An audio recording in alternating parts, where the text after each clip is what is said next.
right, we'll get started here momentarily.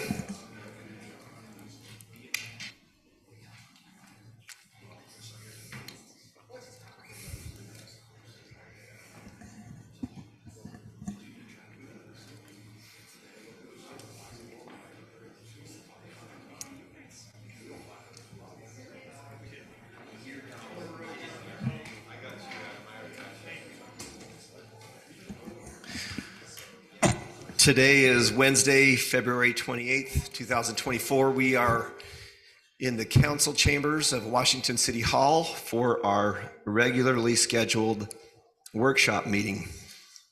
Council, you have the workshop agenda in front of you. I'll call for a motion to approve the agenda as outlined. Mayor, I can make the approval of our Washington City Council workshop agenda for February 28th, 2024. We have a motion by Councilman Ivey. Second that, Mayor. Second by Councilman Henderson. All in favor? Aye. The agenda is approved. Our first item of business is a discussion presentation on Washington County transportation. I'd like to welcome our friends Eric Clark, the county attorney, and Commissioner Adam Snow, and Cameron, help me say it right, Rognan with an O. Okay, Rognan, who was with the Habitat. Welcome. We're glad to have you here. If you want to come forward, and we'll get this kicked off. Okay, thank you, Mayor and Council, for having us today. I'm going to get things started, then I'm going to turn it over to Eric and Cameron, who can run most of the discussion on this.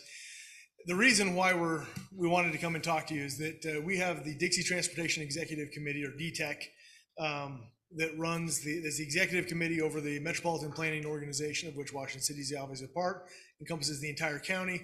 And in one of our recent meetings, we were talking about the Northern Corridor and giving an update, and we saw a lot of blank stares from people that we thought probably should know what was going on so they can communicate to their citizens, their constituents. And we got a lot of questions in that meeting as well that made us realize that maybe not everybody's up to date as they could be. So I know that all of you are going to have varying levels of understanding. Mayor Staley attends all those meetings and has been involved. And so we just want to make sure that everybody across the county has the same level of understanding. So we've been going to each city and doing this exact same thing and answering any questions that you have. How long we spend here will depend entirely on you, on how many questions you may have. But we brought the A team here so we can answer whatever you may, whatever questions you may have. The reason why this is important is it's not just a road. It is a road that goes right through your city. It's critical for your citizens in good and bad ways, right? It's been on the travel plans for 27 years now, 28 years, long time. So a lot of people say, oh, this is brand new. Well, it really isn't. Maybe you didn't know about it, but it's not brand new. But the main point of this, and you're going to see a map in just a second, is that if you think of Washington County, sometimes we think of it fairly linear as far as where people live, but it actually is a very big flat U. And the reason why there's the U is that desert reserve for the tortoise, our favorite animal. And it makes getting east to west very difficult. And as we grow, the growth is only going east to west.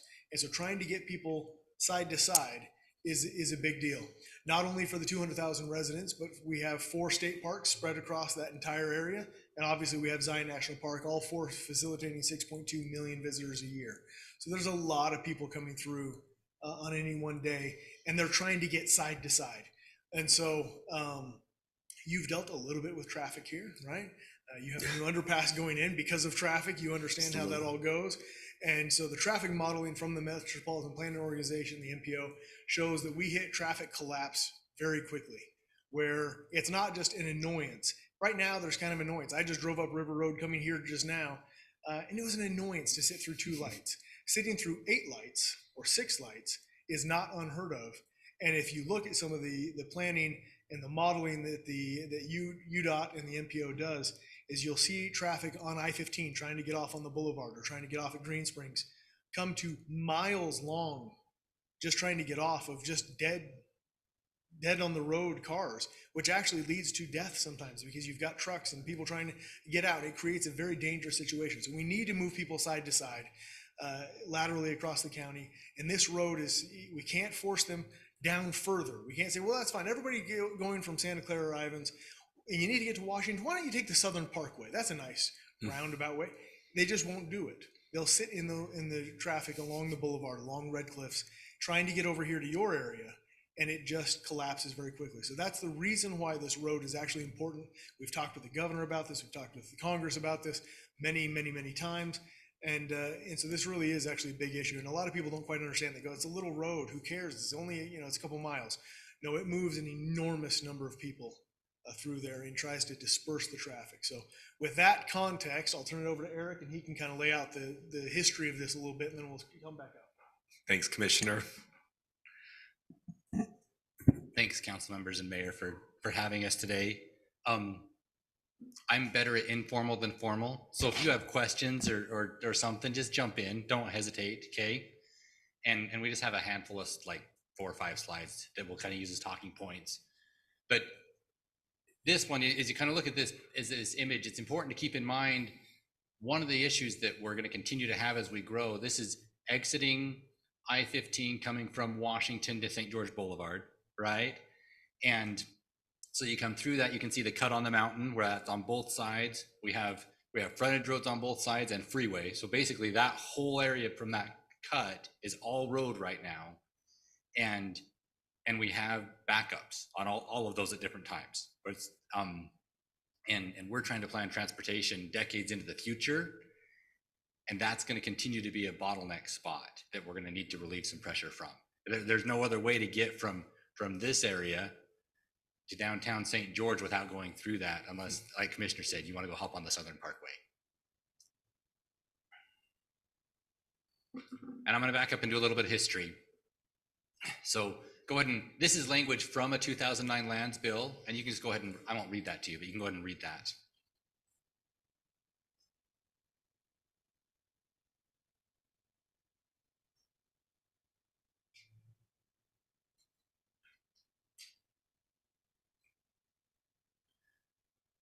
So what happened in the mid 2000s, the county commissioners at the time started working with Senator Bennett on a comprehensive lands package. And there are a lot of concerns when it comes to public lands. We're a rapidly growing area in a public lands county, right? And so they tried to tackle several different issues through this lands bill. And I mean, the big one for those of us that are like public lands junkies is we address the wilderness question. So we don't have any wilderness study areas in our county. We actually have congressionally designated wilderness, which is what everybody should have. It's not created by appointees, it's created by Congress. But the bill also it created the National Conservation Area. That had been created, the Red Cliffs Desert Reserve, and their areas are basically the same thing, except for the reserve includes public, state and private property and the federal lands, and the National Conservation Area, that when Congress draws a line, all that it really impacts is the federally managed lands, right? So that was created in our county in the mid 1990s.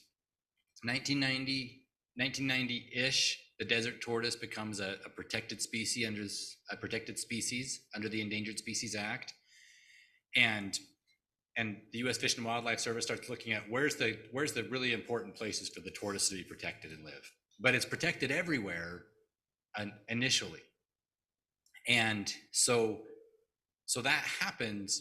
Meanwhile, Tuacon's being built. Some of you have heard this story before, right? So Tuacon is being built, and that road from Ivins up to Tuacon, somebody runs over a tortoise on that road and kills it.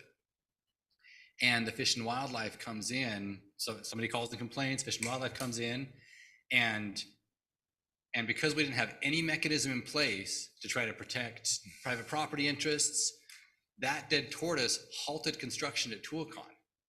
And Hiram Smith, they're trying to get that going, and they're working, and the deal that they negotiate with the Fish and Wildlife Service is that they're going to have horse-drawn wagons haul the material in for that project from Ivins up into the canyon where the amphitheater is, and like workers are riding their bikes in or hopping on those wagons, like, and literally they're doing that with someone walking in front of the horses watching for tortoises, and they do that until they get the road fenced with tortoise fencing, and we kind of get some stuff in place. But the listing of an endangered species can be super impactful, especially on an economy like ours that's so dependent on development, right? And so that was kind of a wake-up call to everybody in the county. And the cities in the county got together and said, hey, like let's figure this out. Let's find out a way that we can make sure that the private property rights in our county are protected and everything's not being shut down every time someone sees a tortoise. And so the way that you do that is you create a plan that says, here are the things we're going to do to help the species recover, the tortoise get better, and here's what we're going to, the private property development interest we're going to get in that trade-off. So that's when the Red Cliffs Desert Reserve gets created. Commissioner Snow talked about the bowl, that 60-something thousand acres. Cameron's going to correct me on that number because he's our numbers guy, right? But stretching from the Shivwitz Reservation at the end of Ivins all the way to Laverkin is all protected land that the county and the cities decided to set aside to help the tortoise in return for being able to develop all the rest of the private property in the county. So it's one of those balance.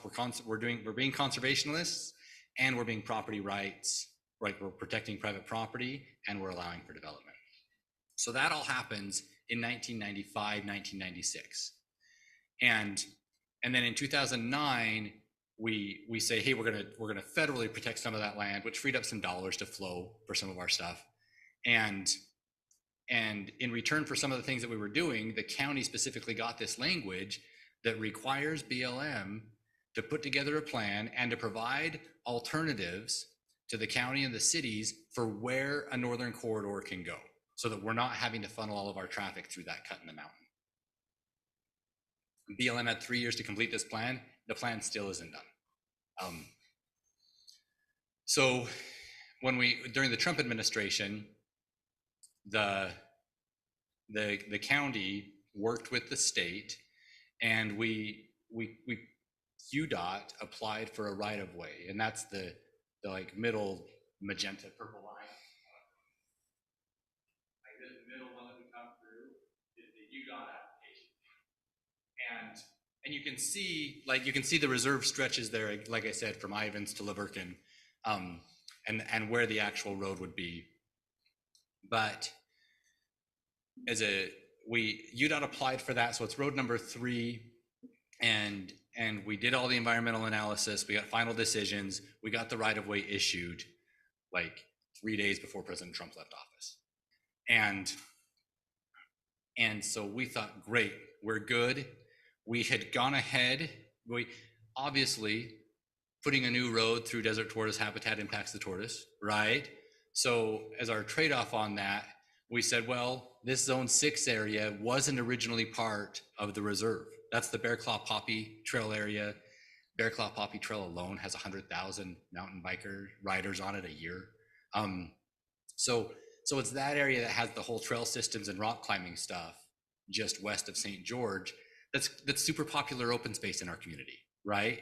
SITLA came to the county and said, we want to partner with this. We like the idea of the Northern Corridor because it's going to funnel a whole lot of traffic into the blue SITLA land by the Interstate 15. So they're going to make money off of it, which is what SITLA, their mission is to make money for school kids, right? So SITLA says, we'll add all this additional land into the reserve to help offset the Northern Corridor without Washington County taxpayers having to pay a thing. So it's a win-win-win, right? That area is thick with desert tortoise. People that recreate out there see them. Starting in a couple of weeks, we'll start seeing them this time of year. And so we add zone 6, we get the roadway, and we think we're great. Like nobody would challenge that kind of a deal where we're protecting that many acres in return for a road. That's kind of clipping the southern part of the reserve. We were a little naive in that. Several environmental groups, including the local one is Conserve Southwest Utah, filed suit against us, against the BLM and the Fish and Wildlife Service, challenging both the road and our desert tortoise permit. So potentially putting at risk our ability to continue to develop in our county on private property. We were still fairly confident. We're like, all the work on this was great. We think it's going to hold up in court. And we felt that way until obviously there's huge differences between Democrat and Republican administrations, right? the Biden administration decided not to defend that action and instead to enter into a settlement agreement with the environmental groups. They didn't bring that settlement agreement before the court, so we didn't get to even speak to it to the judge. They just signed it and then asked the judge basically to like let the lawsuit go because they'd settled the issue. That all happened that all happened last year. And so part of that settlement agreement is they said they're going to undo the issuance of the right-of-way to the state, and they're going to go back and study the 5 different alternatives that were originally studied when we did this the first time. And I'll walk you guys through those quickly. So alternatives 2, 3, and 4 are different roads that would go through the reserve. Alternative 2, we call that the T-Bone Mesa alignment. That would be the cheapest road to build. It would carry traffic the best. Like that would be, from an engineering perspective, that would be ideal. UDOT didn't apply for that one because in our preliminary conversation with Fish and Wildlife biologists, they said, let's move the road as close to the boundaries we can get it and still have it carry enough traffic. So that's why UDOT, with the support of the county, applied for that middle road, the number 3. The number 4 was put in there because then some other biologists said, no, like really draw a line close to the boundary. And so they put that one in, but the modeling just shows that it doesn't carry enough traffic. It's too long, it's too windy, you're not at speed. People will continue to go through the intersections that are already overloaded. Yeah, so that's a good question.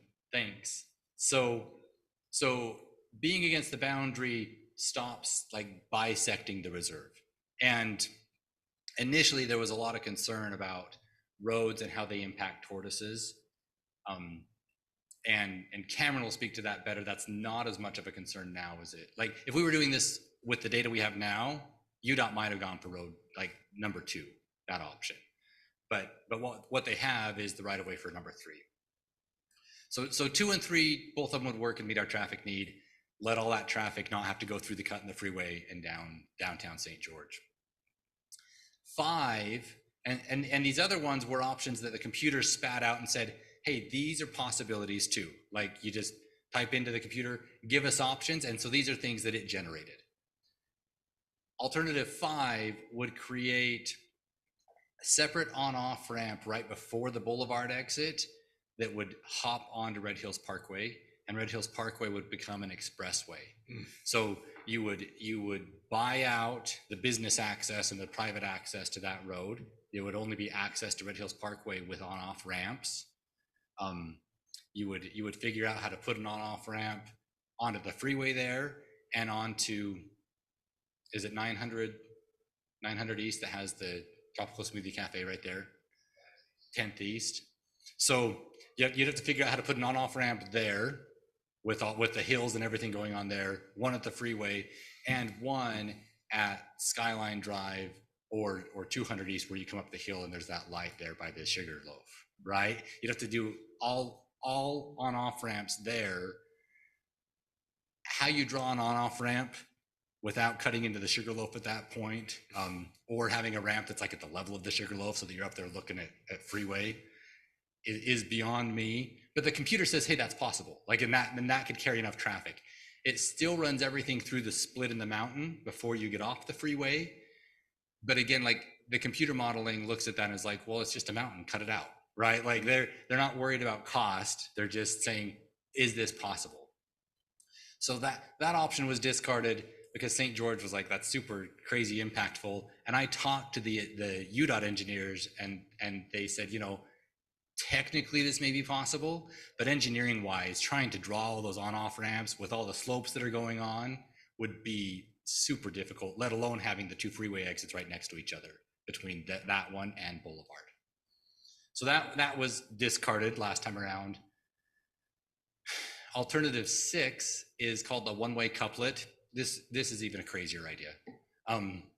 So this one would put you could get off the freeway and come down Boulevard, and Boulevard would be a one-way street, kind of like this would be kind of like 5th and 6th South in Salt Lake, right? So Boulevard would be a one-way street, and then 100 South would be a one-way street coming the other direction. And if you're not familiar with 100 South, it's lined by houses and an elementary school and the St. George Library branch and Town Square, and it goes through Utah Tech University, it goes through the transit hub and right between like university housing and university buildings.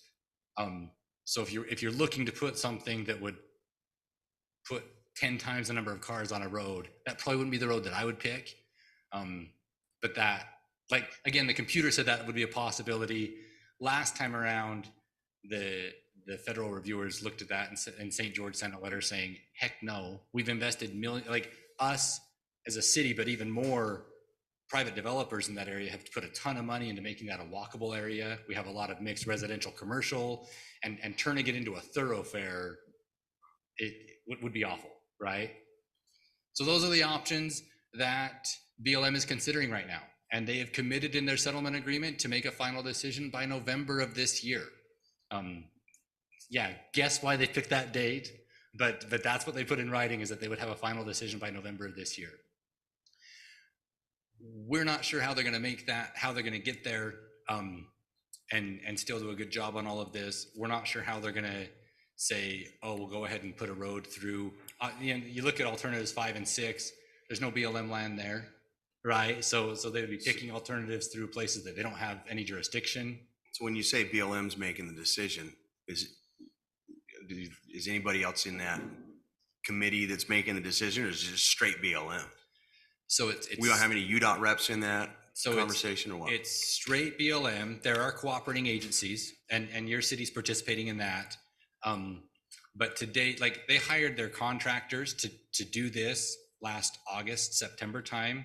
They had the first cooperating agency meeting where they actually, and they didn't really ask for input, they just gave an update to the cities that are involved week and a half ago. And they've had like 2 or 3 meetings outside of that with the county, and I think 1 with UDOT.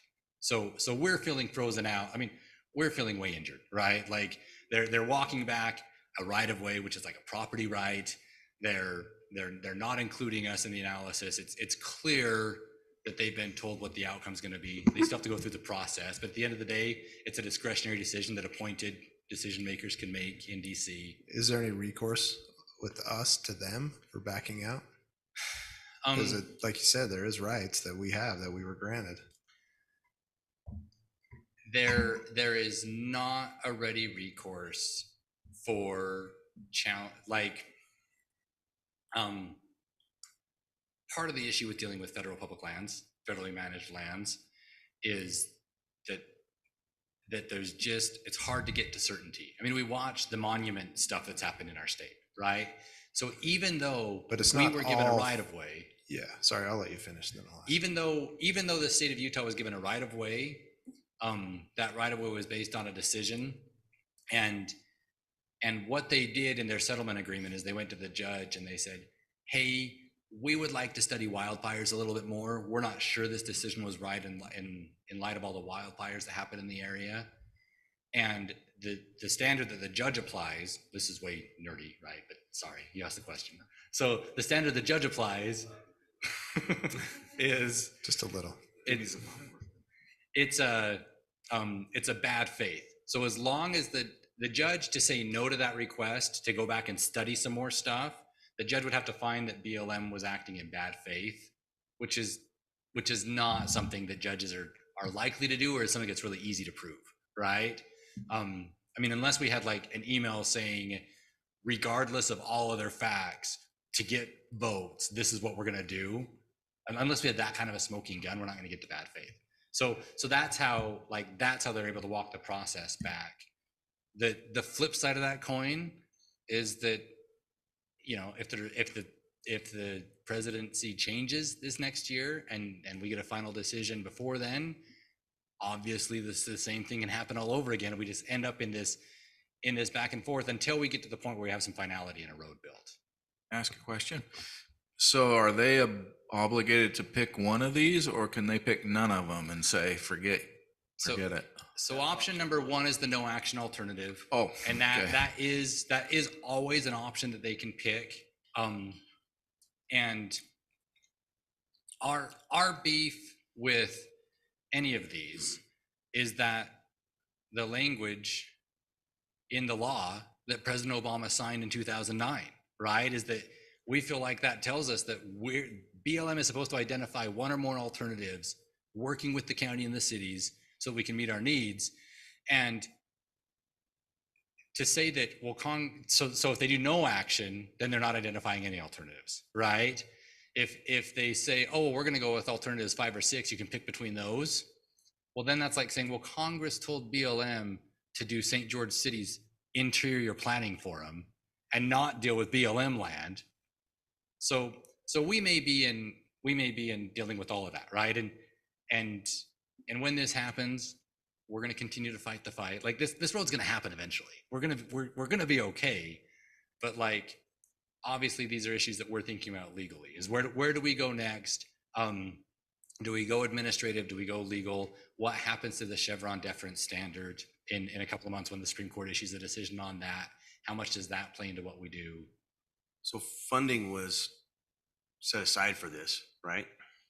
So funding, it's on UDOT's list. They haven't funded it for the next year because of the lawsuit and where this is going. If not for the lawsuit, it would have, like the UDOT people are telling us, they would be moving, like they're ready now. They've been doing everything all along the way. I just didn't know what happened with the funds. Do they go back in the budget, or they sit kind of in escrow and a hold because we know at some point we're going to get it, or until it's dead, it's not dead. Right. So the funds still have to be allocated. I guess my question is, we don't have to start the process of trying to get funding again. Yeah. So and the UDOT funding process is getting on the first list, and then like the long-term list and the short-term list, and then getting funded in a year. It's in the place where it needs to be, that we're moving in that direction. Okay, that's my part of the spiel. Cameron's going to talk a little bit about tortoises, and then we have a quick video that we've actually put together to help educate people on this we'd like to show you. Good to see you, Cameron. We do have 3 items, so maybe about 15 minutes or so. I will be less than 15 minutes. Great. Maybe like 2 or 3. So just very quickly, we often get 3 or 4 questions. hours, Cameron. Yeah. I mean, I'll do it pretty quick. The questions we get are, like, why do we need this road? It's gonna cause the displacement of a lot of different tortoises. And I've been here for a long time. I've moved a lot of tortoises out of harm's way, out of developing areas. And if I'm here long enough, I'm going to be involved in either moving tortoises out of that northern corridor or out of Zone 6. It's not, we can't have both of these areas protected. It's an either or situation. And the agreement we made was with SITLA is that it stays protected only if that route goes through the reserve. So if that road gets constructed, I'm moving between 40 to 50 adult desert tortoises and a few juvenile tortoises. We'll just move them to one side of the road. We'll have culverts. There's ways for them to get under the road and continue to navigate their home ranges. However, if those private lands in Zone 6 get developed, if they're not protected, I'm moving between 450 tortoises, and not a short distance. I'm going to have to move them all the way back into the reserve out by Washington or St. George. So it's a much more significant disturbance and a much higher number of desert tortoises that are impacted. So I just wanted to bring that to your attention so that you know the full story of what's really more beneficial to the desert tortoises. And Zone 6 is just such a beautiful area for the tortoises. There's dwarf bear poppies. It's another endangered plant that occurs out there. Doesn't occur in the roadway, so we're saving a lot of poppies by protecting Zone 6. And then for the community, the open space and the recreational values, there's a lot of rock climbing, the mountain biking, and everything else associated with that. And so we just really feel like it's a big, important win for the community, for the desert tortoise, and for the transportation network. So the video that we've prepared, should I just run right through the video and just start that? We got a lot of help from Greater Zion. Maybe before I do the video, do you guys have questions on the tortoise? I had 2 real Okay. quick. When you handle a tortoise, do you have issues with them getting sick and dying and whatnot? Not very typically. Some tortoises are already sick when we capture them, and those ones will not be relocated. They have to go through a vigorous health exam, and if they're healthy, then they'll be translocated or relocated to a new position. So For the most part, they do really well after they've been translocated. At least here in Utah, we found that they do pretty well. They would certainly adjust better if it's in their home range. They already know the burrows. They already know their neighboring tortoises. If they get translocated out of their home range, like in a whole new zone of the reserve, then it takes them some more time. They travel longer distances, and so it's more stressful for them in that kind of situation. So the other question, and I'm aware of this, but you know, a lot of people probably aren't aware that the reason why we have so many over here is because of the people that are out there recreating, keeping the predators away, and correct? That's a possibility. We don't really know for certain why there's so many. When we went into this, we didn't think there would be a lot of tortoises in Zone 6. We knew there were some, but when we started doing the surveys, we discovered there was a ton more tortoises than anybody knew about. And it rivals pretty much anywhere else in the reserve in terms of the density of tortoises. So it is protecting a really important area for the tortoise. And it's not just in Zone 6, it's north, it's south, and it's west of Zone 6. Those tortoises continue much further than just what you see there on the map. And it might be because there's less ravens out there. Correct, that could be a possibility. The ravens are eating a number of our tortoises. So just to clarify though, this isn't saying there's only 50 tortoises in the northern portion. It's saying there's 50 that'll be impacted by the road, right? Correct. That road impacts about 150 acres and it's fenced on each side. And so that's our estimate, is there would be between 40 and 50 tortoises within that 150 acres where they need to be relocated. But the densities north of Washington would be similar to those at the Bear Paw. Correct. It's pretty high in all of these areas. It's a matter of size difference. I mean, Zone 6 is 6,800 acres. I just wanted to be clear that our tortoises are happy too over here, right? They're doing pretty good. Yep. Yeah, they're doing well. And then the other big thing that we've done over the last couple of years, as Eric alluded to, is that we didn't know that tortoises would use culverts under the road as much as they do. We've installed lots of culverts at Red Hills Parkway, and we found that they love them. They're going through there very frequently. We've got over 430 observations of tortoises in those culverts. Sometimes they just sleep in there. They use it as a burrow. We've even found them nesting. We found hatchling tortoises in those culverts. So the impacts of the road as they were analyzed 4 or 5 years ago were much higher than what we know now, where we think that they can be more compatible with a road system like the Northern Corridor. So with that, are there any other questions? Well, and just to clarify, so with the option, what was it, 3 or 4, or any of the road options, you would build culverts on the Northern Parkway as well? Anything in the reserve will have culverts or long bridges to allow the tortoises to move under. Yeah, and probably a much better structures than what we even have on Red Hills Parkway. And we know that they're using them very effectively on Red Hills Parkway. Yep. So I don't know how to get the video to work. Oh, here we go. Let's talk about Zone 6 and the Northern Corridor roadway. In 2021, the Northern Corridor was approved to keep traffic moving in one of the fastest growing areas in the nation. This road is essential to reduce pressure from St. George Boulevard and Bluff Street and will result in reduced traffic on up to 70 other intersections, safer travel, and cleaner air for our community. Because the road would cross an edge of Red Cliffs Desert Reserve, county and state officials agreed to expand the reserve by over 6,800 acres to include a new area called Zone 6. Since then, Zone 6 has protected the threatened desert tortoise and the endangered dwarf bear poppy, while also improving and maintaining beloved recreational hotspots like Bear Claw Poppy Trail, Zen and Stookie Springs biking and hiking trails, Mose Valley bouldering, Green Valley Gap climbing, and dozens of other multi-use trails that are enjoyed by locals and visitors alike. With construction of the Northern Corridor on the horizon, a recent lawsuit from an environmental group now threatens to reverse these plans. Because this was a cause and effect agreement, no roadway means no protection for Zone 6. No protection for its vulnerable tortoises and dwarf bear poppies. About 500 endangered tortoises would be at risk. And no recreation. Without the Northern Corridor, access to beloved recreation areas may be lost or restricted because half of the land in Zone 6 will again be available for private development.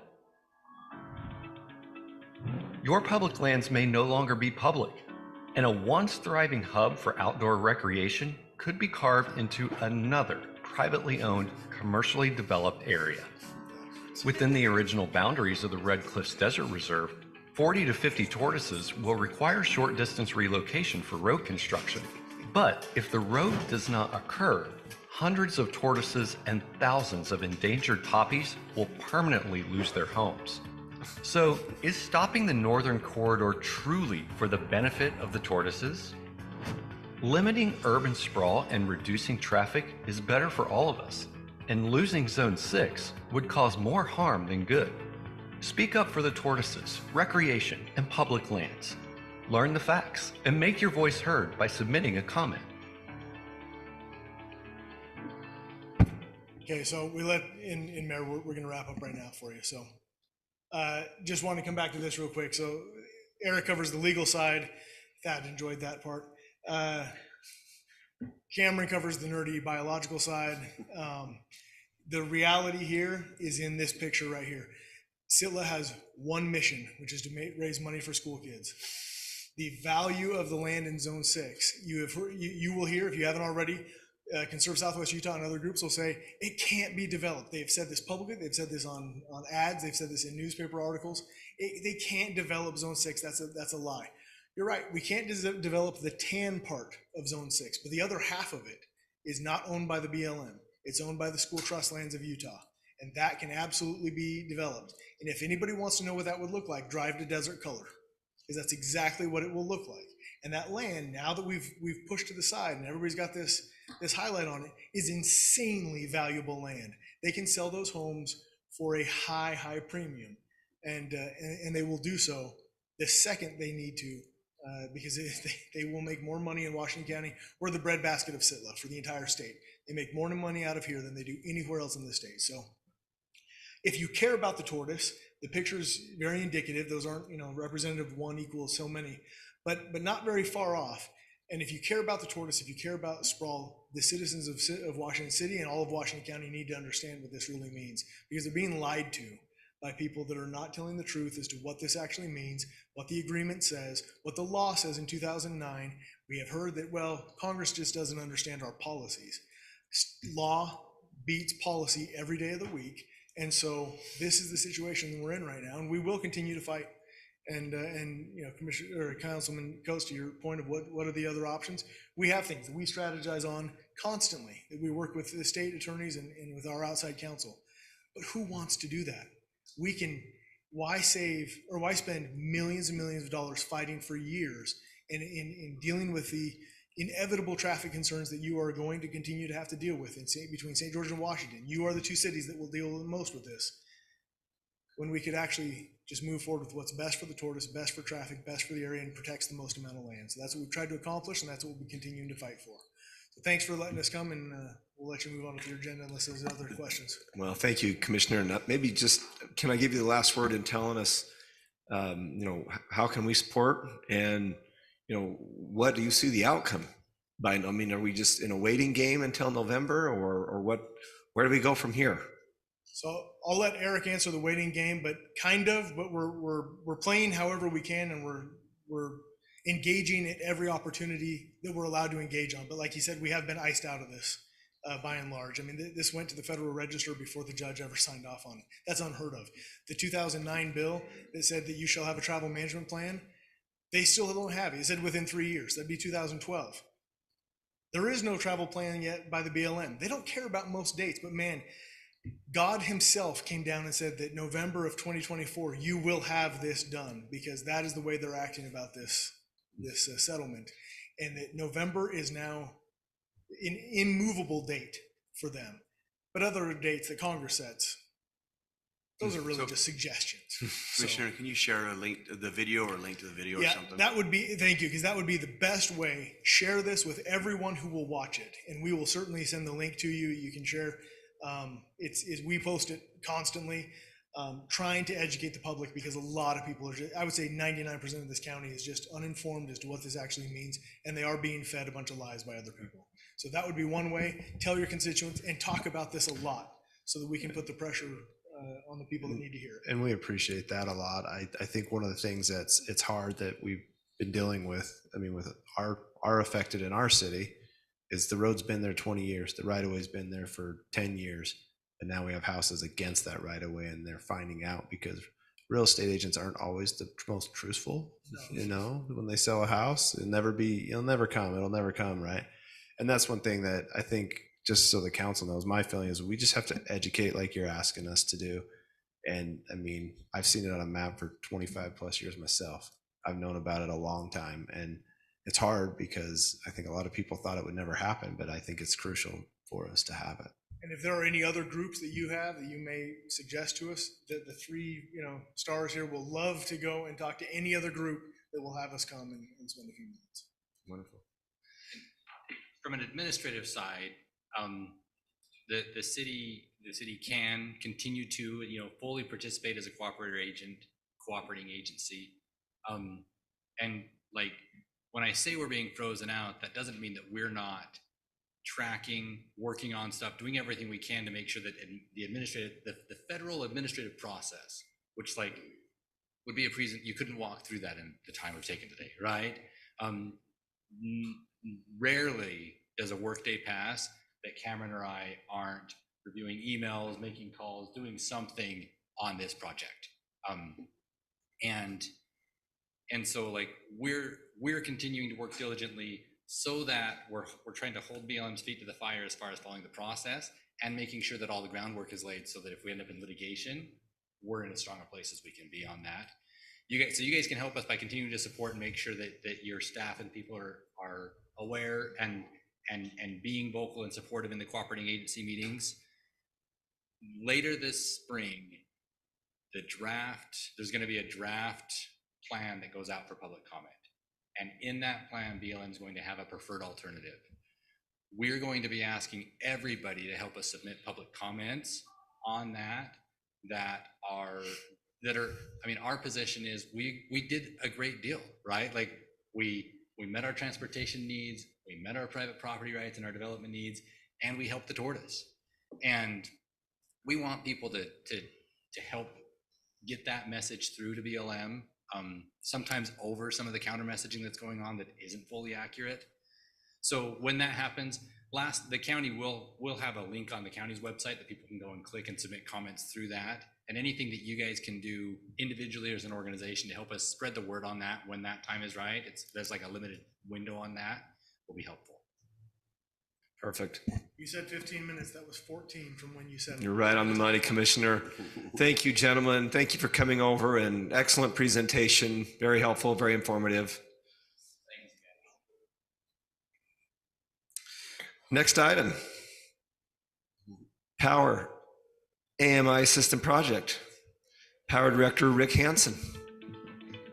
Want to take one real short side note based on the previous item.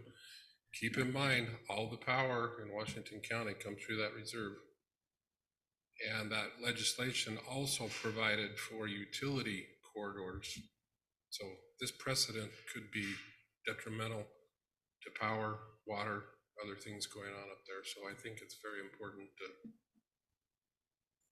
follow on that. So That's a great point, Rick. And then because we do have the three items, let's shoot for around 20 minutes so we can spread the last two items evenly.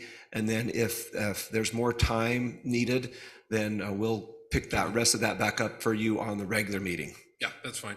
And a lot will depend on number of questions you have. Hopefully I can share my screen here. If Steve will let me. So it's an exciting time for us. I know there's been really good positive feedback and response to the water AMI system. And so this proposal, or we sent out an RFP to do an AMI system for the power side of things. Different vendor, it'll have a different look, but a lot of the same functionality and goals there. Currently, we have a drive-by system with Itron, where Donna or Jessica drive around town once a month, getting our meter readings, and we get those readings once a month. So the AMI allows for even daily or even more frequently if needed meter readings. And I think most importantly, it will allow us to implement new rate structures as we might need to in the future, such as time of use. Some cities and utilities are going to demand type metering. Prepay options are available. And as time goes on, these meters just have a lot more flexibility than our current ones. We can't do time of use with what we have. This is a fixed-based meter reading system, which basically means to be able to read the meters from our office or here at City Hall. It will also include an e-portal for the customers where they'd be able to monitor their usage on a daily basis and give a lot more flexibility. One of the other real benefits is virtually, except for the commercial meters, they have a built-in disconnect or switch, if you will. So basically, instead of shut-off day, us just sending out our whole crew for basically an entire day, they develop that list, and basically through the computer, it would go through, tell those switches to open on those that haven't paid. And when they do pay, they can click it back in and it'll restore the power to them. Right now, we have to go out and that process takes 2 trips every time that happens. Similarly, if somebody comes in, you move out of your house, somebody moves in, we got to go out and physically get an end reading for the one moving out, which becomes the new reading for the one moving in. That can be done remotely. Again, saves. Can I ask a question, Rick? Uh-huh. Are we able to use the same towers that we use for our water advanced meters? Or would this system require additional towers? They have 6, they call them data collection units. I believe, I'd have to double check. I believe 4 of them are going to be at our substations, and the other 2 are using some of the poles that we put up for the water. So there wouldn't be a number of new poles. No, we don't anticipate that. May I ask a question? Go ahead, Mayor? Councilman. So it kind of sounds like the increased efficiency will pay for all of this or a portion of this over time. Yes, I wouldn't say it would. That in and of itself, this is a rough estimate that we came up with. On the read and rolls, basically they spend 3 to 4 hours a day. Shut off day, we have basically 6 to 7 people, 7 hours.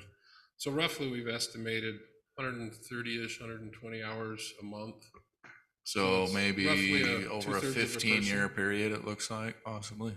Yeah, I'm just rough math. so in there my will head. be some savings. I wouldn't say that it's gonna be a real quick payback if that's the only thing you're looking at. Yeah. There's a lot of the other functionality, but to be honest, when we presented this to the Power Board on the 6th, which they did recommend that the council move forward with it, this was one of the questions they asked, and at the time I didn't have this in this detail, and so I asked Donna and Jessica and the crew to estimate the hours they spent, and I was kind of surprised at how quickly that added up. And Okay. so there was a bigger savings than I had anticipated. So the initial cost of it, would it be passed on to the consumer of the power, and as far as like an increased power bill, like a line item? No, it's part of our maintenance, our capital project budget. Okay. So the total would be about 2.2 million, but where we're looking at installing them in-house, that would save about 240,000. Is there any ongoing subscription type charges to this AMI service Yes, that we would be required to, all software has that, doesn't it? as far as the ones I know do? So we can jump just a little bit ahead. The 4, and I'll get to your question, Councilman. These are the 4 vendors: Aclara, Eaton, Honeywell, and Tantalus. And this was the number that Councilman Ivy was talking about if we do the third-party installation. And then this next line item is the estimated annual fees based on their current numbers. So it's about 55,000 a year for Aclara, and ranging up to 71,000, I think that was Honeywell's. Based on how many units? That will cover right now we have about 11.5 to 12,000 meters. But the range between 55 and 71, that's based on how many actual units we'll have per unit charge, or? Sorry, I didn't catch So the range. the range is 55,000 to 71. Is that based on our population and growth No, that was projections? based on the vendor. On the vendor. So what Okay. Clara is Okay. the 55,000 Okay. and Honeywell, a different vendor. So we'd be looking at roughly 55,000 right now. And we currently pay, I want to say it's around 15 to 20 on our current system for the drive-by. So it's not a 55,000 additional cost. There is additional, it's a more complicated system, but there is a component there that we've been paying for years.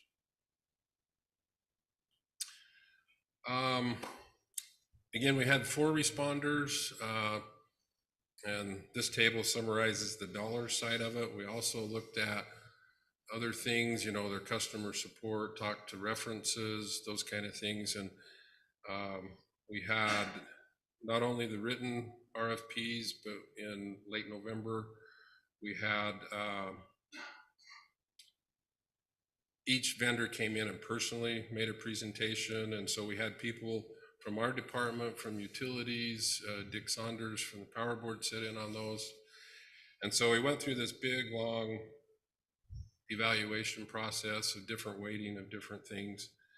And basically all the reviewers recommended Aclara based on their presentation, the costs, and things like that. So that was the result of trying to get it more, the best bang for the buck, not just the bottom line. As it turned out, Aclara was also the low bidder as well. But they had very good presentations, very good references. So we feel very comfortable with moving forward with them. Councilman Ivey alluded to, we do have an option to have a third party that they would arrange for come through and change out the meters. It would be in a very compressed time frame, which is good, but at the same time, there's a lot of computer data entry that we have to do, and it would also accelerate how quickly we have to buy all the meters. So right now, I would like to the extent possible, do it in-house, but we may look at a hybrid where we bring them in for a certain group if it makes financial sense. And we're anticipating about a 2-year full implementation process. Of course, once we get the system up and working, any new meters would be the first ones that, it doesn't make sense to put an old meter out there, and then we'd start working through changing out those meters.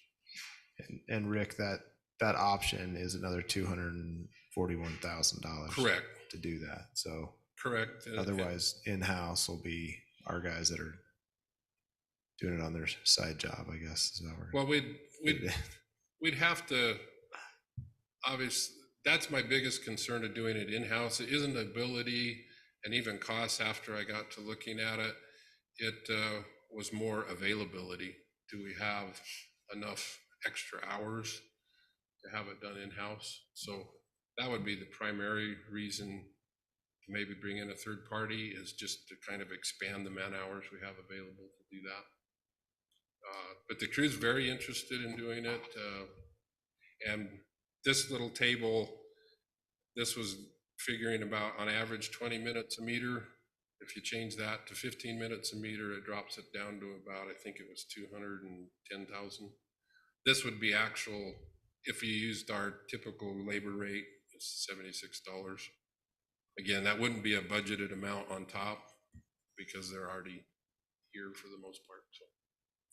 So you're saying it's going to cost us more for us to do it in-house, but it just takes away from stuff we can do. I mean, we still have to plan for it. There's still costs that are taking our crews away from doing other things that they can be doing. Right. That's exactly. But there is a savings kind of. Yes, exactly. So what I would, ask in the council meeting is that you approve for the 1.9 million, just under 2 million over a 2-year period, and then let us have flexibility to work it into the budget and we have currently $1 million budgeted in this budget year. Because of the timing, I don't think we'll be able to spend all that in this current budget year before the end of the year. And then I've put in another $1 million for next year, and then we'll see where we get and adjust in the next budget year after that. So Rick, would you just, before you conclude, will you just discuss a little bit the AMI evaluation summary, who the reviewer 1, 2, 3, 4, and 5, who that is, and how those scores were arrived at? I mean, I did it intentionally and not to put names with the reviewers, but Right. there was myself, Brittany from Utilities, Dick Saunders from the Power Board, Mike Roosh, who's no longer with us, and trying to think of which other one in-house. Pardon? Jake wasn't. Tyler Stocks is the other one. So those are the ones, and again, I did it intentionally, not to say this guy picked that one and this guy picked that one kind of thing. So, and if you really needed to know that, I can. No, I don't. I just was interested in just explaining how you arrived at it. It seems to me like the scores are very consistent, that Aclara was the clear winner. And to be quite honest, any of the four, I think we would be able to have a successful system with them. So I really, obviously, Aclara being the low bidder, had an edge on all their scorecards for that. And they did a very, very good presentation, to be quite frank. And they just kind of. What other cities are using Power AMI system? Have you had a chance to talk to them? Are there other local cities or other cities in Utah that are having success or that have gone full residential AMI meters? Locally, Dixie and Overton, or Dixie's just started their implementation of Aclara. Overton uses Aclara as well. They're further down the road. Santa Clara uses Eaton. I want to say Parowan uses Honeywell. And I think Fillmore uses the Tantalus and Brigham City, if I remember correctly. So again, I didn't really get, oh, this is a horrible system from anybody. I think they would all work out well to us or for us. St. George uses the current system we do right now, but I know they're looking at down this path, and Hurricane has toyed with it as well. And as you've coordinated with the utility office, how are they going to handle not having the potluck days on shut-off? We'll still. I mean, we'll that's a figure out how pretty to fun get 'em day, and if you can make it around the McDonald's utility muffin office. if we need to. So. Any other questions for Rick? Any further conversations, council? Let me ask you this. Are Can I you ask a ready? question really quick? Yeah, go ahead, Councilwoman. So can you talk more about the implementation of the new rate structures for time of use, residential demand, and other options as needed? Will you kind of talk more about that in detail about what that would look like? And what you Yeah, I mean, exactly? I would think, my personal opinion, within the next few years, I think you'll see a lot of utilities moving to time of use, which means, because right now we're on an hourly time of use as a city, basically. Our rates change on an hourly basis, and we wouldn't do that level to the customer. But during the early hours of the morning, so like during the summer, you're probably buying power for 5 to 6 cents. But in the evening during the peak, you might be paying 15, 25 cents. So the time of use would kind of pass some of those pricing signals onto the customer. So it would encourage people to do your laundry in the morning, keep your air conditioner as low as possible during that higher price.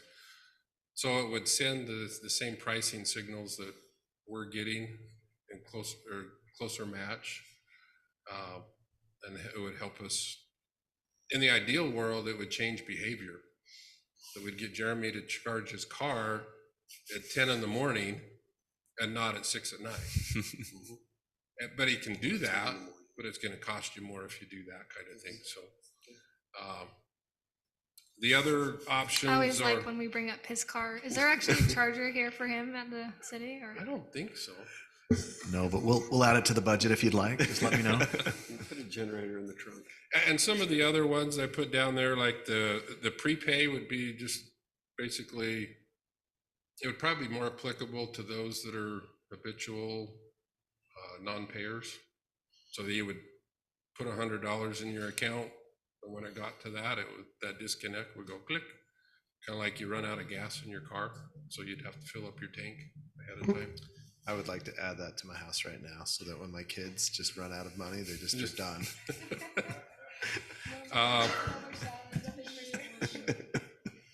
Do it with the water too. We'll just have a limit, and when we hit it, it'll just shut everything off. And then the demand meter option or rate options isn't very common in residential. It's very common in commercial. So you would pay more if basically you turned on your air conditioner, had your electric stove and your electric clothes dryer on and all at the same time. You would pay a higher amount because you're putting more demand on the system.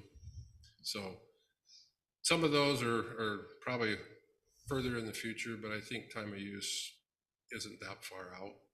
And I think and Dixie, for example, they have it as an option right now if you're on their system. Maybe just to clarify Councilman Henderson's question, we included this in our capital project planning. So the rate study and structure that we did Yes. last year Mhm. already included this. And so there will be no additional charge even down the road for this. Yeah, kind of part of the cost of doing business and improving. That's actually a really good clarification. Any further discussion or comments? Mayor, just a comment that this is just another example of our city leading out. This is such a great benefit to our citizens to be able to monitor their electrical use and be able to reduce their bills with accurate, innovative data, and just have a lot of confidence in Rick and the way he presented. It's very, it makes sense to me, and I look forward to continuing the conversation. Good comments. All I have for now, unless you have questions. I made it I got 5 extra minutes for Councilman Ivey. So. Well done. Thank you, Rick. Appreciate your work there. Council, I'm going to go ahead and leave that on the regular meeting for action unless you tell me otherwise. Great. Our last item of business before our stop at 5:30 is Chapter 5, Public Parks, part of our ordinance. Councilmember Kurt Ivey will present on this item. Mayor, I can see we've got visitors here, so I'm going to be very brief. It won't take long to share my part of this. But throughout this last year in my responsibilities with public safety, I've had good conversations with some of our police officers, and especially with our good chief, Jason Williams, in trying to work through some of the ordinances that's very difficult to enforce. And in our ongoing effort to be very proactive in regulatory reform, we've looked at ways to make it easier when officers find it almost impossible or very difficult to enforce no dogs in no dogs in parks the way our current ordinance reads. You know, we talked about it several times and had meetings. We actually had a meeting with PD and with Parks about a month and a half ago and discussed what it would look like if we were to amend our ordinance to allow dogs in parks and trails on a leash. And since that time, I did just a little bit of research to make sure that we weren't off base in this, Mayor, and I'd be happy to share those very quickly if that'd be okay. Please. Police basically came back and said that the leash would actually help them in their situation, that if someone were seen to have dogs in parks that were off leash, it'd be a lot easier to be able to cite that person rather than having all dogs in parks. It just wasn't real reasonable. But I checked into some codes in our neighboring cities, not just the big cities, but all cities, all sizes in Southwest Utah and sporadically throughout the state, some in the West. I checked county code, I checked state law, state parks, and also national parks. And most all of those allow on leash. But the one comment that I'd make is St. George does not require any leash at all in any of theirs. So it looked like maybe a move would be good as it applied to some of our neighbors and some of the other entities. On a leash, they found that it's a lot easier to control an animal, to keep it under control and to clean up afterwards. And in some cases as well, in very specific occurrences, we had some residents that were attempting to self-enforce against other residents, telling them that their dog shouldn't be in the park and things like that, which was somewhat problematic, that would happen when, and so that was a little bit of a concern. But, dogs are part of our society, and one thing that I commented on and kind of got a chuckle was that our police dogs need exercise as well. So they need a place to be able to exercise as well. But, what I'm looking for is if the council is to pass this, is just update the signage, and Barry and his staff is very aware of that. And then just at some point being able to add some dog waste bags that makes it a little bit easier to take care of the dogs and to have bags there. So there's really no excuse in not cleaning them up. And then the last thing I'd comment is that we are Dogtown, so we need to be accommodating. So Mayor, that's all I have. What I'm looking for is that it's my recommendation through my assignment with public safety that at their recommendation that we approve at least this part of the proposed code changes to allow dogs in parks on a 6-foot leash and trails and basically all of the venues within the city. Dogs are to be on a 6-foot leash at all times, but that would make it legal for them to do that year round.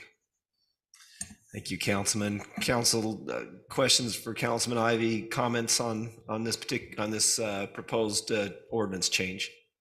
Really, the only question I had was on C, priority-based system. What does that mean? So I piggybacked a little and the Parks Department on Councilman Ivy's changes to make some changes to the Parks Ordinance that were clarifying changes.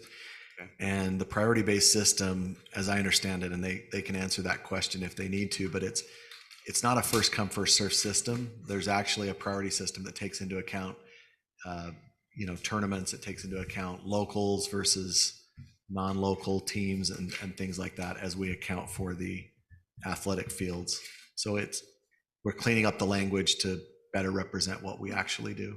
So do we have a separate verbiage ordinance for that? We have a separate policy. Yeah, it's not in the code. So this is the actual online code, but we have a policy on how we implement the priority-based system for field. Okay. Yeah. I just like to add to that I really like that change because it allows our staff to be able to prioritize locals, with our league field usage and things like that, where it was first come, first served, or at least largely that way, that we can prioritize it based on our actual needs here in Washington City and give our locals, our children and our folks here in our city first priority. Comments, further discussion on this, Councilman Coates? Yeah, I would like to talk to Chief Williams if he Chief, would oblige us. Come on up. You can send whoever you want. I don't care. Chief is Someone looking from the very police tan force. for February. So my question is, how do we enforce it in general? Because I was at Sullivan Soccer Park at a tournament, and I couldn't tell you how many dogs. And there's signs everywhere, and there was a lady selling puppies, and there's a sign right there that says "No dogs allowed," and she's selling puppies right below. I should have took a picture, but Puppies aren't dogs. that's right. That's probably what I would have been told, but So we would get the complaint, and typically, by the time we're able to respond to that complaint, parties are gone. If there is a signing party, for example, if a complainant says, "Yeah, I want to sign a complaint," I'll sign the citation. I've identified the owner. This is who it is. Yada yada. We'll follow up on that. We can sign the complaint. They go to court and answer for that charge. But typically, it's an anonymous complaint. Dog at large in the park, and typically when our animal control is available or our officer available, cruise through there and we'll meet with those people and educate them on what the current ordinance is. But when we do get the complaints, they are hard to actually enforce. Thank you for that explanation. One of the things that came to my mind is, I think, this is my opinion, is I've always thought it was weird we didn't allow dogs in parks, but I also understood why we haven't, because we have a dog park, we have those things. But I know dogs are like people's children. I get that. I mean, I have a few dogs. They're not like my children though. So They're way better, right? no, they're way worse. I like my children way more than I like my dogs, but You got the wrong dogs.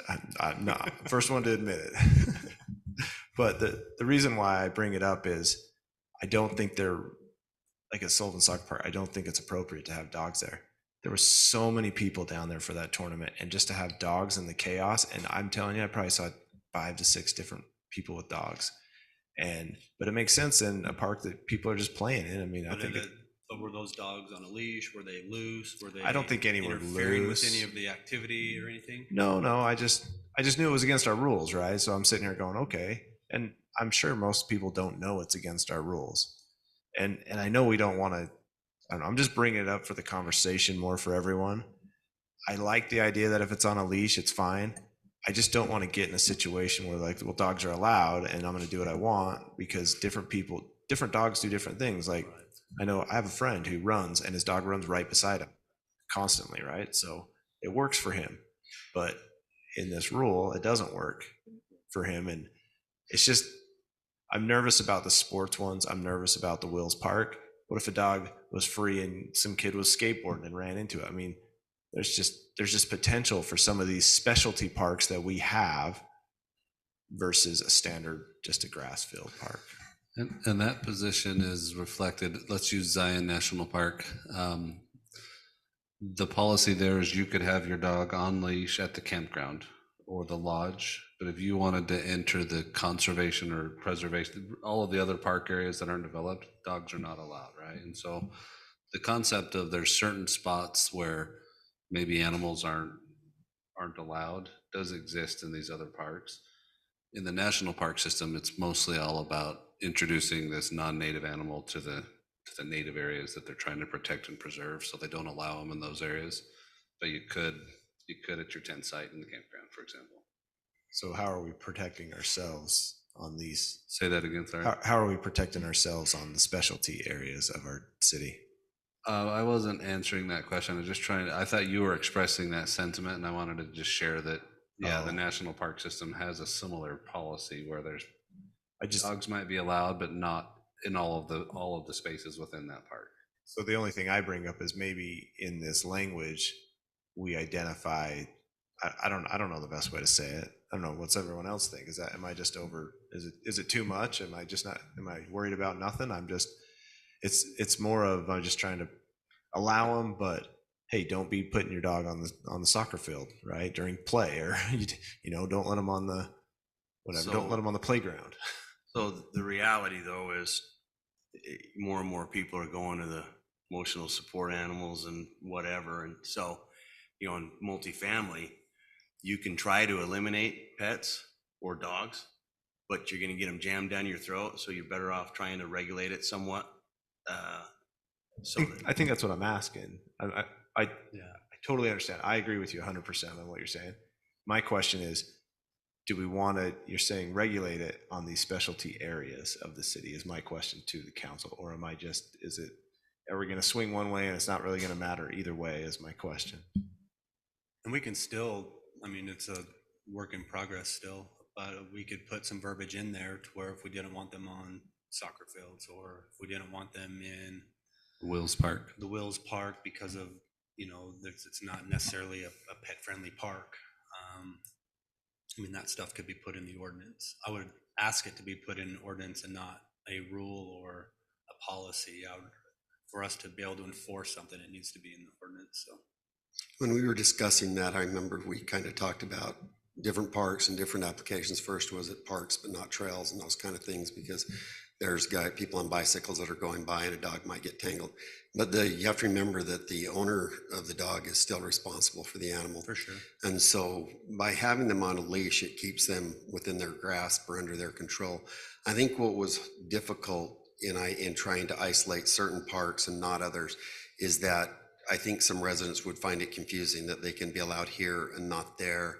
And what's the difference and why and what for? And if it's not a soccer event, then if there's another event going on at Sullivan, are they allowed there? So, we've had those conversations, at least at the, the staff level.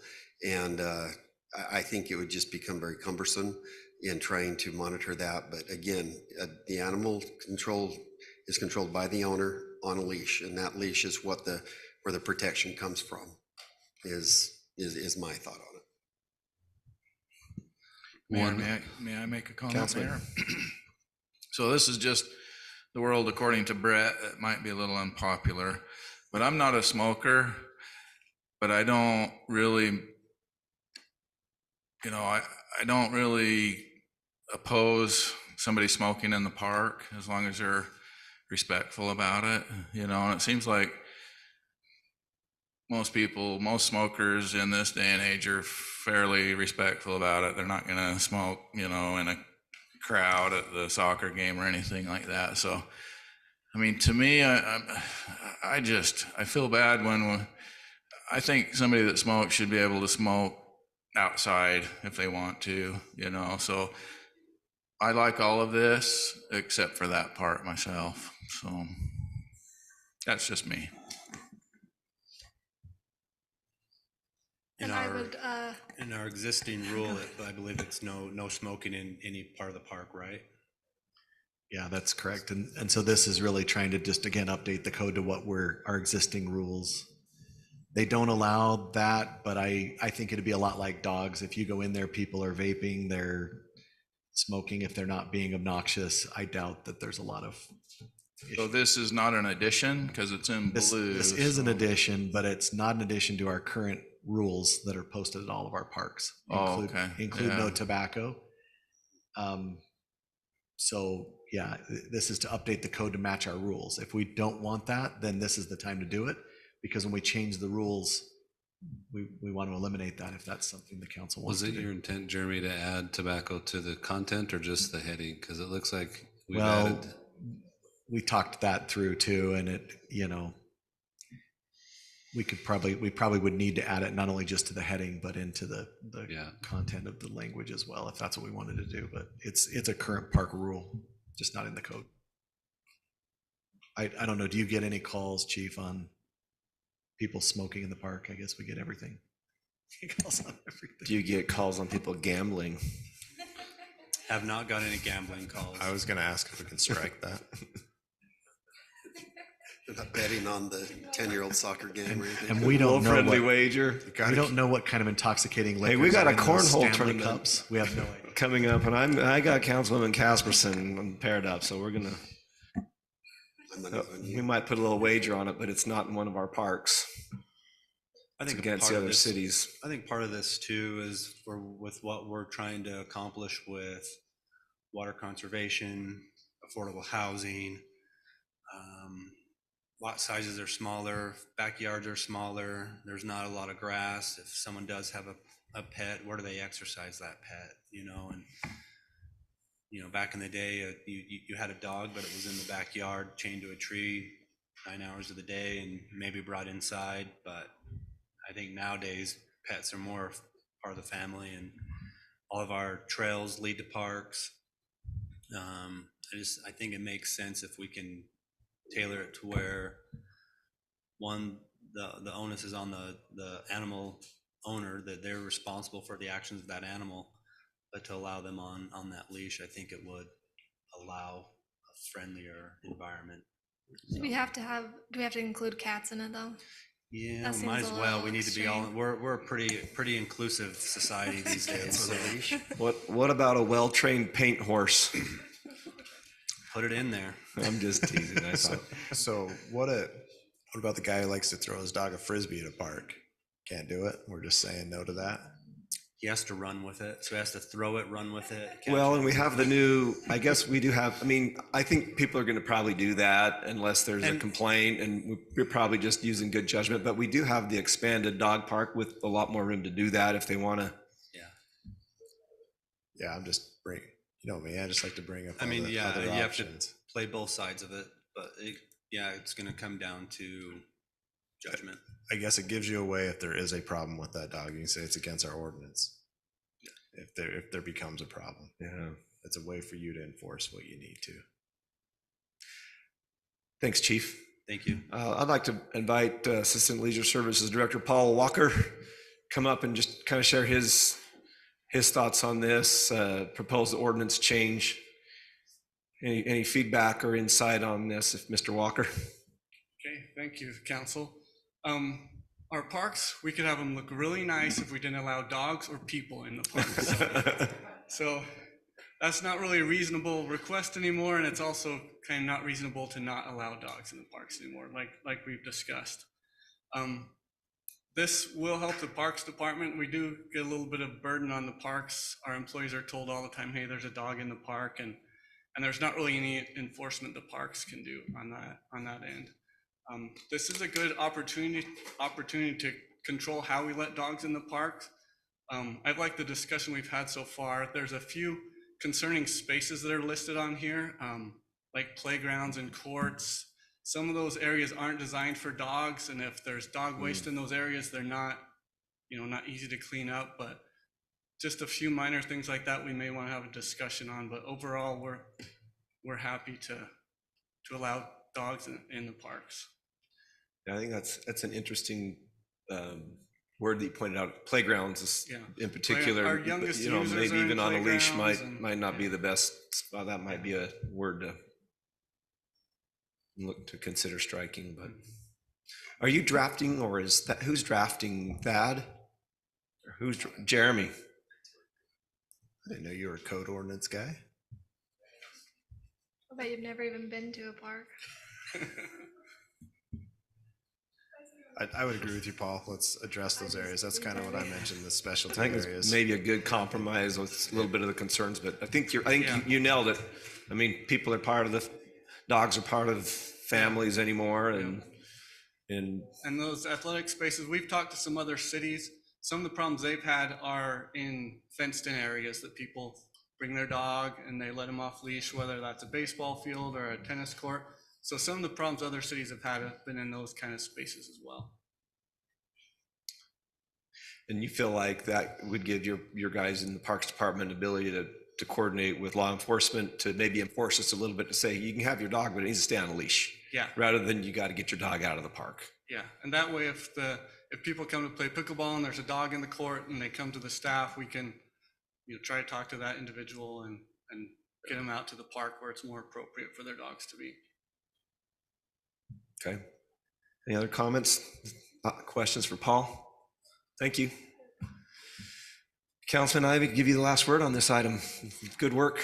No, I just appreciate everyone's work on this with our good police department and our recreation department. We come together, we try to have a good conversation and do what's best for our citizens. But, I do see some value in maybe if the council's amiable to consider maybe that playgrounds. I just don't know how complex that would look to try to license, to notice that not specifically in a playground area, or whether or not it would be a problem. But if, that is the one area that might require a look. But I think the rest of the ordinance is good. I think the discussion has been good, and I think that it's a good way forward for our citizens and our visitors. Very good. Council, unless there's objections, I'll look to put this particular item for action on our next regular meeting. And if you have additional comments, coordinate with Councilman Ivey and our new ordinance writer / city manager, Jeremy. Hey, good workshop meeting. That is the last of the business for this meeting. Our regular meeting starts back up at 6 o'clock. So at this time, I'll call for a motion to adjourn until we reconvene. So made. Have a motion to adjourn by Councilman Belliston. Second. Second by Councilman Coates. All in favor? Workshop meeting is adjourned.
Now we can start. I've been passed the sticky note from Councilwoman Casperson. We can now officially start the regular meeting. Welcome. It's great to have a full house. We're here at Washington City Hall in the council chambers for our regular meeting. This is the meeting where we take action on items. Today is Wednesday, February 28th, 2024. Our meetings are streamed live and archived at washingtoncity.org/meetings. We are fortunate to have a great relationship with the Interfaith Council. My dear friend, the Reverend Dr. Ralph Klingon of the Good Shepherd Presbyterian Church, also my running partner of many miles, will start off this meeting for us. Reverend Dr. Klingon.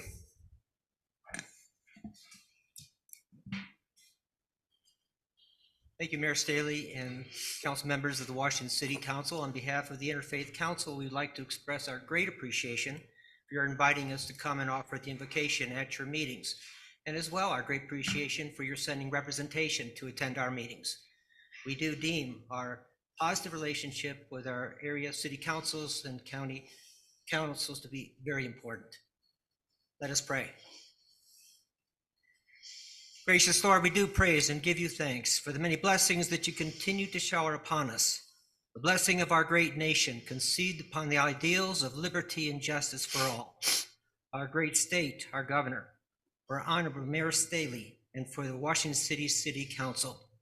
We would ask for truly their direction and guidance and strength as they seek, along with the organizations, citizens, faculties in school, and organizations that seek together to build the bright future of this community.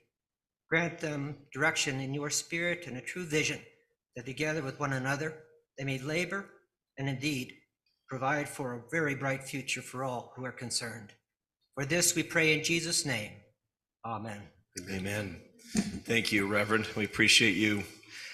This evening, we are in for a real treat with respect to the Pledge of Allegiance. It's always an honor for us to stand and salute or put our hands over our heart for the pledge. But tonight in particular, we have a young lady who is a fifth grader in our city at George Washington Academy. And she has taken it upon herself to excel in American Sign Language. I jokingly told her that her grandma, Denise Bullock, spent about half her life here at City Hall as the prior city recorder, and thanked her for her father, Commissioner Pete Bullock's service on our Planning Commission. But at this time, I would like to invite Reagan Bullock to come forward, and she is going to turn around and sign to you. And after she asks you to stand, when she starts to speak, please keep with her pace. Okay, go ahead, Reagan.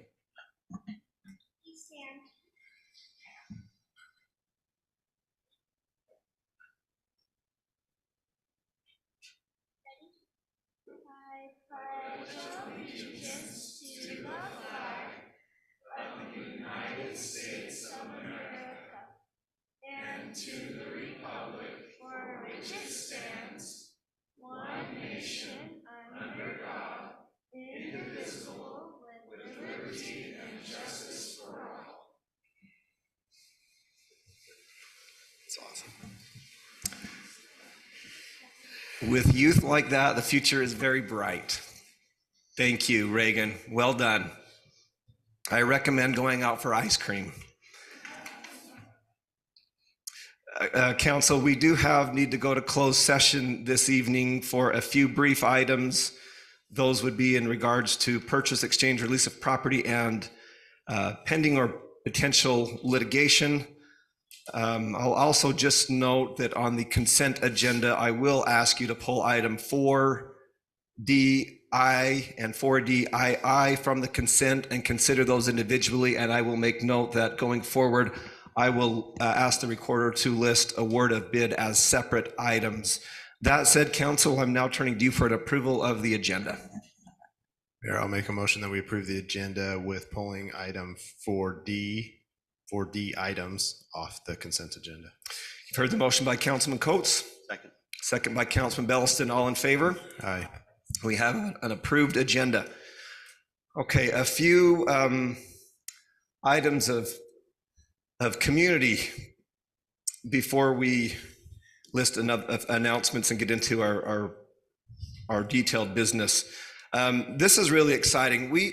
Washington hasn't had, Pineview's been a great high school for us, but Pineview's technically in St. George, and a lot of our kids have gone to Pineview. But over the last few years, we've had a high school actually in Washington City, and that's Crimson Cliffs High School. That's something that's new to us, and as a new school, it's had tremendous success. But I think this success that we're going to recognize tonight is particularly special in that it's probably the toughest sport you could do in high school, and while it's a team sport, it's an individual effort. This particular young man comes from a family of wrestlers, a legacy of wrestlers, and he has tremendous support from his family, from his coach, from his teammates. And you probably saw the St. George News article that talked a little bit about this and his particular success, but he was certainly among the brightest of lights and maybe the most exciting of wins in the 4A state wrestling tournament. At this point, I'd go ahead and like to ask Caden Madsen, 4A state champion wrestler for 138-pound division, to come forward. Come forward, Caden.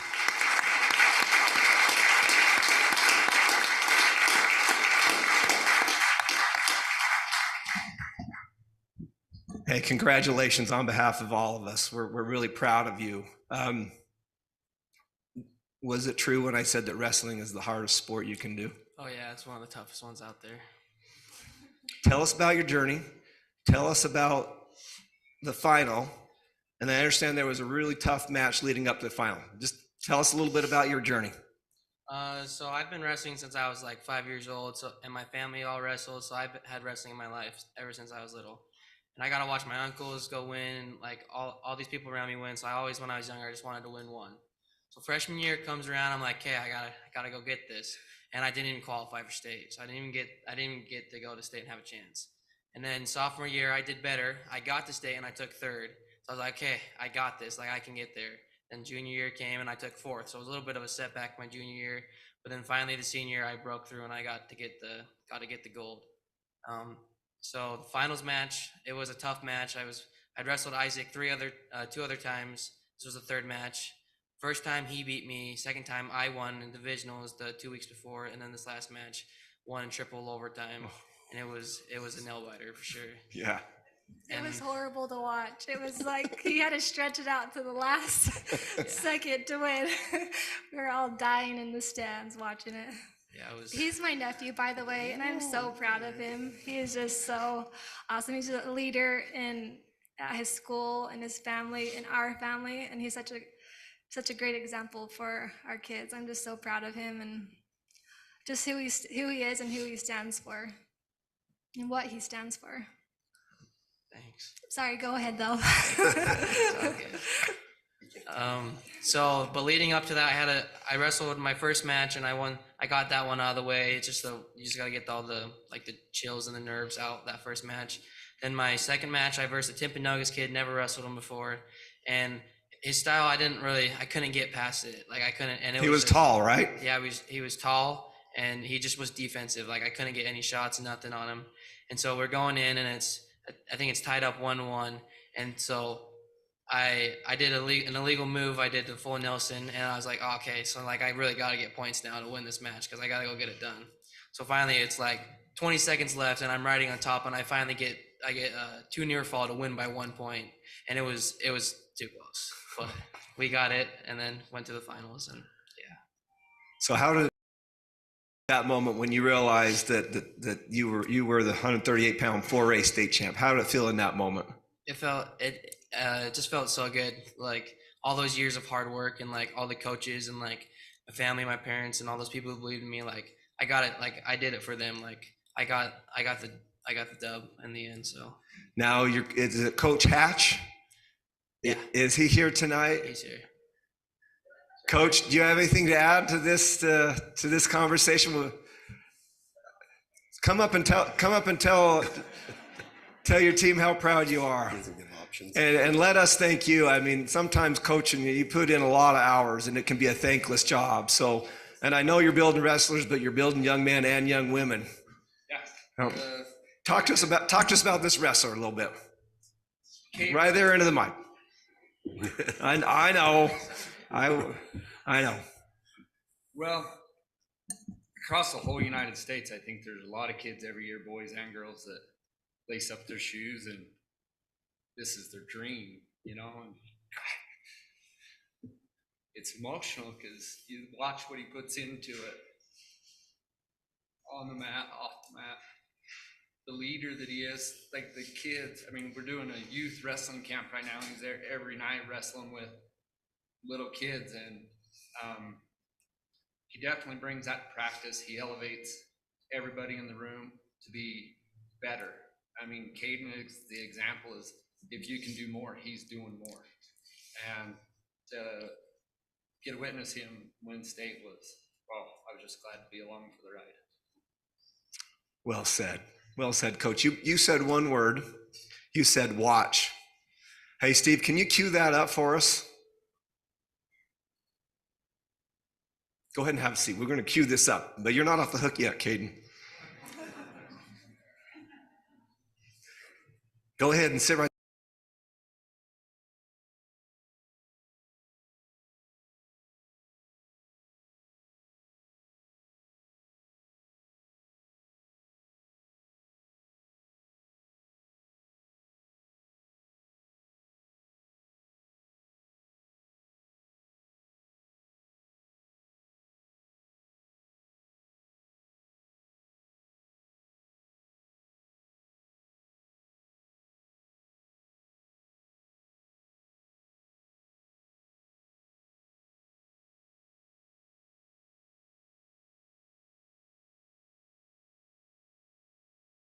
Come on back up.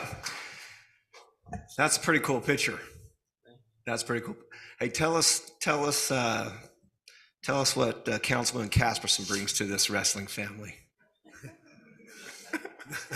Yes, Your aunt? Tell us, Caden. I'd love to hear. Don't mess with her. Oh boy. Can I start by saying I used to wrestle him when he was like 10 and I could beat him then, but then there was a certain age where, well, yeah, we can't. So we're giving the credit right here for you. Yeah, it's basically, do you want to thank me for that? Yeah, thank you. Like, she trained me when I was like 10, you know, so like, yeah, she's always hit me with the stick, you know, if I wasn't doing the right thing, so, yeah. Yeah, I've been hit by that stick a few times too. Council, any comments or questions for the state champ?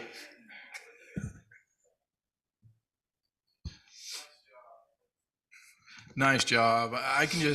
You can just feel what a good kid he is from here, can't you? Yeah.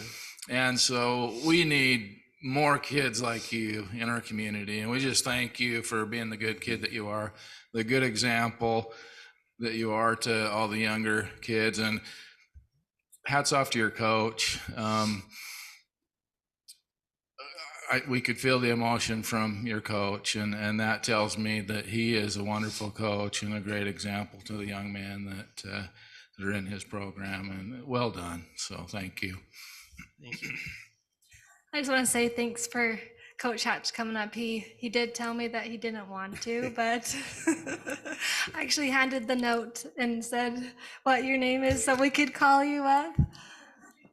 We run a transparent operation Yeah. here. I get so emotional about it too. Just, you know, he pointed up into the stands as all of our family. We're just all looking at each other. I can't even, like, it was just awesome. So I just love this kid. We're really proud of you. What's next for you? I'm going on a mission, putting my papers in, and so we'll see where I go here in a couple weeks. And then after mission, I would love to wrestle in college, see where that takes me. But yeah, I'll just head off to college and then on from there. And just remember, Washington is always home for you, okay, Caden? Yes, sir. Good job. Thank you.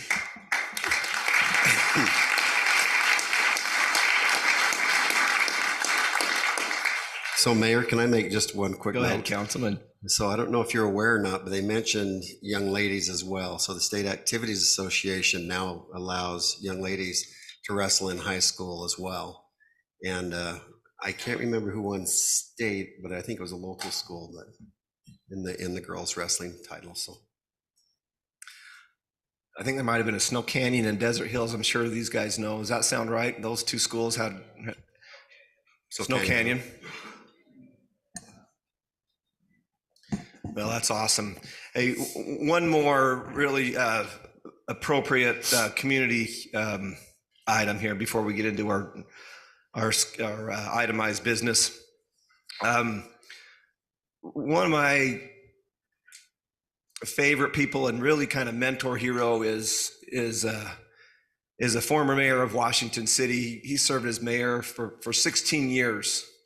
In fact, it was his vision and foresight that brought this building about that we're in this evening, and many other things.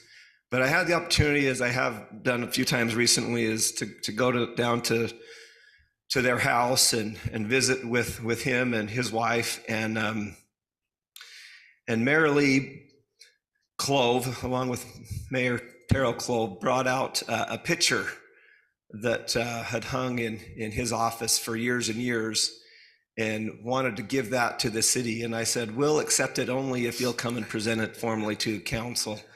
So at this time, I'd like to invite Mayor Terrell Clove to come forward, and Marilee, you're welcome to come if you would like.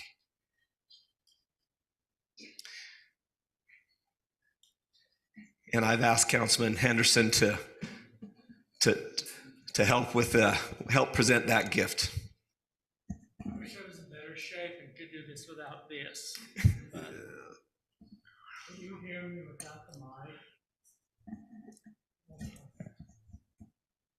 This picture, my wife Mary had been reading about Abraham Lincoln and fell in love with him. This is like years ago. And so this is hanging over in a store in St. George, and we saw it, and she liked it, so I thought, I'm going to get that for her. So we got it, and the title of that picture is In God We Trust. And so it's been hanging, it was hanging in my office in this building the whole time I was in this building. I was the mayor before this was built, but and then after I left, when I wasn't the mayor anymore, I took it to my office where I really worked, and it hung there all those years, and I could look at it every day, and it inspired me to look at, him and in God we trust, because I do trust in God. And so I thought, and when I wasn't at work anymore, I retired. We brought it home, and we thought that really should be in the city hall, that picture. And so then when Mayor Staley came, we thought perfect timing. But it's time we want to give this, so our family wants to present that picture of Abraham Lincoln, and it has a history to it. And the mayor's going to tell you that, I'm hoping, because I can't do it. About the history of the picture. And Abraham Lincoln was a wonderful man. And Mary said the reason, I wanted her to talk, but she won't. He was successful in lots of ways. He had a lot of failures. He never gave up. He just kept going. And as we know, he's one of the most famous, loved presidents we've ever had. And so anyway, we thought it would be a good place to hang it here. So when you come to City Hall, you can be reminded of Abraham Lincoln and In God We Trust, because I speak to him every day. And so I know he watches over us. Anyway, that's what we want to do. I'm sorry, I didn't used to cry all the time, but since I had this brain injury, I bawl over nothing. So forgive me. So anyway, I'm just grateful that I'm here and can be here tonight. It's nice to see so many people here. Okay, so that's. Thank you, Mayor Clove. And what I'd like to do is I'd invite the council to come down with the Cloves, and we'll take that picture. And then before Cade and your family goes, I forgot to get a picture there. So let's get this picture first. And I'm going to just share a few little remarks about this painting as well.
So as Mayor Clove mentioned, the name of the painting is In God We Trust.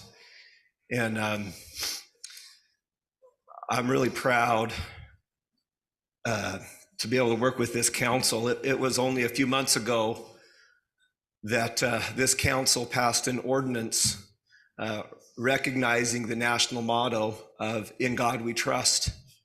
And part of that ordinance was to display the words In God We Trust in this council chambers. And perhaps he's been listening, and maybe that's the most appropriate way to display those words is with that picture and some words maybe right over there where you're standing, Terrell. But let me just I want to, this is a limited edition painting. And there's just a little write-up. I want to just tell you something you might find interesting. It's written in the first person as if Abraham Lincoln's talking to you. And as you see the picture, he's there kneeling and with the Bible next to him. But it says, he's as if it's Abraham Lincoln speaking. He says, the last congressional act I signed was to have the words In God We Trust inscribed on all our national currency to remind our fellow countrymen of the blessing the merciful Father has showered upon this nation. So I think that's quite appropriate and interesting that was indeed his last congressional act that he signed. And then just briefly on the painting itself, at the bottom of it, I'll just read the inscription. And this is another quote by Abraham Lincoln. He says, "It is the duty of the nation as well as of men to own their dependence upon the overruling power of God and to recognize the sublime truth announced in the Holy Scriptures and proved by all history that those nations only are blessed whose God is the Lord." Thank you. Thank you, Mayor Clove. And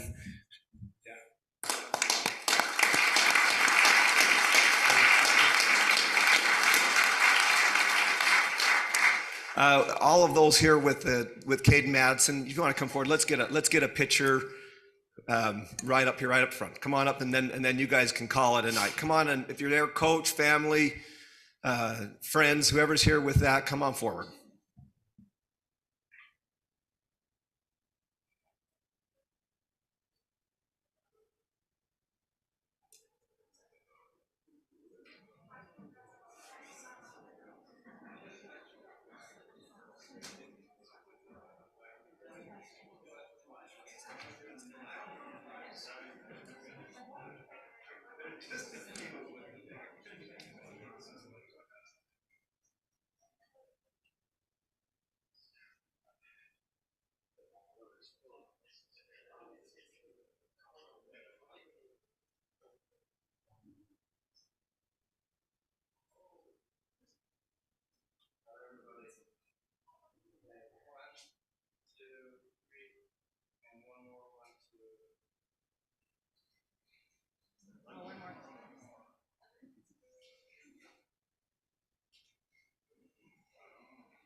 All right, just a couple of calendar items as they're making their way out. This is a big day for Councilman Coates, coming up on March 1st, who chairs the Solid Waste District. Washington County Solid Waste will have a groundbreaking ceremony on Friday, March 1st at 10 a.m. for the new facilities out there. These are a needed and welcome addition. I expect everyone to be there that's here tonight. Say 7 a.m.? 10 a.m. And we scheduled it for your time, Council. 1,000 We knew hours. 10 would work for you. I'm gonna support you. Seeing it's 10. And then it will be my privilege to give the annual State of the City address on Wednesday, March 6th in the reception center at the Washington City Community Center. The doors open at 11:30 and I will speak at noon, and I will go as fast as I possibly can with a lot of things to cover in this city. Council, any other announcements or dates that I may have missed? Next, I'll go ahead, Councilman. Mayor, just quickly, I guess I could have saved it for mine, but the session ends on Friday. That's just, I probably could have commented on that, but just in case there's some bills or anything out there that's you're burning to reach out on, talk to your legislators, and everything will wrap up at midnight on Friday. So another year. It's coming fast. Next item is declarations of abstentions and conflicts. Council, anything to declare or to abstain? Seeing none, we'll move on to the consent agenda. Item 4. 4A is approval of minutes. Consideration to approve the minutes from City Council meeting 2/14 of 24. 4B is the annual meeting schedule, approving the amended annual meeting schedule to include the Land Use Authority. 4C is consideration to approve the road dedication plat for Washington Fields Road, Sitla Extension. And the other items have been pulled from the consent agenda. Council, I'll look to you for a motion to approve that consent agenda. I'll make a motion to approve the consent agenda as outlined. Have a motion by Councilman Casperson and a second by? Second by Ivy. Councilman Ivy. All in favor? Aye. Consent agenda is approved.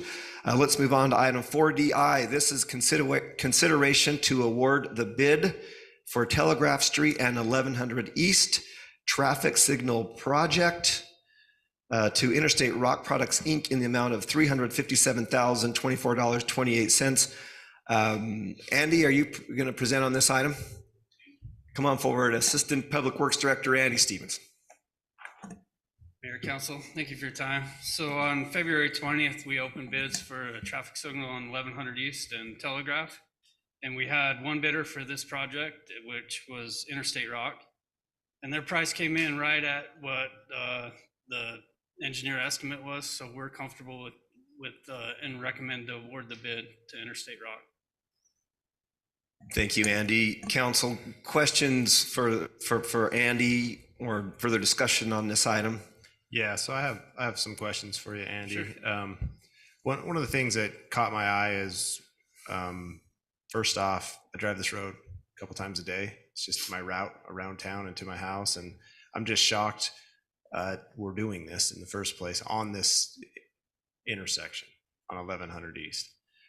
And the reason why I'm shocked is I know we have a half-built road on the north side and a smaller road on the south side, and I guess I'm struggling understanding why this one got picked versus another one on the traffic. And I'm sure you have all the data that can tell me. And then some of the answers I've heard is what was in our budget. Well, but do we need to have it? But I'm not against doing stuff if we know it's going to come in the future shortly. But for years I was pushed back on lights, and now I feel like we're just doing them wherever.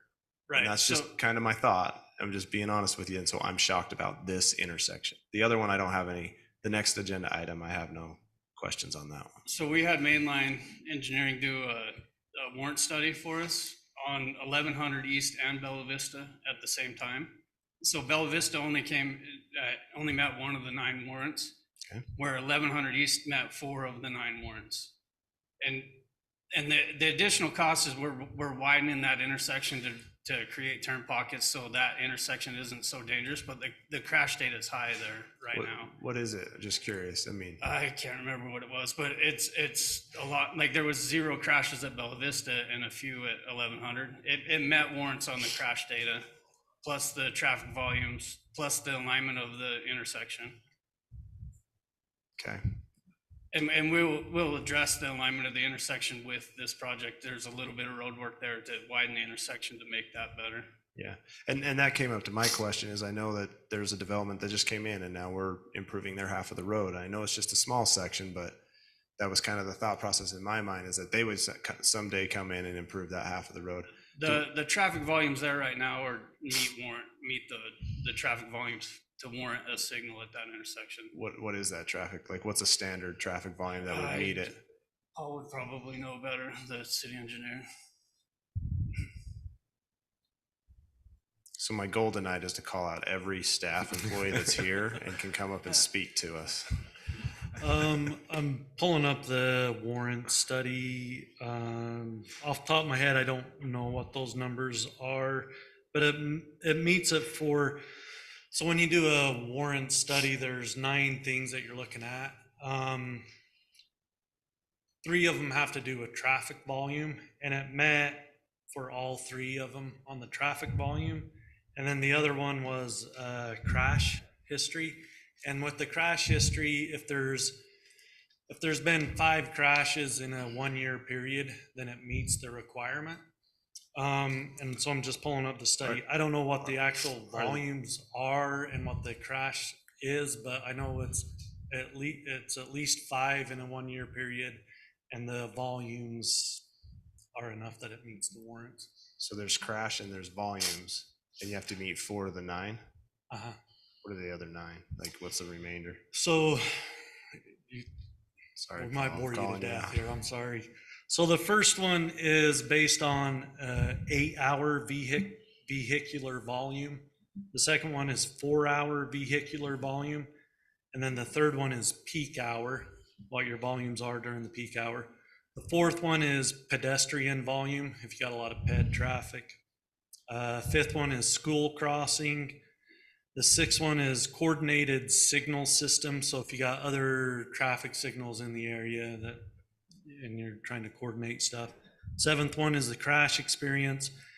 Eighth one is the roadway network, just how everything kind of lines up. And then the ninth one is if you got like a train track intersection near a at-grade crossing. Okay. So it meets up for the first 3, the volume, the 8-hour, the 4-hour, and the peak hour, and then the crash. Is it going to affect our Washington Parkway intersection? It's just pretty And close. Just back up. Oh, there's enough space there. I don't know the distance, but it's over like, I want to say it's like it's almost 2,000 feet away. You're almost half a mile away from each other. Well, those are my concerns. I mean, it's just, we're playing that sort of, you're saying it warrants it. I'm sure it does. I mean, with the traffic alone on Telegraph, I think almost every intersection gets that one checked off the list anymore. But, and I know I'm not there all day, but I was just surprised because I literally drive it multiple times a day and don't ever see any issues there. And everyone that comes down 1100 turns right. They never turn left. So I'm surprised there's traffic accidents there, but. Right. If you have. And it may have to do with just how the intersections kind of lined up. I think right now it's kind of a little, doesn't line up exactly. It's not center lined up. Yeah. So that may have to do with some of the traffic. And also, we're anticipating doing a couple traffic signals a year. We got to start somewhere. So it's kind of, we kind of picked some of the ones that had, we didn't go through all of them, but we kind of picked some of the ones that did have kind of a crash history to them. There are some that meet it, like Bella Vista, it meets it based on one of the warrants, and you only have to meet one of the warrants to meet the requirements for a traffic signal. But this one hit 4 of them, and with crash history, we just kind of, it wasn't like we were just willy-nilly just randomly picking some. We kind of went with the transportation master plan, kind of looked at those on there, and then also kind of looked at some of the crash history of some of the intersections. So just in the future, if we can have some of that data prepared for us to go with these traffic signals to understand, it would help me. I don't know if the rest of council wants it, but I'd like to, this is the reason why it met warrants and why we should do it.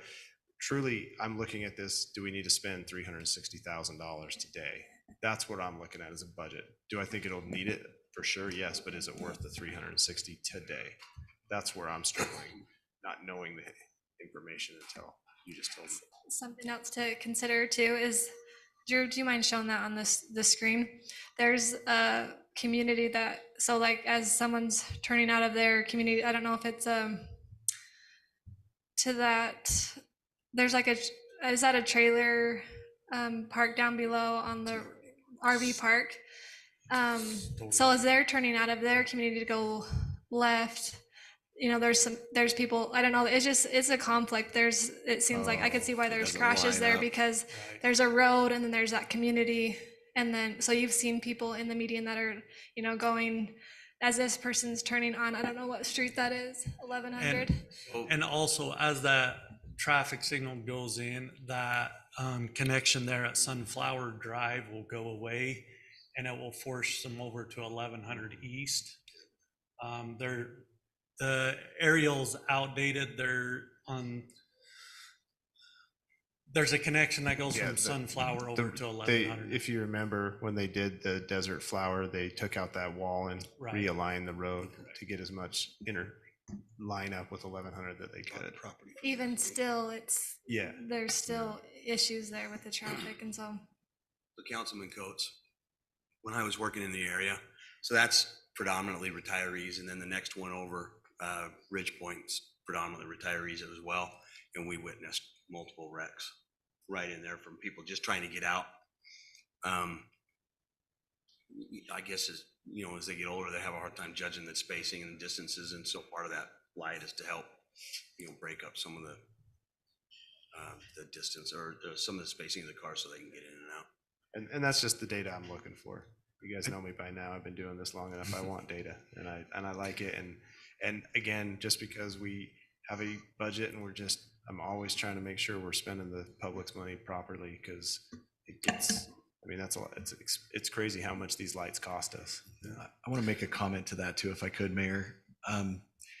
It's also surprising how long it takes to get a light in when it's needed right now. And so part of this is being a little bit proactive.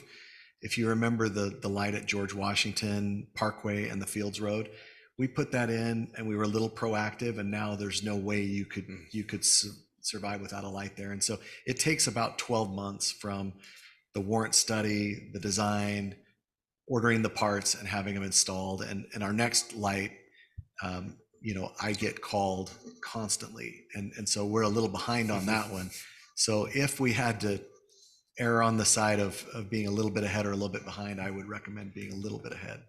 I agree with you. That's why I just am asking for the data so that we can, so I'm more well informed when it comes to understanding. Again, you guys are professionals, you know what you're doing. These are big funds that we have to plan for, and I'm glad we have planned for it. We have the funds to do it as a growing city. I just had to ask the question because, again, I've never seen an exit there, and knock on wood, it's not me next time right there. Well, those are great questions. This is good conversation, Council. I appreciate the care over which you take on the city's funds and the city's safety. Thank you, Mayor. One more question, if you don't mind. Councilman Ivey. So I just want to talk about the actual bids themselves.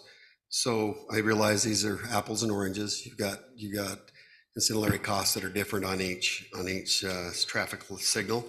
I guess what I'm looking at is it's customary that we have at least two bids.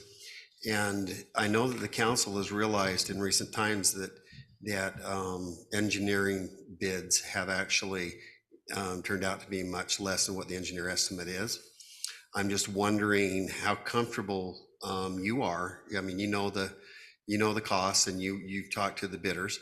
The other bid on the George Washington 240, there's about 30 or 40,000 difference in that bid. I guess what I'm asking is, this comes in at 357, and when you compare it, I just am wondering where this is Telegraph and 1100 East. The warrants that were met was because of wrecks and safety issues. I just would like to know how comfortable we are moving forward in only having the one bid. If we feel very comfortable that cost is where it needs to be, or where it would be even if we had two or three bids. Just kind of like to get some information going so that I can process that just a little bit more. So just for a reference for you, Councilman Ivey, 2 or 3 years ago when we did the two signals at the same time on the Fields Road at 3090 and 3650, they came in at a little bit higher than these two signals. And we already had conduit installed in those roads where they're going to have to trench or bore the conduit in here. So there's going to be a little bit more work here So we're, as staff, we're really comfortable with the prices that we're seeing, only with having one bidder, because they're comparable to the prices that we saw a few years ago when we did a similar project with 2 signals at the same time. Well, it's good to see prices come down. So tell me about the components. What's the wait time on getting the proponents if the council approves this tonight? So the mast arms and the poles, the big steel components, they're 100-day lead time on those right now. The traffic signal cabinet has a little bit, it's not quite 100 days. So that 100 days is the number. The steel is going to dictate the timing on the light.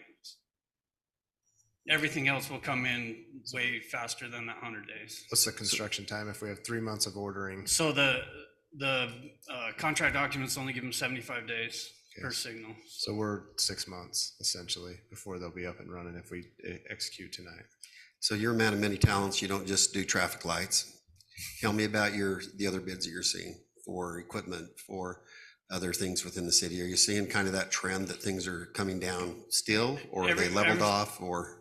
Yeah, everything's coming down and it's leveling out. It's more reasonable than it was a few years ago.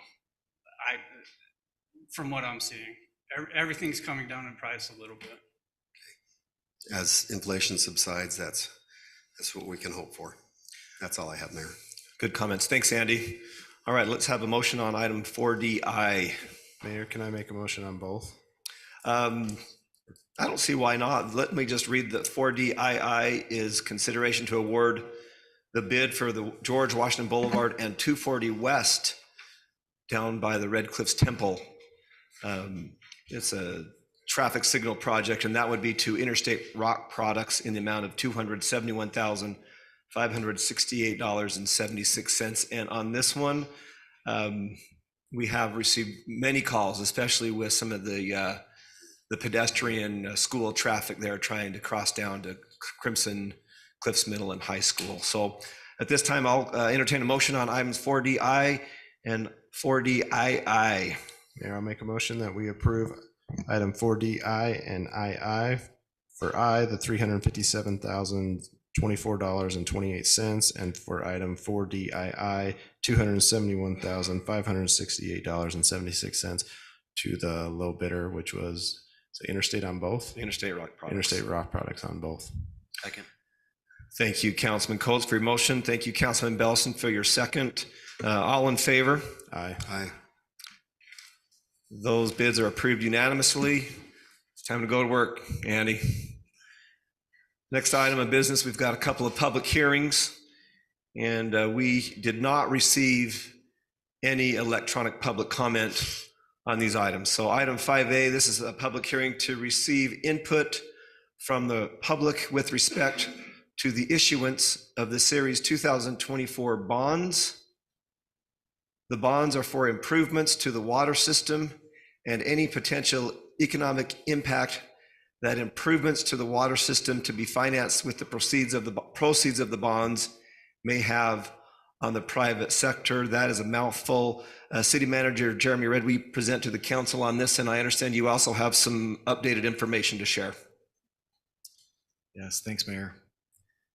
As you know, we talked about this a few times in the past as we get ready to put these bonds out for a water tank.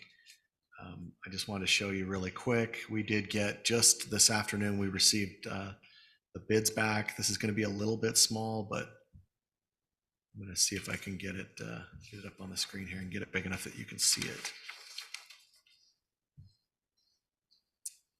We actually put the bids out at 10 years and 15 years to give us the best options. You can see that this is way small on the screen, but sorry.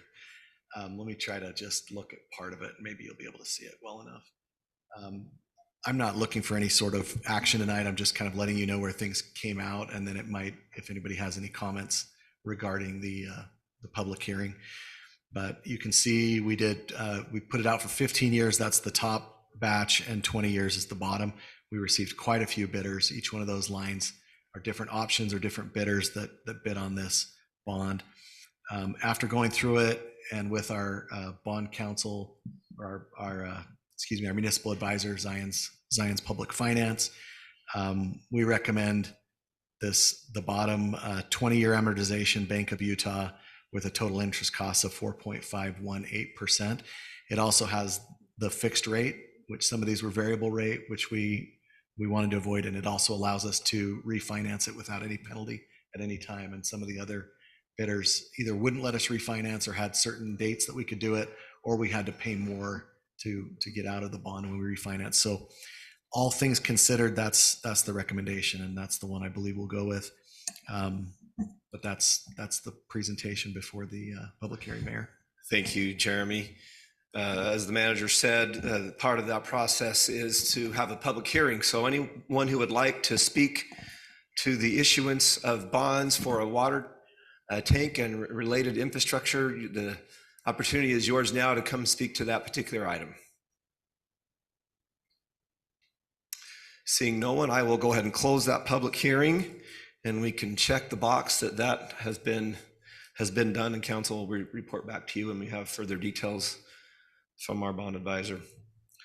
Next item of business is item 5B. This is a continuation of a public hearing that we started 2 weeks ago, which is consideration to approve an ordinance amending Washington City Code Title 9, Chapter 8A and Chapter 8B, accessory dwelling unit parking. Our city planner, Eldon Gibb, has done some additional research on this as it pertains to meeting the state's requirements. And so I'll let him give the council an update on that. Thank you, Mayor, Council. I was able to speak with the Department of Workforce Services on this and what we can do to stay in compliance for another year. I'm proposing that we pull this from the agenda or deny this request. And then I would then submit a date amendment to our moderate income housing plan to buy us another year. We can then dig into those options, choose another strategy, and then come back to this and amend this parking requirement at that time.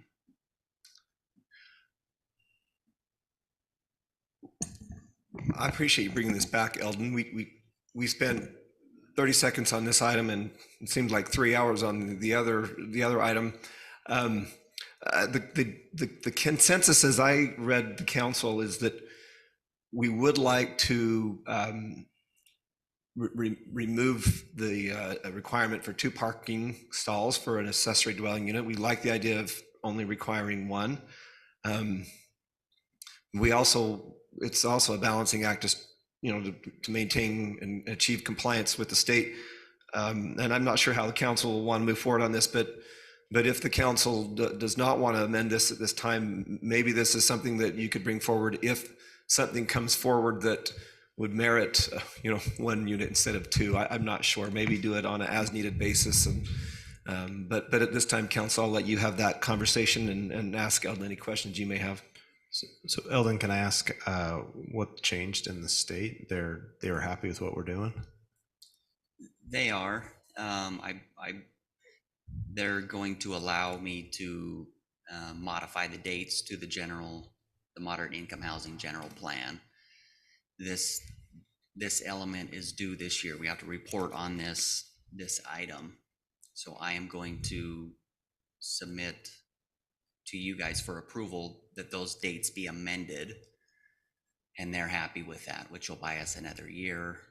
And then here in a few months, we'll get this back on the dock. Does that move anything up or it just pushes it down the road a little bit? It does, just buys us more time. So if an applicant comes in, because I think, I'm not going to speak for the rest of the council, but I was happy to see that we were doing this 1 parking to help with some of those ADUs. I'm just wondering if that's something we can look at on a case-by-case basis.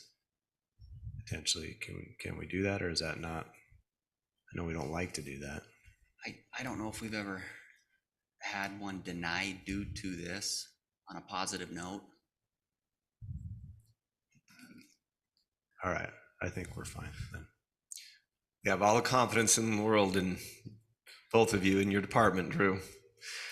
Okay, council, thank you, Eldon. So again, I'm holding things up a little bit. So I just want to make a quick comment that what you're seeing here, where they've gone from 2 to 1 on-site parking, that's just part of the ongoing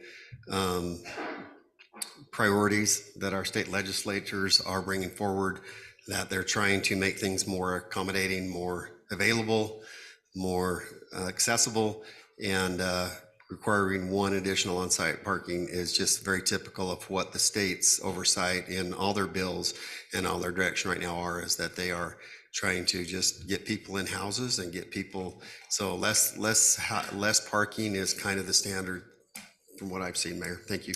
Yeah, good comments. Thank you, Councilman Ivy. Thank you, Eldon. I'm going to go ahead and open it up for a continuation of the public hearing. If anyone would like to speak to the exciting topic of number of parking stalls for exterior accessory dwelling units, now is your opportunity. Looking at you, young Mr. Liu. Seeing no one, I'm going to officially close this public hearing and turn to you, council, for it sounds like what was recommended is that we deny this ordinance, but that's your call. That's your privilege to make the motion and make the votes. Anytime somebody comes and says, hey, please deny my application, I'm fine with it. So I'd make a motion that we deny at this time the amendment of the accessory dwelling unit parking. Second. Thank you, Councilman Bellison, for your motion. Thank you for your second, Councilman Coates. This is an ordinance. So let's go roll call on this. We'll start on my right side with Councilmember Casperson. Aye. Ivy. Aye. Coates. Aye. Henderson. Aye. Belliston. Aye. All right, that is denied and will likely come back at a future date. Next item of business is 6A. This is consideration to approve a conditional use permit C-23-16 for a 5-story hotel, 3-story office building, and parking structure located at 1294 East Hospitality Way. The applicant is WH Investments LLC. And I'm going to invite our city planner, Eldon Gibb, to come forward. While he's coming forward, I will make note that the public hearing for this item occurred at the Planning Commission meeting 1 week ago. And as I look into the audience, is there anyone in particular here that wants to speak to this conditional use permit for the hotel and the office building? If so, if you just raise your hand. Okay, seeing none, I'll give our city planner, Eldon Gibb, the opportunity to present this item, and then we'll invite the applicant forward, and we'll give you, council, opportunities to speak with both parties as they're in front of you. Mr. Gibb. This one I will not be recommending denial. I just want to put that out there. I don't want to get that stigma tied to my name here. So. Better not. The applicant is requesting approval of a conditional use permit to build a 5-story hotel, 3-story office building, and a shared parking structure.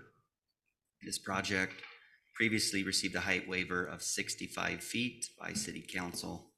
Zoning regulations require hotels and office buildings over 5,000 square feet in size to obtain an approved conditional use permit. The hotel includes 121 rooms with 7 employees, and during the largest shift, parking for the hotel requires 140 parking spaces. The office building is 22,884 square feet and requires 92 parking spaces.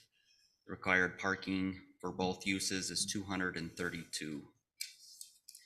The applicant is proposing 155 shared parking spaces, which is 77 spaces short of the required count. The peak hours of operation for both uses do not align, and the applicant is seeking approval to reduce the parking by approximately 30%. During normal daytime working hours, the office building will utilize and be allocated the required 92 stalls.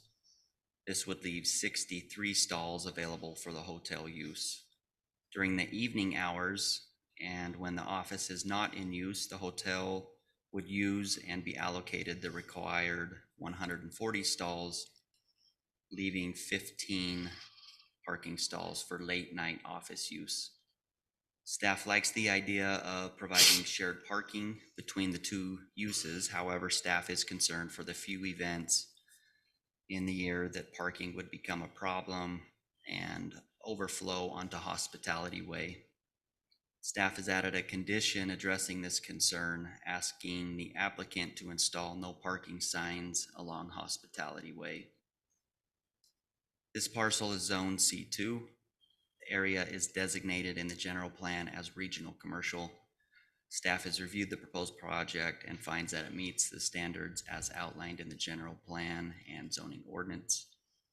The building elevations, finishes are aesthetically pleasing and appears that this development will be a welcomed addition to the city.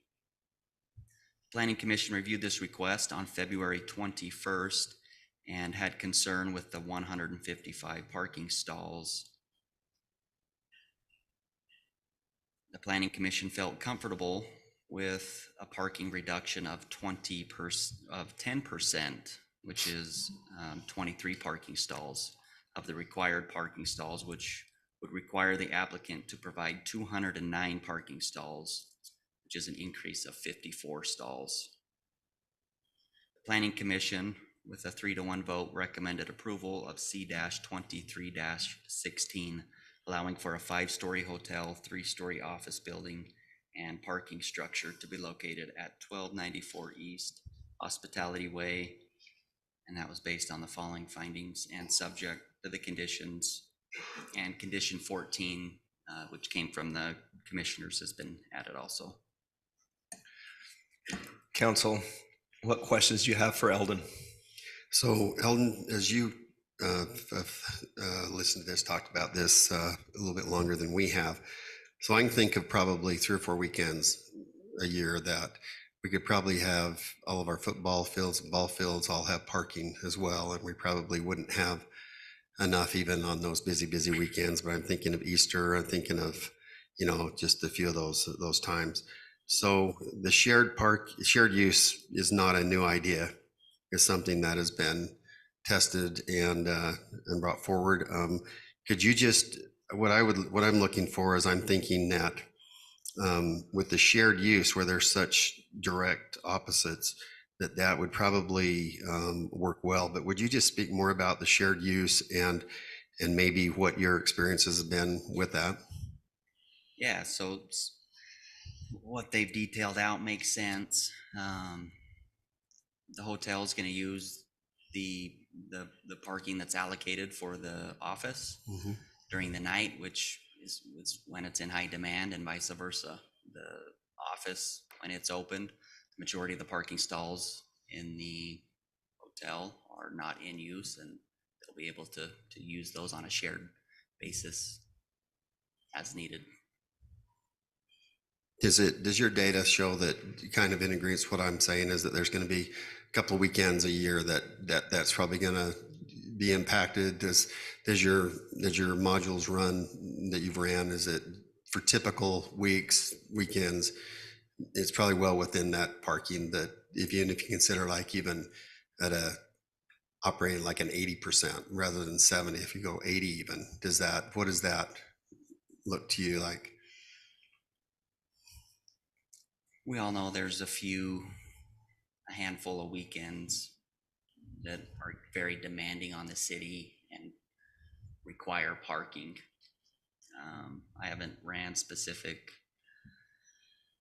data on this. Staff is concerned for those busy weekends, and we've added a condition on there to put no parking along that roadway. Has the applicant replied to that request, or have you had conversation about that? I know that have they responded, as far as you know? I haven't reached out on that. I will just defer to them, have them answer that. Even on those busy weekends. Councilman Bellison, go ahead. Yeah. Pardon me, even though on those busy weekends during the day, they're heading out, and typically the office building isn't, fully staffed on a weekend, right? The question I have is how much convention space in the hotel is in there? Typically there's a certain amount of convention space. So, that in my mind ought to kind of calculate in with the day use parking requirements of the office. Otherwise I don't, non-competing use where you're doing night and day offsets doesn't bother me much. So good comment. Councilman Henderson. Comment, Mayor. I don't have a problem with shared parking. My only concern would be on this plan, the hotel that's up by, in my neck of the woods up on Green Springs. I'd say every weekend, there's probably at least 10 to 12, maybe 15, just on normal weekends, trucks with trailers pulling boats or, ATVs or whatever it might be. So just my concern with this configuration would be, where would those guys park if they were to come and they're pulling a rock crawler Jeep, behind their truck on a trailer. I don't think they'd be going up on the parking structure. But that would be just my one concern. I don't have a concern with shared parking, but just that one thing that I've noticed at the hotel by my house is, a lot of trucks and trailers, and I think that would be a problem with this configuration here. They'd be out in the street for sure. So These are the same owners between this and the Best Western right next door, right? Or yes. Same group. Would a shared parking agreement with the Best Western alleviate some of those concerns? I don't know It's if tough there's- to kind of force that on anybody, but it certainly, if it was different ownership, it wouldn't be as tough to get some sort of a shared parking agreement put in place. That's a good point, Councilman. I think it's time to transition to bring the applicant forward or the applicant's representative. If you'd like to come forward, looks like Shane Whitwer with WH Investments. Mr. Whitwer. Thank you for having me. I'm happy to address some of the questions right off the bat, if that would be helpful. Absolutely. And I can touch on some of the other benefits that I think that this brings. So let me go to the shared parking. That seemed to be one of the biggest issues. I recognize nobody wants their guests to be happier than the hotel, right? They're going to let us know if they can't park their trailer. They're going to let us know if they can't find parking spots.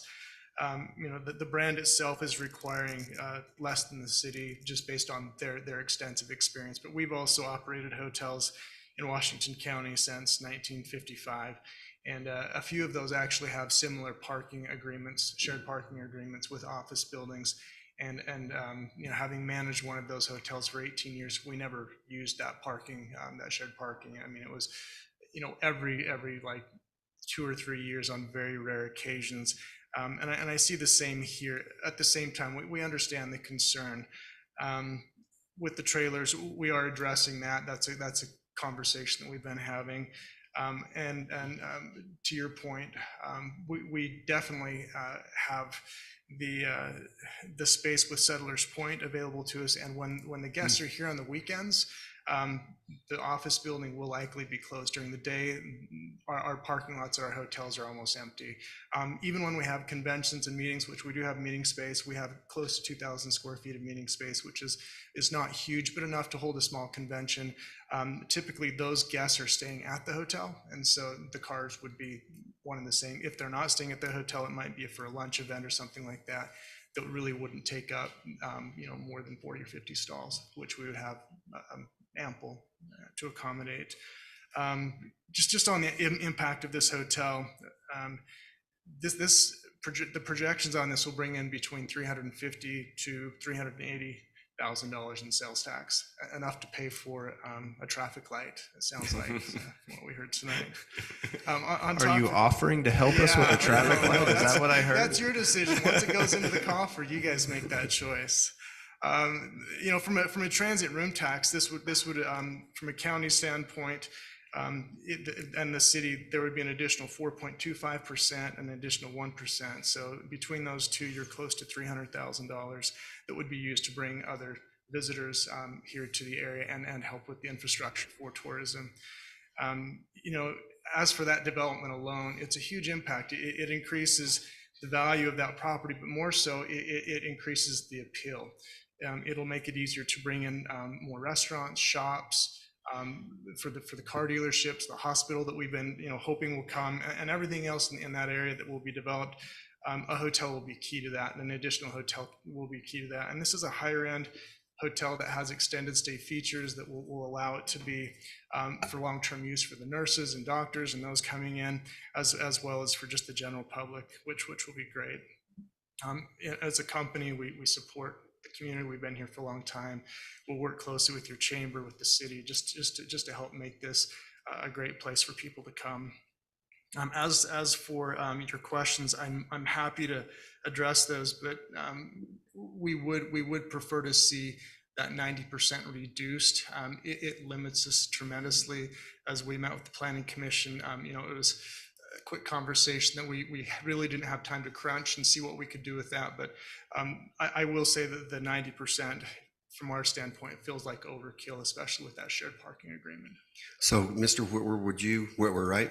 Yes. So, would you talk a little bit about your shared agreement? I know a little bit about your great business partner there in the other motel that's here in attendance.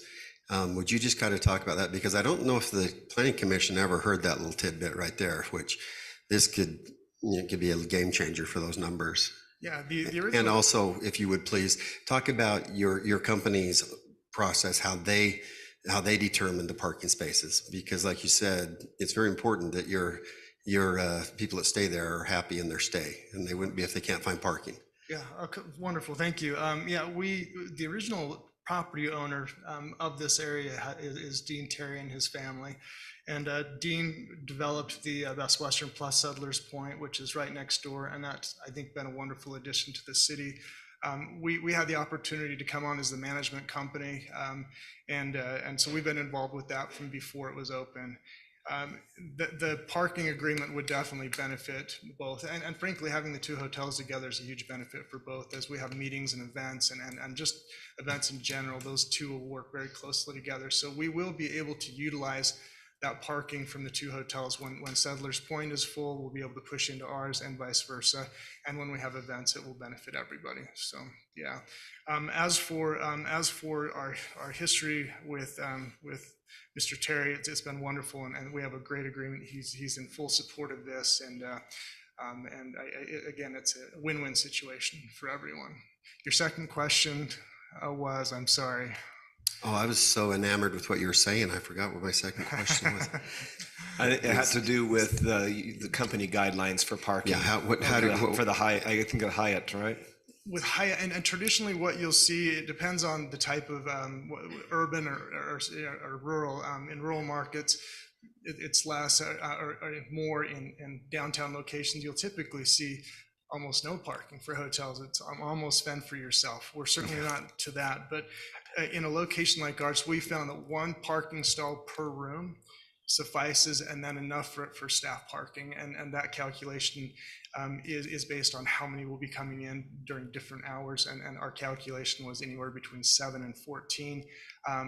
14 is what I think the city of Washington requires, or Hyatt, but our count was a little bit lower than the 140 required by your city, by the guidelines. So one car per motel room, that makes sense. And you're seeing more and more people, they'll come on buses with schools and things like that. Many travel together, and more people are using Uber, and when they're flying into the area, they don't rent a car. They don't have their own cars, but many do. So we still we're on a roll. Another question. So the data that you used for the income, those are based off of figures that you've already kind of got with the other motel and your vast experience in the industry, right? And that's significant. We have a really good idea of what that hotel will do, just based on our pro formas, based on occupancy, based on average daily rates. We're very confident once the hotel is stabilized, it will bring in that type of sales tax and transit room tax. Further questions for Mr. Whitwer? If you wouldn't mind, I can't resist offering Dean Terry the opportunity to come. Is there anything, Mr. Terry, that you'd like to share with the council? It's nice to see you this evening.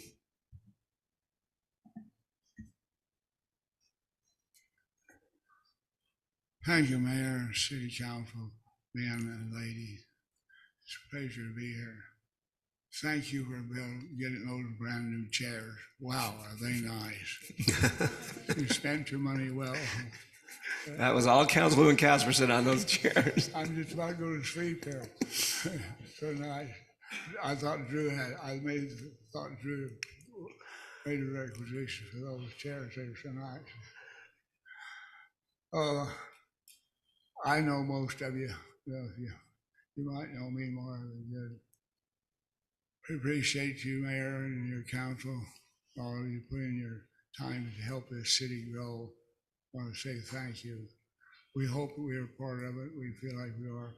Shane doesn't tell you, but he manages hospitality, 11 properties between Arizona and Moab and St. George. So when he talks about something, he's experienced. Downtown St. George, there's a Carla Hills. In 1958, I had the Shell station beside of his grandpa. That's Whitworth. So I go with Whitworth way back. Why wouldn't I choose him to manage my hotel? He beat me up every morning. Last day. It didn't matter what time I went business. I also had a Goodyear tire distributorship. I run out of that. I get in that already, but sometimes I'd stay a little late, but I couldn't beat him. And the same thing with Shane. He and his brother Danny that managed and runs that operation. They do a great job for us. I sleep quiet and nice. They take care of the problems. Well, we certainly appreciate you, Mr. Terry, and we appreciate what you've done for our city, not only on Exit 13, but also bringing all your tractors out for Cotton Days. You're a real part of our community. We appreciate you very much. Thank you, Mayor. Let me just mention two things. They're trying to get it penciled out. We're talking about $30 million to put in our project in this city on that one site. Invest. It's not 15 million, it's 30. So all I say is, anything you can do to help him get that project done. I know I would go up to Best Western Settlers Point tonight. We're full last night. We have half the spaces used. The buses drop the kids off and they go to the rooms. We have lots of buses. When I leased the property across the street to McDonald's, you know what they did? They took 2 pads. I parked in one of them tonight. I'm not a bus, but there's bus parking, trucks parked. They said, we feel like this is a space that needs to be invested in for the future. They took, like I said, we're talking to some set-down restaurants. This will help it. Maybe you should say that's why I'm here. Asking the city council, give Shane every consideration you can. Help him get this penciled out. It's tough. Troy, you know more about it. Anybody, don't you? Getting things penciled out. It's not easy, is it? It isn't. You guys, all you guys, people here, get on the line. I've served on a bank board for 20 years. Let me tell you, I've seen a lot of people. I shouldn't tell you this. We used to finance his grandpa, our bank did. But my point is, it's not a done deal, what he's doing. He's got to have it penciled out or else he can't do it. I'm not pleading for him. I'm just telling the facts the way it is. Anything you can do to help him, we're behind him. We want him to be successful. We want him to be able to get it to happen, not just talk, but happen. He said, I asked him today, I said, Shane, when did you break ground? He said, if we get it come together, we should be able to do it in July. This year, not 10 years from now. This year. Yeah. Thank you. Appreciate you all. Thank you, Mr. Terry. We appreciate you. Thank you, Mr. Whitwer. I'm gonna stay on call, Shane. Go ahead for Councilman Coates. For Shane when we're ready. Let me just mention, Week from this Saturday, I turn 90. Next October 15th, my wife has 70 years. Wow. Can you imagine her putting up with me?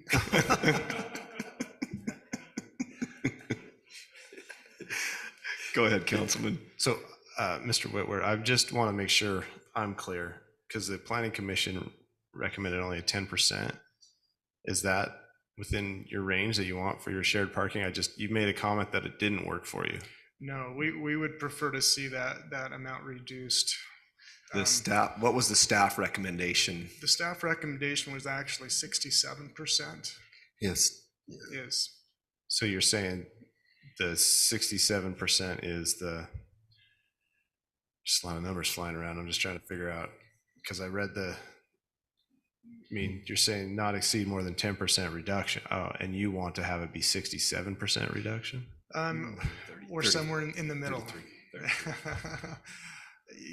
As we've looked at it, since last week, we've looked at it, the 90% is extremely restrictive. I would say 80% would be much more feasible for us. So you're saying 20% reduction? Well, that we hit up to 80%, well, 80% or more of the city's parking requirements is what that would be. Okay, so throw me They would those hit numbers, Drew. 80%, like if it said it needed 100, they would need 80, and then the 20% would come from the shared. That's fine. That makes sense. Yeah.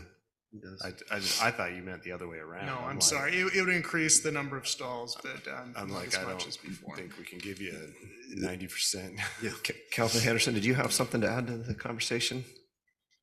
No, I'm fine with that. So I have no problem with the shared parking with the office building. I'm just thinking of my office building where our office is, and during the day there's cars there, and after 5 o'clock it's deserted, and on weekends it's deserted, and so I can totally understand that.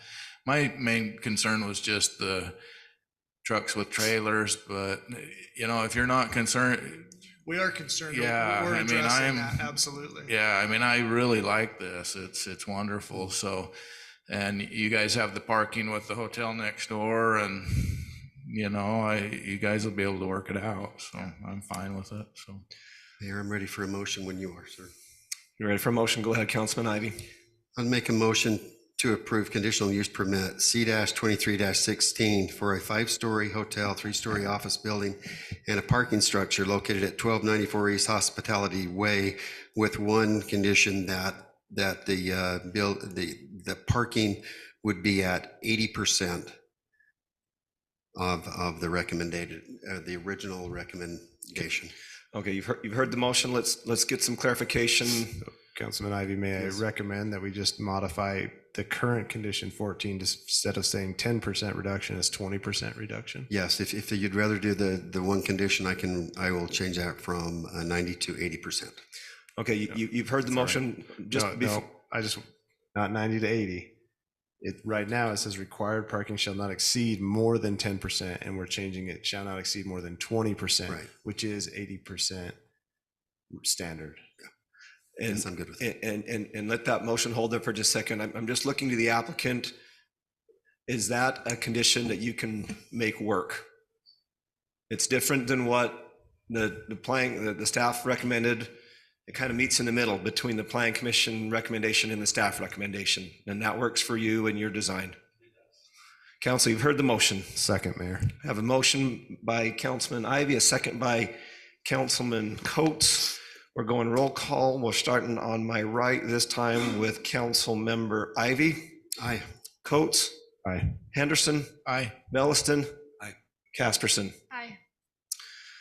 That conditional use permit is approved unanimously with an updated, I believe it's 14th condition. Hey, we look forward to a great project there. We appreciate you very much. Okay, item number 7 is ordinance. We've got 2 ordinances this evening.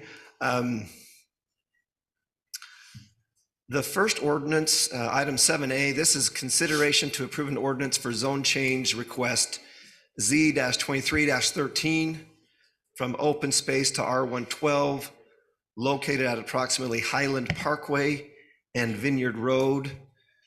The applicant is Atlas Engineering. And before I ask the Community Development Director, Drew Ellerman, to speak, present to the council on this item, I am going to look into, yes. Okay. Okay. I'll just make a couple of notes. I do want to make note that the public hearing did occur at the Planning Commission meeting 1 week ago on this particular item. I will also make note that the mayor and council have received considerable email correspondence in regards to this item.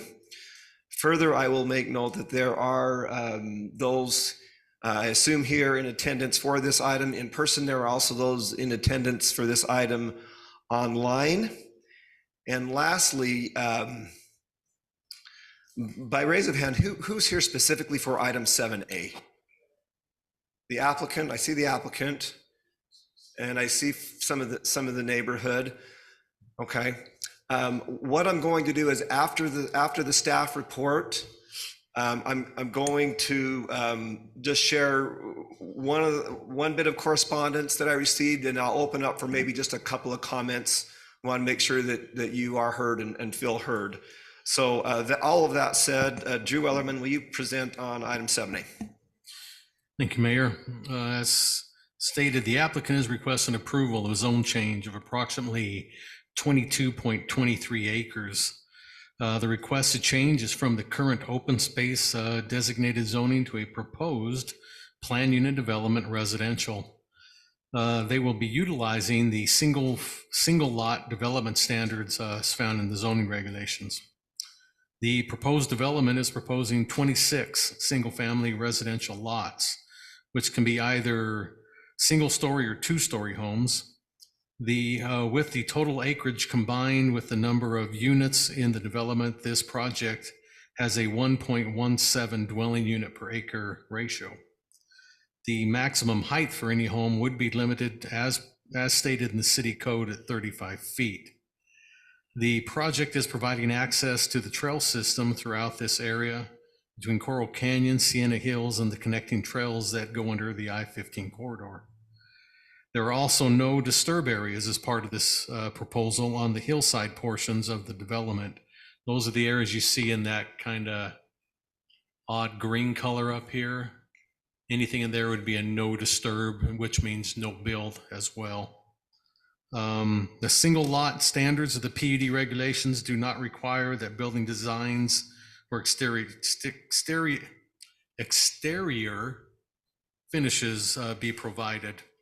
The surrounding zoning to this entire proposed development is the Coral Canyon PCD on the north and east, and PUD, both commercial and residential PUD to the west and south respectively.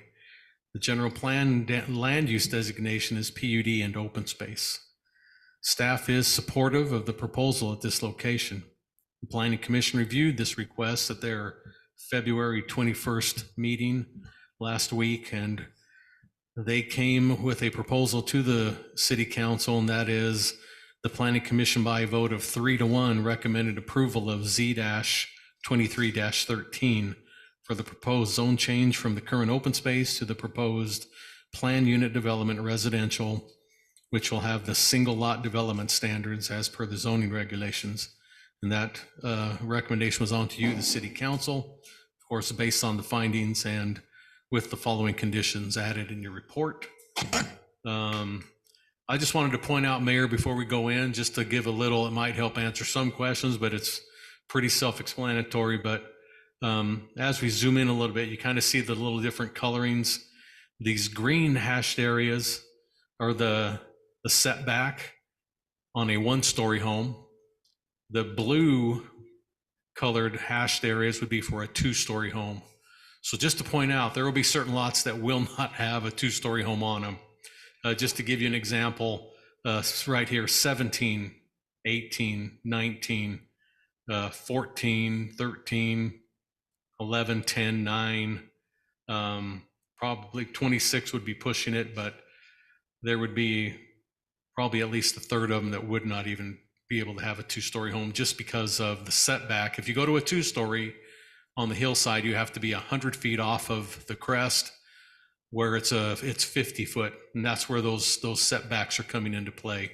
Is based on a mesa, you have to be so far back from that for the setback to kick in, and that's what determined that. So it's either 100 foot setback on a two-story or 50 foot on a one-story. Also, you can see the trail system is brought into play.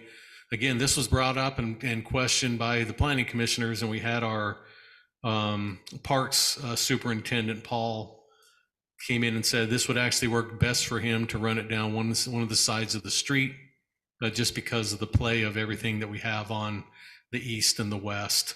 And it would best be utilized on having one side of the street have that extended sidewalk, meandering sidewalk of the 10-foot trail. So now I'll be glad to answer any questions. It looks like Councilman Coates is ready. Go ahead, Councilman. I have, I don't know if there's statements or clarifications on this project, but I'm happy to address them now or let the applicant speak before. I just want to voice a couple of my concerns and being consistent with the surrounding areas. What was the last part? Being consistent with the surrounding areas. Okay. So Maybe wait for the applicant. Do you want to wait, or do you want to wait for the applicant? Well, if the applicant has anything to say, I just go ahead. I'll just bring up my concerns, and maybe staff can start with where is the detention and LID for this project? I did not see it on a map. Does the applicant know? We'll have the applicant come up and talk. Okay, I know so it was. That's my first question. Yep. I did talk with Parks about the trail. I think we need to stay consistent with what we've done. I know that it gets a little tighter on the ridge. I think currently in our Parks Master Plan, we have a trail on both sides of the ridge. Now, my recommendation is that we still keep it on a ridge. We just keep it on one side or the other, so that it's consistent with everything else that's happened up on the bench if we're going to do a trail. I don't know what works best, if it's on the north side or south side of that plateau, but. Yeah, the road in this case, just I want to address that real quick, is Highland Parkway that comes down. There is a trail on that one that comes down the ridge and then ties in. So that's, yeah, I'm aware of that. I'm just talking about, so maybe it's the north side is where we need to put that trail and keep it on the ridge and the perimeter. We fought really hard on Coral Canyon to keep it on the outside in phase 4, and on this 4, we had to, I just want to be consistent with what we're doing with it. The requirements we've made Coral Canyon, the same with this group. I am concerned with the lot lines going past the buildable area. It needs to be open space and dedicated as open space. So I have concerns there. And then again, I want to be consistent with what we were making other groups do, is the max height of 25 feet on this ridge line. That's what we made Coral Canyon do, and we made them stick to it. And this is a PUD, and I think we should make them stick to that same aspect. Those are my concerns on the development. Thank you. Further comments, discussion, questions with staff before I'm going to open up I'm going to open a little bit of public comment, and then we'll give the applicant an opportunity to speak as well. No, I don't want to repeat what Councilman Coates said, but I to remember the 25-foot ceiling. So I'd want to explore that as well. So clarification for staff, when does this say this moves forward? Does it have to still go to hillside? No, because they're not disturbing the hillside. Okay, thank you. That's the only reason, but the trail may end up disturbing the hillside. But we would look at that before the platting would take place, just to make sure the hillside would say what they want to say in it. So, because right now they probably would not disturb it, but if you're going to have them put that trail, I could see where it might, but we'd have to see when they go and lay everything out on the survey. So I'm going to go ahead and ask a couple questions to you, Drew. So, this is a beautiful piece of property. I mean, it is pristine. It's the top of the mesa that can be seen 360 degrees around, and it complements, and it essentially becomes, if not officially, to anyone who's seeing it, part of the Coral Canyon development. Can you just maybe talk to the building maybe some of the building height guidelines in Coral Canyon and also in Solus and the rest of the ridge and in the other areas in Coral Canyon? Well, I'd be glad to, and I've had the conversation. Thank you, Mayor, for that, because it has been brought up before that the city did not limit Coral Canyon to 25 feet. We have nowhere in the PCD, in the ordinance, I'm just clarifying this for this, but I'll explain where it comes from. There is no limit of, they don't talk about limiting only 1 stories in Coral Canyon PCD. Now, there is a master CCNR, I guess, that it's been referred to, about a 25-foot limit, but that's just in their own CCNRs of their development. So I just wanted, because a lot of them will bring that up, and the city did not put that stipulation on. We did not have that anywhere. It's always been in their own CCNRs. So we don't really have any zone that regulates, 1 or 2 stories saying, this is only a 1-story zone, but you can have them in the rest. Not that I'm against, I'm just clarifying for everybody's understanding that I don't have a zone. My PUD talks about 1-story and 2-story. When they talk about 2-story in PUD, it's always a bigger setback when it's a 2-story. So I just wanted to have that out there for everybody's thought, to have that as part of the discussion. Is Solus part of Coral Canyon? Solus is the last part of Coral Canyon, right? That is the boundary. At the end of Solus, that's where Coral Canyon stops right here, yes. And how many homes would you think then in the Mesa and down in that valley kind of following that guideline? Hundreds, thousands? Not hundreds of thousands, but But that's a great point. I also wanted to point out is right below, I do have some 2-story townhome projects that are just down below on the west side versus the east side. What's that? Said not on the ridge though. Oh no, I'm just bringing up for everybody to have. I want all of the the information available. So there are 2-story homes down below in Sienna Hills, but Coral Canyon side does not have them. Okay. And so those are all points of food for thought on the discussion for it. So that's great. I kind of agree with Councilman Coates that it'd probably best to maybe take out the open space, no disturb area, and leave that in a committed open space. It's easier to control that, so you don't get the maverick homeowner sometimes that may come down and end up. We get the homeowner that says, I'm paying taxes on this property, and I want to go build my cool swimming pool off this edge. The waterfall and everything below it. So yes, I totally agree with that. That would be a good bonus point on that. So thank you. Go ahead, Councilman Belliston. So I wasn't here for Solus's approval, right? And I haven't seen the plats on Solus. But the Highland Park loop that goes around it, which is the trail, ends just south of Solus at the park and at the other. Does it pick back up north through Solus? Because it's not on the west side. There's on both sides of Solus. Is it all the way? Okay. And then it gathers at the road right here. Kind of see the scar. It's just not paved yet, but it's there. I've walked it.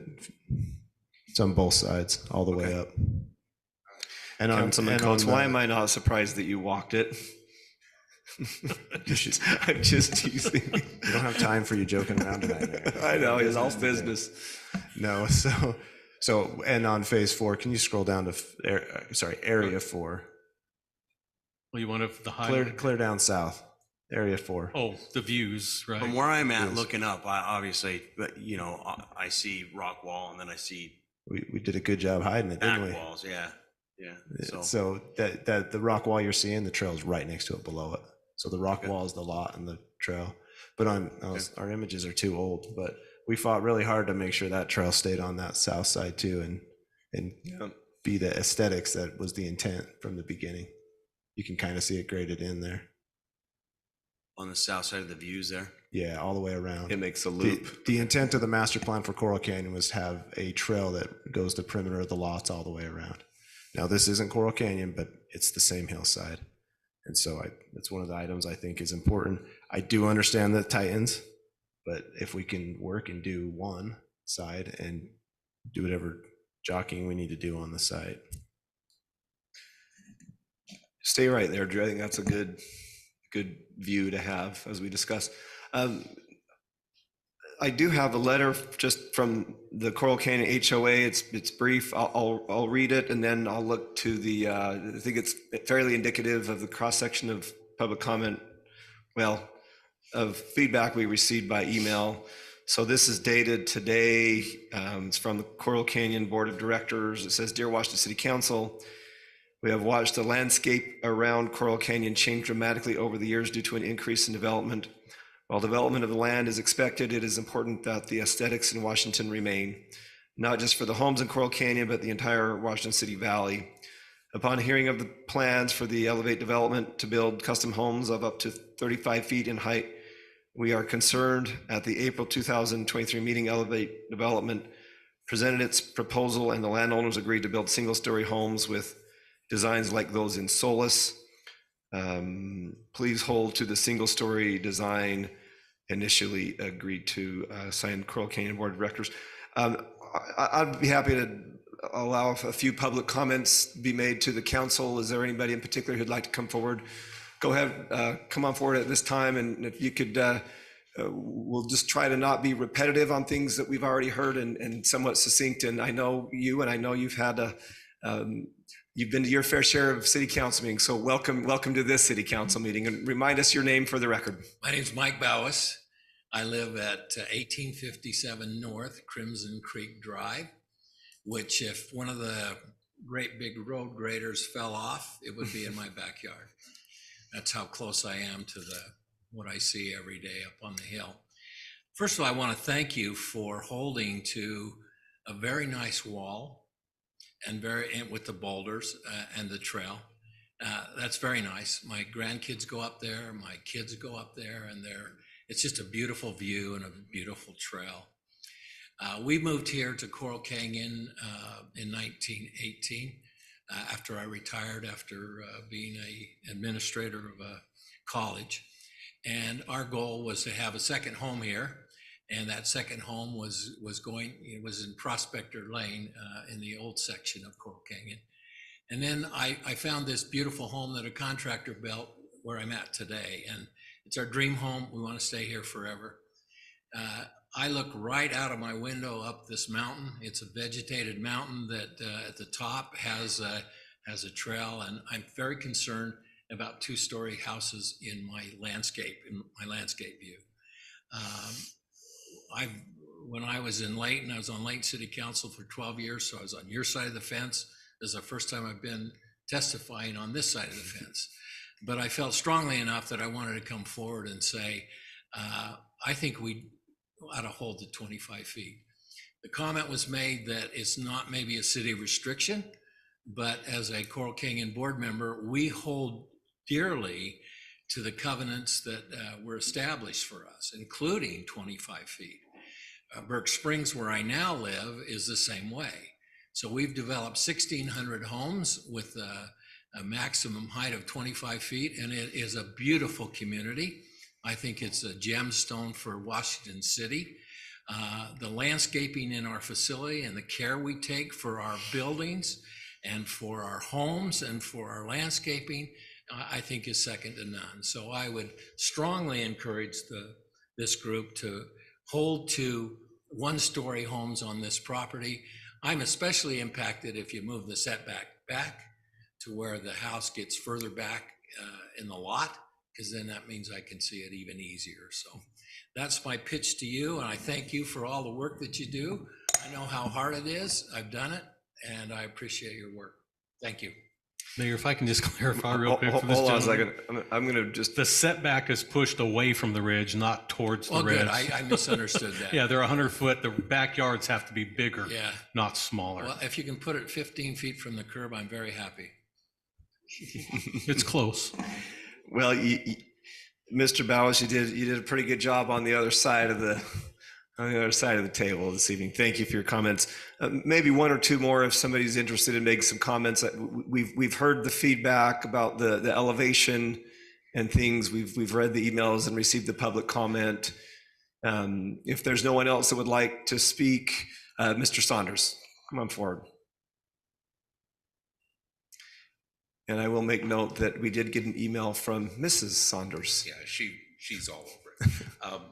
the comment that I would like to make is, I do believe that there is a wonderful piece of land here that somebody wants to develop, and they're going to be great lots. It looks like it's going to be well done. But what I'm concerned about is the view that we get coming in and out of Washington. Not so much from where I live. They could build 40-foot tall houses. I would not see it. But I would see it getting off at Washington Parkway. And I always think about our hillside when I drive through St. George. And at the time, St. George had Four Master Ridge was the exclusive area. And they have all these beautiful lots, and people developed them individually with individual tastes. And I'd have to ask Drew, I don't think that they have any 100-foot setback on Four Master. I think they're a lot closer. But they're so visible, and there's so many of them, they've gotten so big, it really is a completely different feeling driving into Washington City than it is driving past Four Master Ridge. And I would like you to consider that as a good reason for the 25-foot height. Thank you for your comments. Okay, at this time. Can I ask staff one more quick question? Sure, go ahead, So Councilman Coles. clarifying question. So it says in the application they want to do open space to R112, but the general plan's PUDR. Pardon me, what was? It says from open space to R112. So Yeah, that's a miss. Where was that at? in my agenda. I was just seeing the same thing. So I just wanted to clarify because the general plan was PUDR. PUDR. That's what, because when we did the general plan amendment on, that's what the council said. And Yeah. actually, didn't you deny an R110, or that was what they were going? requested to come in and we said, no, let's keep it PUD. You'd only look at it as a PUD. So for the record, this is consideration to approve an ordinance for zone change request Z-23-13 from open space to PUDR. Thank you. I was reading out at the exact same time.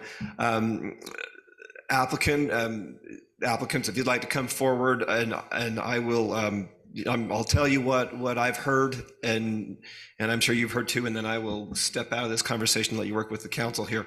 I'm hearing building height.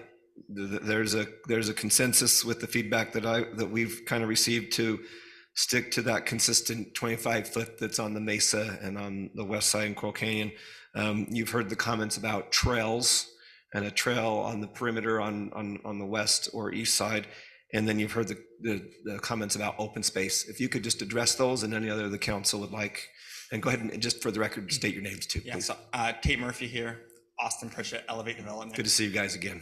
Hey, we appreciate you having us here. So I'll address the trail first. So we went through a lot of different iterations on the trail because, I mean, there is a double looping, but because we ran that trail down that new road that everyone sees, with the big rock wall, that satisfied one of the two sides. So this purple kind of offshoot you see on the other side of the second cul-de-sac between lots 8 and 9, that was not a required trail. That's something we offered up to say, hey, you know what? If someone's coming from Coral Canyon, we don't want to make them have to go all the way around the perimeter, loop back through, and then down the existing trail.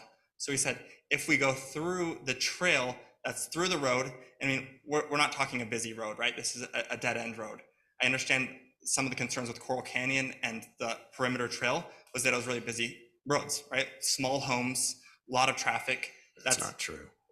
Okay, that's what we heard in that planning commission That's meeting. fine. That's not why there's a trail there. The Yeah. trail's there is not because of the busy roads. It's not because of any of that. It's because it's a look and feel and establishment for the area. Just to be Yeah, clear. no, just what the planning commission said was that. Okay. But so when we were talking with trails, they said that their main point, because it narrows there, is they keep the same perimeter. They obviously get the connection, but we added that extra connection that actually helps Coral Canyon not have to walk all the way around to loop back down.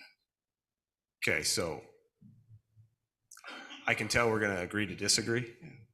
My opinion is the trail needs to be on the north side of the lots or the south side. I understand you made that connection. You have to anyway because that's a water line easement. You have to provide access. You can't cut it off because there's water lines there. So if you pave it or you don't pave it, still has to be an access there. But I'm fine with cutting off the stuff on the west or the southwest because of the reasons you talked about with the road going down and the connectivity. But I do think you need to have a connectivity that goes on the north side. Councilmember Coates, both the citizens that spoke talked about the hillside and how beautiful it is. And these are luxury gonna be single story, it sounds like, homes. And you want us to put that black clip up around there as people come into Washington City? That sounds like against what everybody wants, including the planning commission and the citizens. Okay, have you walked the trails that are up there? Yeah, I have. And that black clip around the edge is not visibly appealing. Okay, and I'm not going to speak anymore on it. Okay. I mean, and that was another consideration, right? Is what we tried to do something up here that was special, right?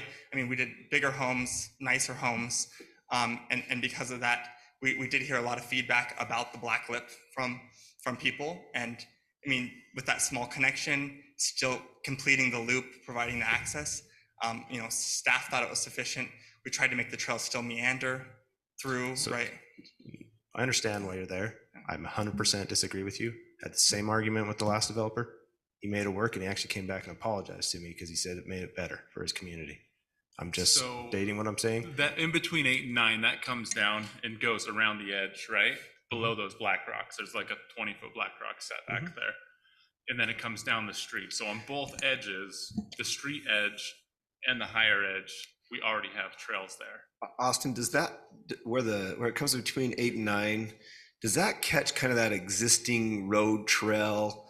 Correct. What I like about that particular trail is I think it cleans up some of that scarring, and then it also allows access to get down underneath into that into the reserve near the Red Cliff, near the Grapevine Trailhead. That's one of that to me is an attractive component of perimeter aside. I do like the cleaning up of that scar by turning that into a trail the best you can. And we're not, I mean, we're here to be flexible. I mean, we've heard loud and clear that, the community, it sounds like the most important issue for citizens is not having 2-story homes here.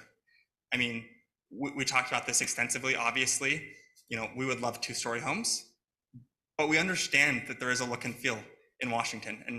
And that's something that, as we discussed it, internally and in great depth, it's like the trail is really, really hard for us. The reason we were able to do a cool development with big lots instead of our original plan, which was more of the smaller lots, was because we didn't have this, big trail passing through backyards. So the trail's a lot harder for us.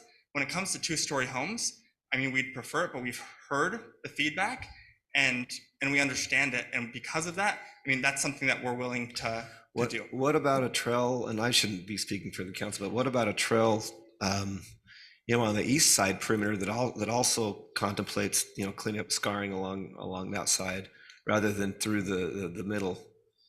Yeah, I mean, the hard part is the topography over there. I mean, if there was a way to connect on the other side of the water tower, it just gets really steep, right? In a couple specific regions, right? Right on the other side of the left side of the sheet right here on the water tower, there might be a way to connect in, but you can see that black rock drops down like 20 feet right there. Yeah, so we don't know how we'd connect in without creating additional you'd make a bigger scar, right? So the best way to do it is where it comes through and then matches up with that old road, right? Then you still get the views, you still are on the lip, on the edge. We feel like we're achieving that same feel as opposed to going on the north and making that black clip and ruining that hillside. So, Mayor, can I jump in? Go right ahead, there? Councilman Ivey. So our hillside committee is very efficient, and you can see what we've done with the other piece there, how nice it looks. Would you be willing to work with Hillside on that, on cleaning up those traditional scars, and maybe working together on that and creating a way forward? Because I know you folks own the property below on the west side as well. And I know we talked about it before when you brought your apartments forward and that. Yeah, so as it goes down, as it leaves the last plan, that's actually another section that we haven't done yet, but absolutely when we do that section.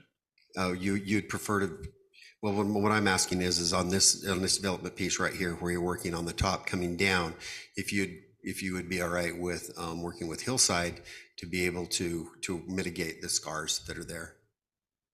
I mean, it's not part of the geography of this specific project, but yeah, we're willing to have those conversations for sure, because we are going to bring forward something on that project. Work together on it and Yeah, try to that correlate things between Hillside and the folks. Absolutely. Okay, thank you. And I mean, the other thing that was brought up with the open space, once again, I mean, we don't want to fight, right? I mean, we want to create a good project that is good for Washington City. I think the one-story homes, I mean, we all love driving in and seeing Washington City and that plateau. It's iconic. It's so easy to describe to people where this is because it's the Water Tower Plateau and everyone knows, right? So we get that. We get that, you know, you might get a citizen in the future that you see has a little bit more power than he actually does with that. And I mean, once again, that's something that we're willing to say, hey, if you want to make that dedicated open space and take it out of the lots, I mean, absolutely, that makes sense to us. It's just back to this trail that, I mean, we would really like to keep it meandering down the center, creating all the connectivity to all the trail system, but not creating that lip around the edge. See, for me, as long as the trails maintain connectivity, I don't really have an issue if they go interior, because then at least you and your neighbors or the people that are up there are utilizing them and see them and you know, remember them, rather than if they're out behind lots, you kind of forget that it's even there. But if you're willing to keep it at one story and then also, you know, peel that back, I agree with the comment on keeping it in open space, right? Just because, I mean, I've done projects too. You People never know think, what you're gonna get, right? like they said, they own it. So next thing you know, they're going to go try and build a gazebo and a fire pit halfway down the slope, you know? Yeah, So and we understand that. Yeah. how hard would it be to change that? I guess your engineers could probably change that pretty quick. Yeah, if that's a condition, we'll I mean, do it. yeah, you can just condition that the green turns into open space. We're completely fine with So just to be clear, there's enough here to be consistent with what we've kept, is we would need an updated map for approval of these items. Okay, does everybody feel that way? I'm talking to the council right now. What's that? I'm talking to the council of what I would Oh, like to okay. see. And that's what we've been consistent with. There's enough changes. That's my opinion. I agree. I would just say we table it for a couple of weeks and then, you know, change those to show that that's deeded open space, change the exhibits and tweak it up a little bit and then bring it back. And let me explain why we do that. Is because what happens, and I'm not saying you would, but people sometimes say, well, that's the approved map. And I know we have these conditions and then there's miscommunication. You think one thing, I think another. Yeah. We have to have the map updated that shows it, because right now it's not showing. If there's small things, we don't mind working through a condition, but I'm seeing quite a few major things that we need to address specifically before it moves forward, in my opinion. The other question I have for you is, where's your LID and storm drain for this project? I mean, they're located in the right of ways. You can't have them in the right of ways. Where's your detention pond? Or sorry, yeah, I'll have our engineer speak to it, but it's actually, sorry, where that trail, I think it's in the front swells there. And we can have them identified. Okay. So Councilman Coast, can I ask you a clarifying question? Yeah. Thank you, Mayor. So what you're saying is that a condition, wouldn't be enough, that we would need to get updated maps and bring it back, and what we'd be discussing is the trail, amending the plan for the open space, and then the addition of the hillside scar. Is that was there something else that? No, so the things that are on my list is, and it sounds like we don't all agree, right? And that's okay. But I wanted to see the trail in a different spot. I think the biggest things is the open space needs to be dedicated open space and determined, and then the single lot or single story family homes to be consistent with the neighborhood are the two biggest things I see.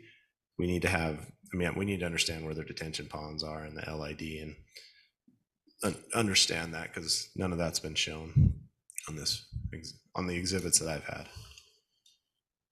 Can I just speak really quickly? So I just wanted to say that I'm comfortable with where the trail is also. And I appreciate that you guys are willing to, you've heard the concerns of our residents.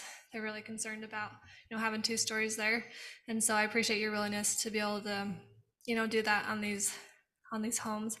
And so I'm comfortable with, where the trail is. And I'm glad that you guys are willing to do the one story. So Good comments. Thank you. And I was just gonna say Councilman Ivey. that the hillside, sorry, thank you, Mayor. And then, the hillside, that's a great consideration that I appreciate that as well. Your willingness to work with us on that. So quickly, there's no way that you see we could accept those conditions and get that approved now? Not for me. Okay. I guess, how does the rest of the council feel? Councilman Henderson, do you have thoughts on the discussion? I know you've been taking it all in and thinking it through. I appreciate the fact that you'll do single level. That's a big deal for me. I agree with the open space. What Councilman Belliston said, I've seen several times where somebody builds a gazebo and a fire pit down, the bottom of the lot. I'm kind of neutral on the trail. I'd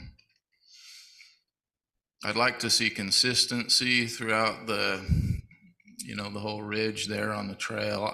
I think the trail as it is looks pretty good. I mean, I like the way Coral Canyon did the layering and the rock wall on it. So, I mean, I think it looks good. But if you're hampered by the topography, then I guess it is what it is. Parks Department, I mean, how do you guys feel about the trail system? Come on up here? forward, Paul. This is Paul Walker. He's been promoted from superintendent to assistant leisure services director. Thank you, Council. What's most important to us is we retain that connectivity with the trails, and we do have this here. One of the reasons we weren't as concerned about it running through the neighborhood was like was mentioned, it's not a through street. It's not going to be busy. We just want to maintain the connections. I would ask if you guys would like the trail on the perimeter, that we maybe discuss which side we would want that on. I think. So it sounds like, I'm the odd duck here on the trail. So it sounds like, from what I'm hearing, the council's fine with it where it is. I'm not, but I'm also not. Okay. It's not a sword I'm going to die on if the rest of the council wants it. I'm concerned about the other things. I think it should be that way, but I appreciate your comment on that. Yeah. But from what I'm hearing from the council, it sounds like they're fine with where the trail is, as long as they're all paved trails that connect everything. Yeah, where it connects both sides of the Solis Loop and it connects to Coral Canyon. We have this lake coming off where the water main goes. We really have some good options to connect all the trails with this. With the west side dropping down on that scarring, what would you intend to do to kind of mitigate that scarring and clean that up? Just to me, that's another part of the beautification of that ridge. And my preference, so I don't vote, but I get to speak a lot. My personal preference would be perimeter trail, but I get it. But I also like the idea of trying to mitigate that scar and connect down into the reserve. And I think it's consistent with that other side on kind of the north side, along the freeway where you can come up to the top of it too. And then you whether there's a perimeter trail or an inside trail, I'm more concerned with how you would mitigate the scarring, what efforts you would take there. Yeah, and we'll work with our engineers and we'll work with Hillside to figure out, what we can do. Like Austin mentioned, that's the last phase of the project. But I mean, those are conversations we can start having right now to figure out, what we can do to mitigate that. And I mean, we'd love to meet with Hillside and figure out what we can do. And if it comes back and you update some of your plats and your design, it would be nice to have some more detail on what you would do there. That would if there is a compromise on trails, that would be something that I think would be valuable to the city, is to have that cleaned up and beautified. Mayor, may I make just a couple more comments? So, I mean, as I said, I would prefer it to be, similar to what the rest of it is. I mean, I like the trail the way it is. And my interest, if we drop that trail down on the perimeter, does it drop down far enough to help with some of that scarring, And I mean, it would actually. Could that be part of it, or the would it trail make it worse? Well, it'd probably be on the other side because of the topography right there. Okay. In that specific spot, it'd be, I mean, we can maybe have our engineers look at it, but that'd be extremely difficult to drop down. I mean, I don't think it would be really possible. It's really steep. Okay. Yes, absolutely. Where it drops down, and it will just- help. Oh, yeah. That's what you were saying, right? As it drops down below, it'll mitigate. Yeah, I mean, I'm just saying, is there some way, since we want to have a trail anyway, is there a way to, you know, to make the trail so that it kind of takes care of some of that scarring? That's I mean, the I goal. don't know. That's Is that what your that's the goal is? Yeah. Kill two birds with Kill two birds with one stone. Exactly. Now, I'm going to point out this area where my arrow is, there's not much you can do there. You all know what I'm talking Right. about. This is the road cut that went down. That trail will help that immensely. If, you know, we follow that down, there's I think a water line that runs down there as well. But let's be clear, that's not part of this area's- applicant right now. We're not What's that? talking about anything past the subdivision. That, I Right. think they've mentioned it a couple times. It's the next phase, or it's the phase when they develop the stuff down below that we can address that. That's That is how I'm why looking we are at putting it. in that connectivity. Yeah, that's trail, why it's there. is so that it keeps going, right? Well, you have to have it because the water department has an easement Well, there. we don't have to put the trail in there. No, right? but you have to leave an easement There for has to them be to an get easement, but through it could there. be someone's yard with an easement in it, right? Yeah, I don't think they'd let you do that, but just so you know, because it's an easement for access too. I think the point is we're doing it out of goodwill to like future fix the scar. Well, You're Whether doing, we you're doing have it to have also an to easement. mitigate the requirement to put the trail on the outside. That's what you told me as well. Just, Okay. So they, I mean, they have done, with that road going up there now, it did clean up some of that hillside scarring. I mean, in the future, you know, obviously would hope to have that to the north mitigated. Go back, hold up. Go back to that Drew. top right, the over one. I Next think. turnover, right there. Never mind. Okay, I got it.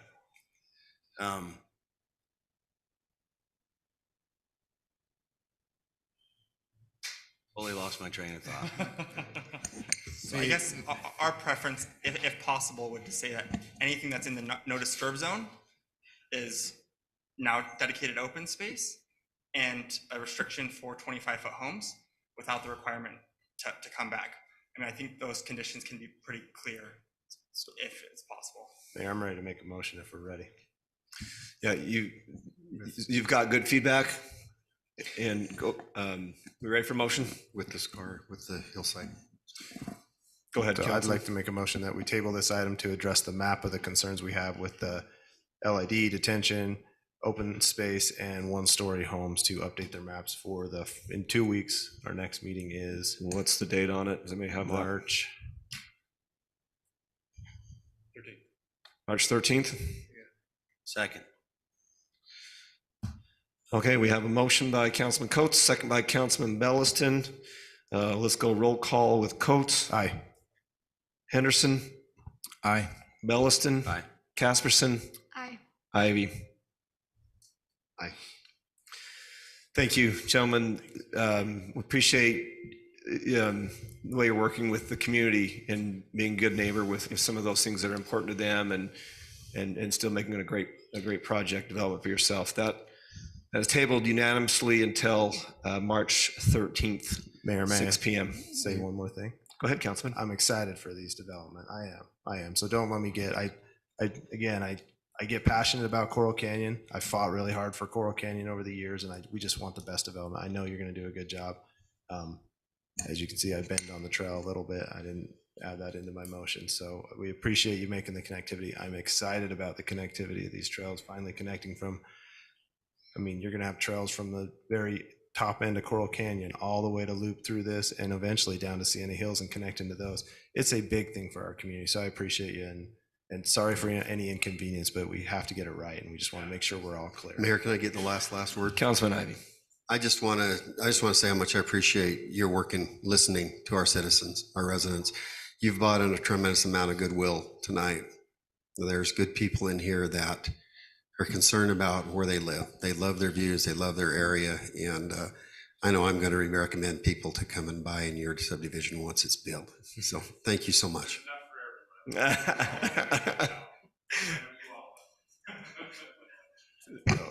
So my office is in Coral Canyon, and I look at that hillside every day, so I know what I'm looking at.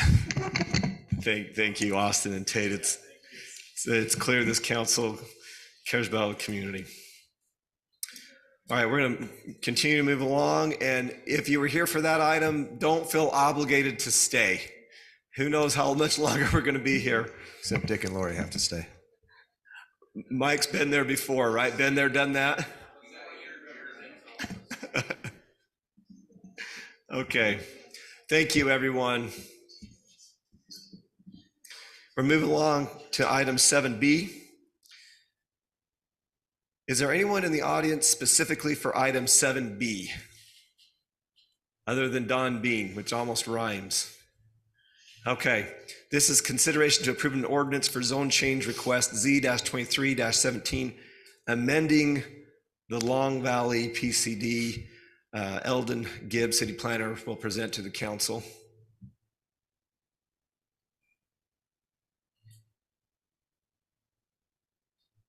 Thank you, Mayor, Council. The applicant is requesting approval to amend portions of the Long Valley PCD. I have a bullet point list that we can review and then answer any specific questions you may have.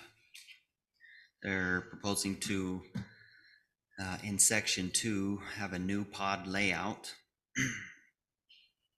They will eliminate the requirements to have an active adult community, which were originally in pods 1, 2, and 3. You can see them in the blue there. Those are changing to small lots and townhomes. They're going to correctly identify where the townhomes and single-family homes are located. Changes to the location of workforce housing, which was previously approved, just putting it into the PCD.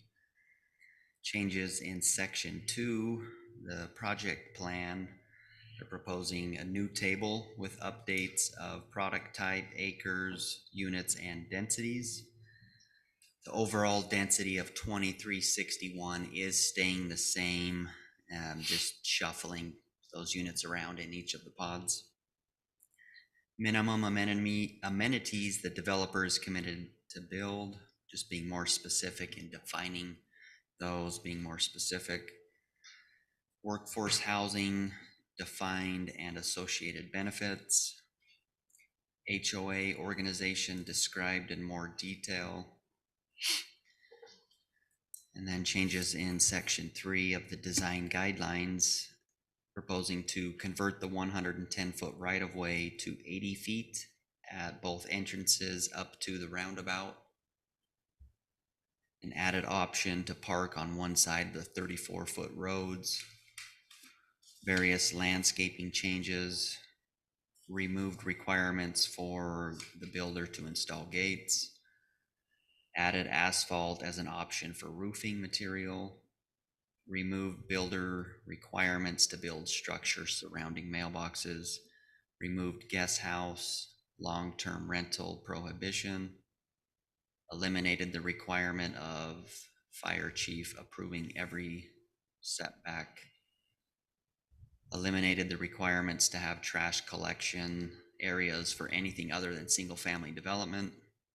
And then lastly, in section 8, the road cross-section map, again, convert the 110-foot right-of-way to an 80-foot, change the 34-foot road to modified curb to eliminate cuts in high back curb for the townhome developments, and also to extend that to the entire development as staff sees fit. And then an added option to park on one side of the road, of the 34-foot road.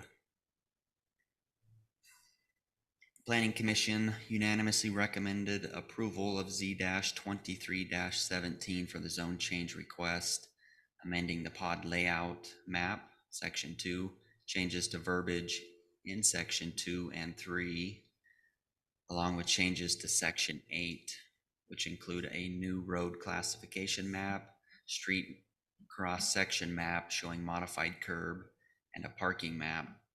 And that was based on the following findings and conditions as seen in the report.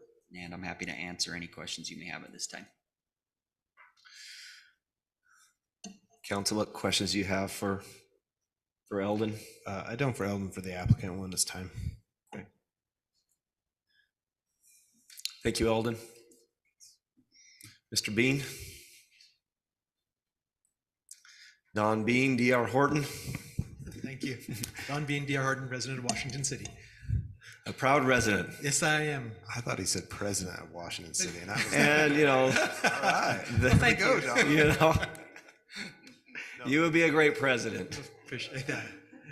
So while we're talking trails, I'm just going to bring up, I looked at the old pod map to this, and I know you mentioned to me we were going to change some of the trails. One of the questions I had is, it seems like you reduced a lot of trails from what you originally had proposed, and I'm just wondering your thoughts on that. I mean, I like the development, how it's going. I'm just curious on what your thoughts are. We have not deleted any trails in either of the plan. It may not show it as well in the plans that we've submitted, but I can give you the plans that. Will you pull them up? So that's the original. Show the original. There just seems a lot of cross trails and double-sided trails, and then you go to the next map and they're not there. So that's why I'm asking, because now it's just one linear trail down the middle. I mean, it's like cutting them in half, and that was a big selling point for me on this. Yeah, was yeah, that yeah. There was multiple trails on that. Okay. So I'm just curious. Looks like Adam has some. I'm looking at the trails.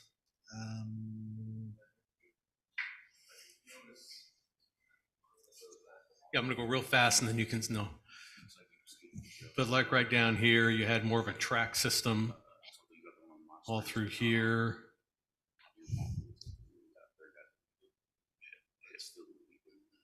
There's a double system Yeah. right here, Don. You can see down the middle, and you'll Yeah, notice. I see that trail, there's, I'm trying to see, say that again, Adam. I'm trying to look at where the trails are. Long Valley Parkway, the trail's still there. That one's not going away. So that's the upper lip or the upper road. So right now it shows, you've got a trail along the upper road. That'll actually stay. There's gonna be various trails, I think, through the center. It's not That they're not exactly showing. defined as just one. I think they're just trying to say there's trails in the center. I don't know about the back and forth cutting across, but we need to make sure those are going in as part of our. There was like PCD. 3 or 4 that joined here between these, the middle and there, and a couple of them up in here, and they're not showing. See how we had this one here, and this one, there's nothing, and then these guys through the middle, 13 and 16 and 17. And then especially down here on 21, you'll notice how sparse the change is. 1 going through here, none up on this side. I don't think they've remembered to put, I think they omitted all the trails on that side because there's one that goes around that whole big road the whole way. That goes around the top. Who admitted them? I think when they updated their maps is what maps. So is this, but that's the new plan, and so I'm just curious why. Yeah, so that's what he's. I guess, do you have a reason why you eliminated them? There's no, there was no intent to eliminate them on this trail, on this map. I'm just thinking he just didn't put them in. This wasn't the trails map, so he was just. Do we have a trails map that's part of the I don't have it. PCD? Because I can see that happening if it accidentally. Yeah. It does show trails, and it doesn't say what type of trail, and I'm assuming some are dirt and some Yeah, are. that's correct. Some are dirt and some are paved. Adam's shaking his head no, so he doesn't know. Well, for the most part, the ones along I'm trying to figure out which direction that is, the northwest corner. Do you see that trail? Where it says Labyrinth, the Labyrinth area, that would be dirt. Right down here? Yeah. And then we are planning the trail that goes along the edge on the east side is dirt. Up there? Yep, all the way along.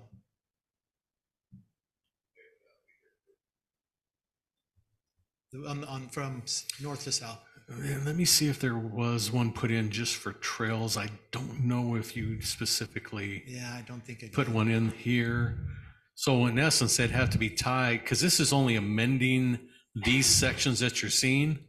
So the rest of it remains the same, council. But the only reason why I bring it up is because they're amending the bubble map, and the bubble map usually is the main indicator, and the trails aren't updated on it and don't match. Yeah, the main That's why I bubble, brought it up. people do tend to follow this page right here in our history. This is what they don't, if it's on page 67 and it's a map, they're going to wonder what happened here when it's up front in the first I'm talking 5 or when 6 pages. in 10 years when you and I had elevated ourselves and aren't here, right? Yeah. No, I'm just saying that I've heard these arguments before. Oh, this is the new map. The new map didn't show the trail. So Yeah. I just, that was, Our intent was not to change the trail amounts. Maybe the location changed as we did the development. thanks, Don. So another question I had for you, Don, moving forward is you don't plan any, I mean, I'm sure you don't plan it, but one of my biggest things I hate when people come in for their PCD change every 5 minutes, and you have not. So I'm hoping this is a good change, that we have a good thing. I understand starting a development, you have these and you make that change, and then you only every like 5 to 10 years kind of We thing. tried to make every change in this. That's why it was significant changes. We went through as many things as we did. This is what we want. One of the things that was early on was that the preliminary plat, we had to talk about amenities at every preliminary plat and then get approval because of those amenities. And that's one of the reasons on the amenity side, we went, this is the minimum amount we'll put in. We'll put in more than this, but this is the kind, you can hold us to this. Most of them we've already started. We just wanted everyone to be understanding, like you're saying on the trails, I understand that. I want to commit to what we're going to do, and I want to be a clear understanding on both sides. So staff, I don't want to delay it, but I want to give you. Yes, so my question for staff is, this is a minor enough issue in your opinion that if they updated this bubble map with their current trail layout and identified which are dirt and trail, that's something staff can do, or with as being a condition? I think because you have the original map that's already been approved, it's not even so much, well, I guess they would need to update the approved map to reflect that, but you've already got that exhibit. You already have that on record. As long as your motion were just to be clear that, you know, if it were to approve this in its entirety, except that they need to submit a new document that restores all of the trails as shown on the original bubble map. I think that's clear enough to be understandable and for staff to administer. In doing that, I'm fine with as well. The one question I want clarified here between the applicant and the council is this pod number 10. You know, the original one showed all this. This is their big amenity area with, you've got your big pool there, you got your big clubhouse there that people can rent out. I guess I'm not so concerned about having all that red line around number 10 unless the council is, because that's going to be more, I mean, they're going to be, everything's going to lead to there or lead out of. Does that help if that's okay? I understand what you're saying. I wasn't focusing at all on that because I figured that was a part of that amenity area and they have connections. They're going to want to get connections to it. Yeah.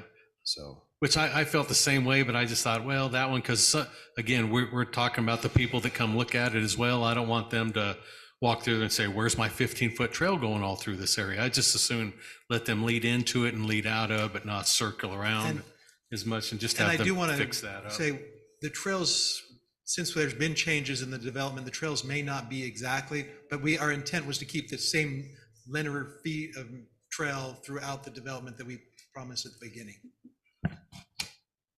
Okay. So can you do we an may not have a update? trail on either side of that long, but no, I get that. Okay. I'm more, I guess the thing that caught my eye was that you were missing on some of the roads, and then the I'm going to call it the cross trails, the connectivity from the neighborhoods are missing now. But you're saying there might not be a double trail all the way down the park. Right. I don't think you have to, as long as you have connectivity to the neighborhoods. And we will.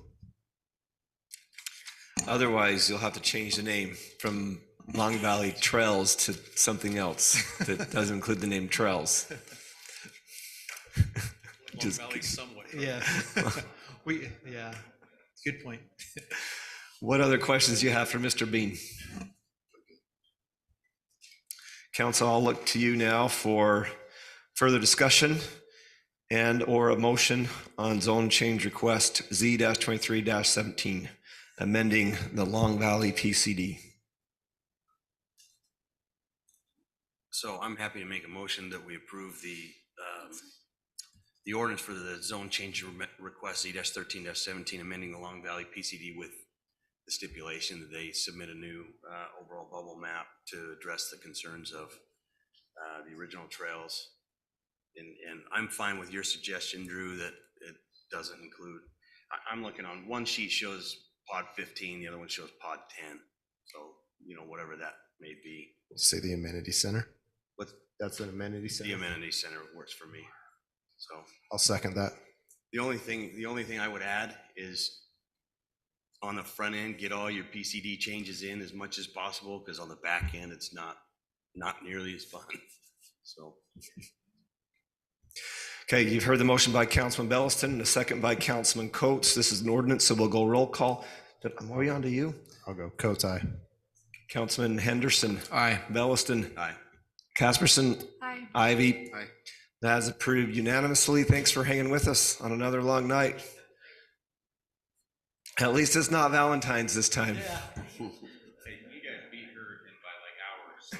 This is long for us, Adam. Good to see you guys. Keep doing your best work here in Washington, okay? He hasn't been there for 2 months, so Don't tempt me yet. I know a council we wanna- member from Hurricane.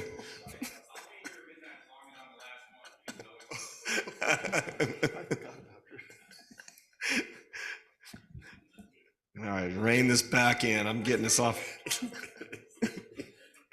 All right. Item 8. This is a request for proposal. Consideration to award the request for proposal for the AMI Power System Project. Power Director Rick Hansen presented to the council on this item in the work session.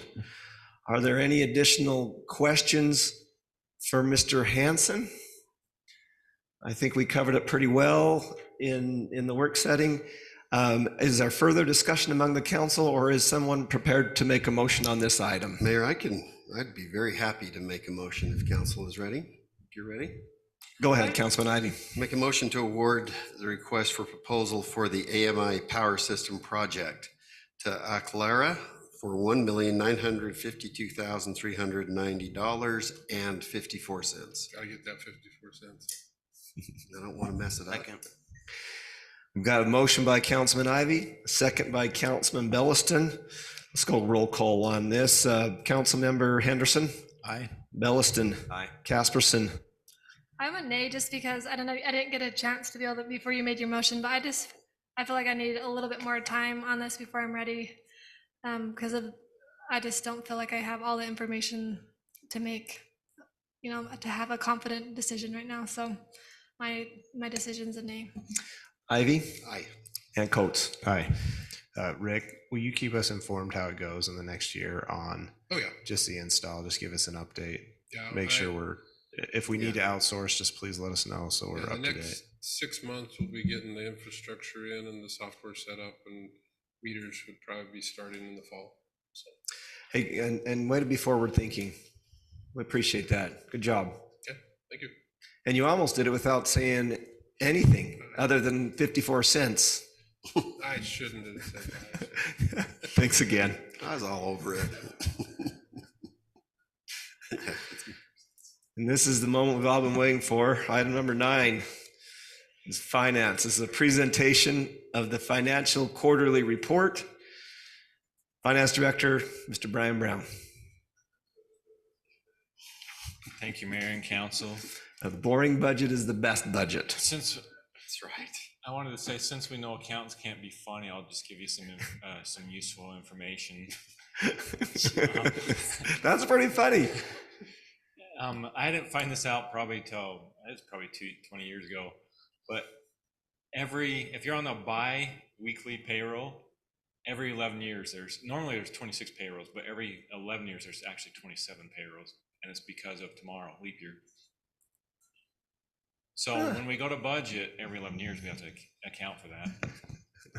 We're on that year right now? No. No. No. You got my hopes up. I might get an extra It'll be in paycheck out of it. 2028 that it happens. This is where Brian and I have a big disagreement, because you don't get an extra paycheck. It just gets divided 27 times. Unless you're bi-weekly. We're gonna argue this to death. You just take that outside later. Brian, give us your presentation. All right, so as I said, another quarter's come and gone, just so that you understand the process. This is mid-year till December. The reason why it's in February is it takes us about a month to close everything out and then have to prepare the report. So that's where we're at. We're mid-year, so we'll be reporting on the mid-year this year for the fiscal year 24. I throw this graph always in just to kind of give a big picture of all the funds, so you can kind of see how over the last 3 fiscal years how the revenue expenses are doing by each fund. And so to kind of just break it down, you can see what's interesting is you look at the general fund over the last 3 years, kind of what it's been doing. And then as you look at the water, sewer, power, those funds, you see their expenses kind of go up and down, and that's generally because of capital projects. And then on the power, you see last year versus this year, you can see some of the changes that were made in the power to kind of correct what was going on in there. So I just look at this big picture to kind of just start looking at what's going on. And then I'm starting diving into it, but what I did is I gave you a summary, and we'll dive into the general fund and the other funds as we go on. Can I make one comment while you're on that slide? If you look at the far left 2 bar graphs, and it's a little weird because they're not next to each other, but you can see the 2 blue lines on the far left have a larger gap than the 2 orange lines, and those have a larger gap than the 2 green lines. And so recognizing as we go forward the last 3 years, and the orange in the middle, the revenue was because of the ARPA funds that we got that were the one-time revenue source. But our general fund is starting, the expenses and the revenues are starting to get a lot closer to each other each year. And that's indicative of the fact that our expenses continue to rise with inflation, but our taxes don't. There's no mechanism for property tax specifically to move with inflation. And so it kind of is flattened out over on the revenue side. So I think it's something to point out. So now we'll look at the general fund. And so the revenue side of the general fund, I list all the major categories. So taxes, that includes property tax, sales tax. This category increased about $450,000. This is mainly due to property tax, energy tax, and sales tax. That's what made most of that 450,000. Well, that's what makes most of that 450,000 up. The businesses permits is mainly business license and building permits. That's mid-year. To me, it's flat. When we go to intergovernmental revenue, this is what Jeremy was just talking about. We see the 2.23, 2.3, and that was because of the ARPA funds that came in, and then it drops down because this year we did not receive any ARPA funds.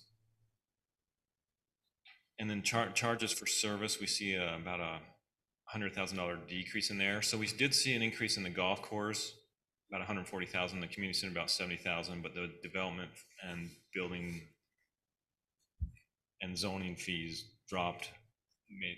That's what caused the drop in that by the 100,000. That's what the difference was there. Fines and forfeitures is mainly court fines, what we collect from there. So we do see a dip this mid-year this year.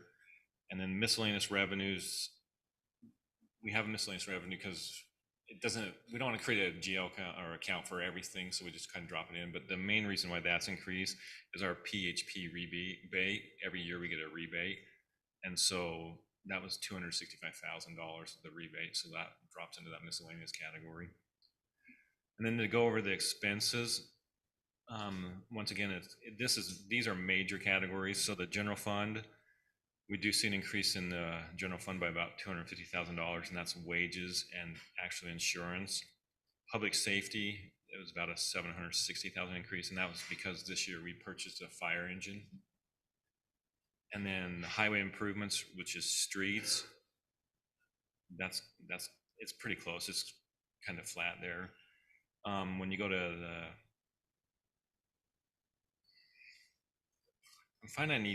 my wife tells me I need bifocals, so I gotta get just regular glasses. So parks, we see an increase in expenses of $430,000. It's mainly due to wages, utilities, and equipment purchases, and they had some other projects in there this year. And then the transfers and other uses is we transfer to the debt service to make the police station payment. So that's kind of overall, the general fund is at 40% of the total budget. Our target mark for half year is right around 50%. So we're below that target mark for the whole general fund. So that's just a brief summary of the general fund. Now this is an interesting year for building permits. Last time I was in here, I was saying they were lower. So in October we had 41 permits, November we had 100, and December we had 105 permits issued. Wasn't that the highest ever, Drew?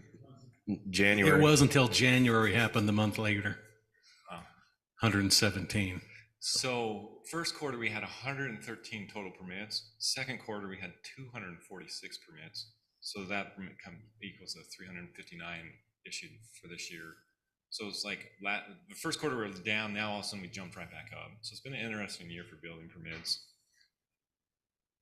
I like to throw this graph in mainly just to show the RAP tax, what we collected and distributed, and also to show that committed towards the cultural facilities and arts. That it's at $1 million right now, that 35%. Interest rates, the last 3 years, interest rates have just climbed and climbed. The main interest rate right there, the top category, most of the interest is earned by the capital projects. And I'll show you a graph and the reason why. I have a fund balance graph or chart in here, and you'll see why in a minute. But the trend, we've just seen the interest rates go up and up, but like I said, most of them are earned in the capital projects. And then to go over. But correct me if the interest, this is earned interest, but now that we've got bonds that we're going to be spending this interest too as well on the other side. Yeah, this is earned interest, but we'll also have interest expense.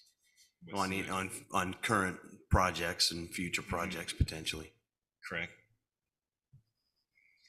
And then to go over the enterprise funds, their revenue expenses. As you look at the water, their revenue went up by $665,000 from this time last year. That's mainly due to interest earned and operating revenue. Same thing with sewer. It went up by $610,000. It was interest earned and operating revenue. And power went up by $2.5 million, and that was mainly operating revenue and some interest. And then storm went up by $261,000. That was mainly interest. When you look at their expenses, sewers expenses up by $1.8 million, and that's mainly due to water purchases and impact fee expenses. That's water was 1.8 in this water purchases and impact fees. The sewer went up down. The reason why it went down is because we had a big impact fee expense last year.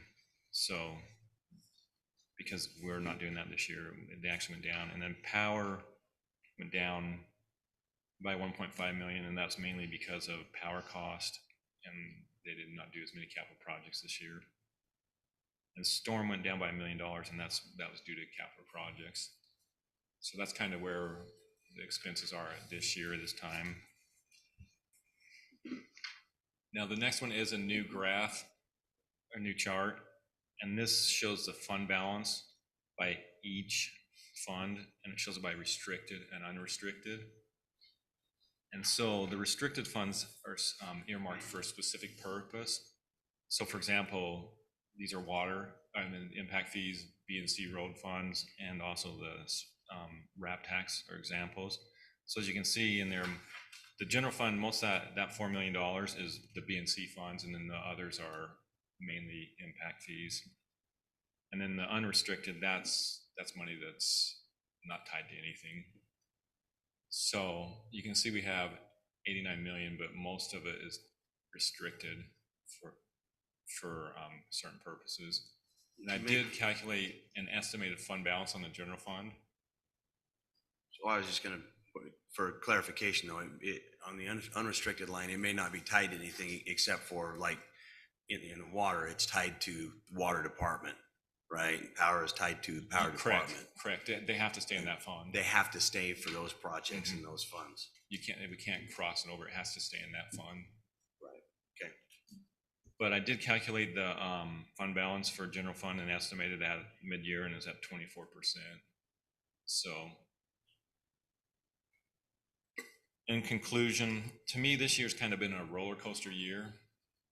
And like first quarter, things were a little lower, and now this quarter we see come up. But this is one thing we'll continue to monitor throughout the rest of the year, is how things continue to go. Do you have any questions for me about the quarterly report? Any questions for Brian? Everyone good? We'll see you next quarter. Thank you. Okay, item 10. 10A, this is consideration to approve a real estate purchase and sales agreement. You are familiar with the property. You're familiar with the terms. I would just add that this agreement meets mutually agreed goals of both the church and the city to move forward with the more suitable arrangement for both parties. In particular, allows for the church to continue use of the meeting house and transition on their timeline, at which time the city will become stewards in the preservation and potential civic uses of the building as part of the Veterans Park and City Hall block where we are. And it allows for the city to move forward in receiving public input, creating a design, and moving forward with the revitalization of the Nyson grocery store and dirt lots in order to revitalize the downtown. City Manager Jeremy Redd, do you have anything to add on this particular item? No, I just add we spent a lot of time working on this, spent a lot of time negotiating out different issues with the church that I think are beneficial to both the church and the city. And that would really be all I have to say, unless you have specific questions. Are there any questions for the city manager? Yeah, so Councilman Belson. I don't have the two agreements for the one that we approved on the sales agreement from last month, but how close, what are the dates? How close do the dates coincide between that sale taking place? That's a good question. And those revenues coming in and this purchase taking place? Because, you know, the last report shows fund balance at 3.8. There's not sufficient funds in the fund balance. I might have to have Thad remind me on the agreement from last month, but I believe it was 11 months maximum. Is that correct? The one that I reviewed last month? The sale, the property sale that we made at the top of Main Street, was that an 11-month due diligence period? No, it was closer to 18. What we're informed, they had 2 periods. There was 2 different due diligence periods. When you add them up, it was closer to 18. Everything they've told us indicates that they'll be sooner than that.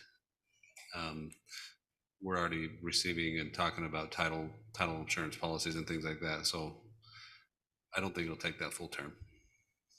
I agree with Thad on that. I don't think it'll take full term either, but that's what the contract says, and so it could take potentially up to that point. It could, yeah, and the same here. There's a time period that the church has to get through all of their approvals, and that doesn't actually have a time period on it. It just, as long as it takes them, and then we have 6 months from that period to do our due diligence and choose to move forward or not at that point. And this is all the parcels at once. They're not broken up in separate agreements. It's all one agreement with 2 specific warranty deeds. So the deeds are separate, separate exhibits for the different parcels. There's a deed that has certain conditions on the meeting house parcel and a separate deed that has conditions on the what they're calling the development parcel, which would be the nice and store property and the property next to it.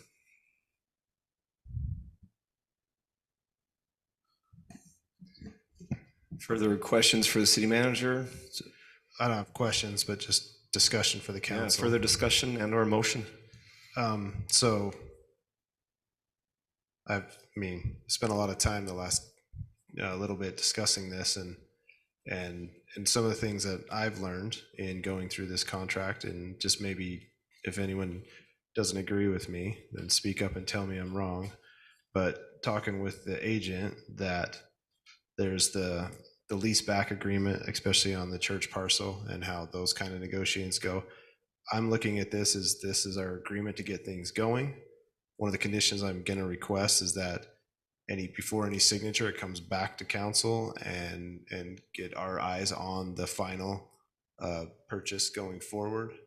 In the past, we've done other things where we've left it to the manager or whoever we dictate. I wish it would come back to us for the final say, because things might change through our due diligence process. These are big properties. We have things contingent on going forward with other projects to move forward on this. One of the things I want, I'm just saying it for the record, is that's supposed to be in the leasing agreement, is that if the church has up to 5 years, which I think we've agreed to, but if they have another building in place before that 5 years, I would want that to be that we can immediately use it as soon as that is operational. And then on the pavement, I want to make sure it's clear that double chip seal is the pavement, not a asphalt surface. And then the utilities, that us as the landlord would not be paying their utilities on that church house. So, and I was informed that would be in the leasing agreement, or the leasing? The lessor agreement, but the lessee paying. The lessee agreement. And so those are kind of the things that I just want on the record that I would expect to see in that. And I also want to make a condition that we see that leasing agreement back before it's approved through council. Yeah, and I'll just reiterate what you heard, that those have all been part of our discussion with the church, and that's all been negotiated. But you're right, it's not in the agreement, because that agreement, the leasing agreement, has not been written yet. Yeah. But absolutely, and I think it's totally fair to bring all of those back. This is a large purchase, and it's not the kind of thing that I would be comfortable just doing on my own. So I'm happy to bring that back, make sure we're all comfortable moving forward as we do. So what agreements are we going to expect to see again? So you're going to have a leaseor agreement between the city and the church for up to 5 years, and that agreement is up to 5 years. But if they move out to a different property, if they build a building and move, then that agreement terminates at that point. And what time frame will that be back before the purchase is done? Yes. Yeah. Okay. By the end of the due diligence, we'll have that agreement in place for you to review, and then there would be final purchase agreements at the end of, at the end of it. Well, I guess there wouldn't. What Councilman Coates is asking for is that it comes back to you before we actually turn over any money, before we actually execute that. So at the end of the due diligence period, when the city's comfortable, we'll come back to the council and make sure you're still comfortable with that. And I would expect a report of some kind for the council, simplified for us simple minds, on the breakdown of the due diligence, clear of any clay issues, clear of, any issues. And if there are issues, let us know what those issues are so that we can be prepared, because these are, blighted buildings. They're just old, and we're going to have to deal with some of them. So if we can keep us informed on it, I guess is what I'm asking. And so for clarification, due diligence is undetermined plus 6 months. Correct. And in speaking with them, undetermined is the right amount. I mean, they said, hey, we hope to have something done before everybody goes on their summer holiday. But I mean, you're talking, I could see 6 months on their side and then another 6 months on our side, easy. So. Is there extension provision? There's not included in this language, but we could certainly negotiate one if we got to that point and needed more time. I don't think that The reason why I ask is because, again, you know, the other revenue coming in is key. So if It there's is. a delay on money coming in, then that puts us in a bind if we don't have an extension provision. So if we can get one negotiated in this contract, that would be ideal. Correct. But in working with them, I don't feel, we haven't felt an urgency on their side other than they would like to come up with a different option for their congregation. Other than that, I don't think that there's been a real, I think they would be open to an extension if we needed that, that's my gut feeling in all the negotiations we've had with them. Would you agree, Mayor?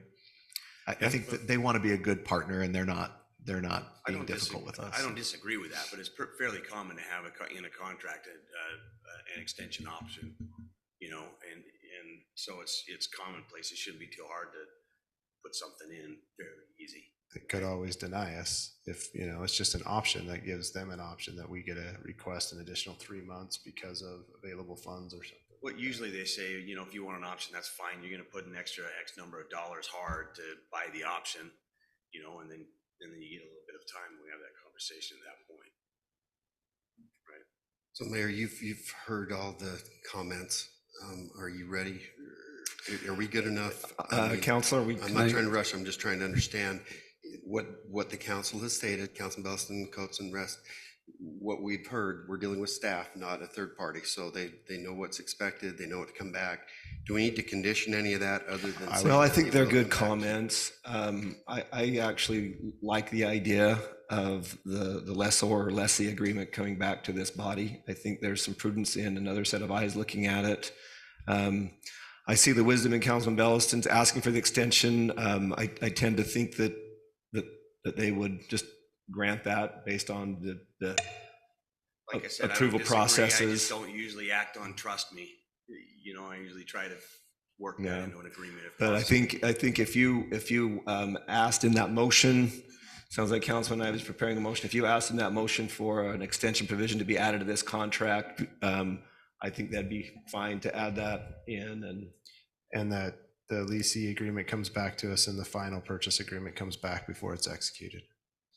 Comes back for. I don't know if there is another purchase agreement. Jeremy, do you want to address that? What you're saying is that you get another approval before we execute the final, at the end of the due diligence period is what you're asking for. We'll come Yes. back to the council. To report back and on get the a due final- diligence. get a Report back final with the due approval. diligence and give us the final say to fully move forward. Did you get Because if those something 3 comes items? up, We might need to. Can I just clarify? The contract says there's a feasibility review period that starts after their committee approves. Is that what you're referring to when you say due diligence, or is Yes. Feasibility review is the term they use, but it's essentially a due diligence period. We have a You 6-month attorneys have period all after these that. terms that the rest of us are learning. It's less about terms and more about, I keep feeling like the due diligence reference is prior to the contract being signed. As I hear the reference, it sounds like The feasibility study is probably is the, when the contract becomes fully executed. Correct. So we will approve this, and it sounds like if there's an additional request from the council, we will go back to them and ask them to add that in, and that would be, you would give us the approval at that point for this agreement. Then they will take it to their group, which may come back with other requests from their side, or they may approve it or not approve it. If they don't approve it, then we're done as well, right? But then after they finish their approval process, then we have 180 days. And feasibility review is probably even a better term for what we're looking at, because it's not going to take us necessarily that long to do a site walkthrough or a soils testing, but we're looking at feasibility from our side. And one of those feasibility issues would be to make sure that we have the cash flow in place from a previous sale. So if we don't, there's nothing that we just make that choice to, it's not feasible for us at the end. That's fine. We can make that choice. So that's what I'm saying. We would bring it back to you to make that final decision on feasibility before the period is over. So my understanding when we started this meeting was that it says purchase sale of agreement, but this was it's like our offer is how I've looked at it, and we haven't finalized, we haven't deeded. What assurity do you have to me as a council member that you're going to come back and make sure that what else do we sign, I guess? Well, there's always a closing, right?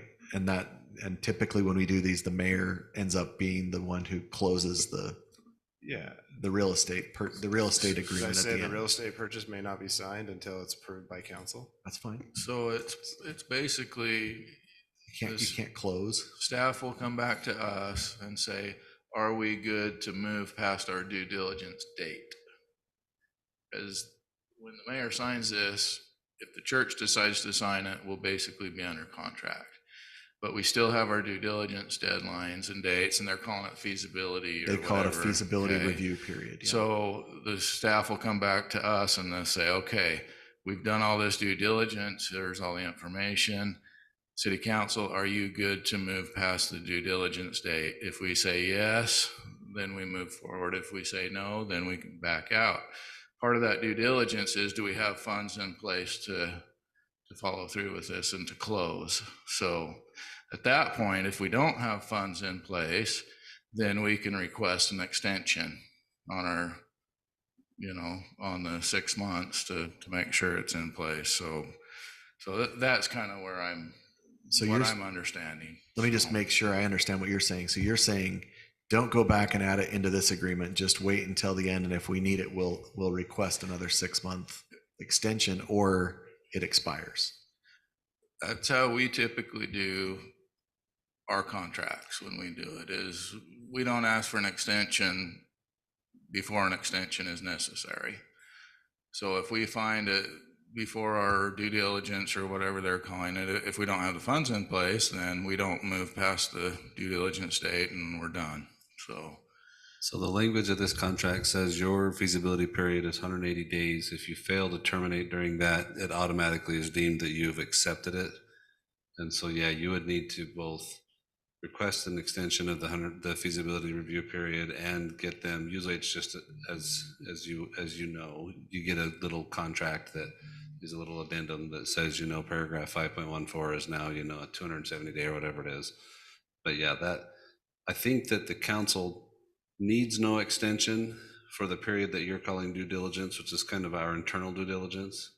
Until you're ready to have the contract signed, you don't need to request anything. The time period we need to abide closely is once we're under contract and the feasibility one. That's the one that we need to make sure to either amend or. So they won't sign this until they go through their committee? This is written like they want us to sign first, and then they'll sign it when they're ready. That's how it reads. Now, I don't know what they'll do, but yeah, this is written like their guys will take our signature to their committee, and their committee will look at it when they're ready. We need to make sure we're aware of the day that so we're all aware of when that 6 months starts. Yes. And I'm happy to keep you informed as you go along. I don't know what you need from me to make sure that happens, but I'm happy to let you know when. Let me know. When that is signed, I'll let you know in my manager's report, and that'll make Laurie happy too. So it'll be good. I mean, realistically, I don't see when our due diligence period starts after they sign, I don't see why we couldn't have all of our due diligence done, other than the financing that Councilman Belliston's talking about, in like a 8-week period. We could get it all done. But then, we're waiting on the sale of this other property to make sure it all comes together. So 6 months is a very long time for due diligence. So. And we had that extended for that very reason, because I think it was a comment that Councilman Belliston had made previously that. That's good, and that's wise. And again, they're not in a hurry because they don't know yet what they don't have clarity on their side yet with what they want to do either. And so I expect this maybe to be a slower process than a quicker process, because neither one of us are in a huge hurry to do something different until the timing is right. So.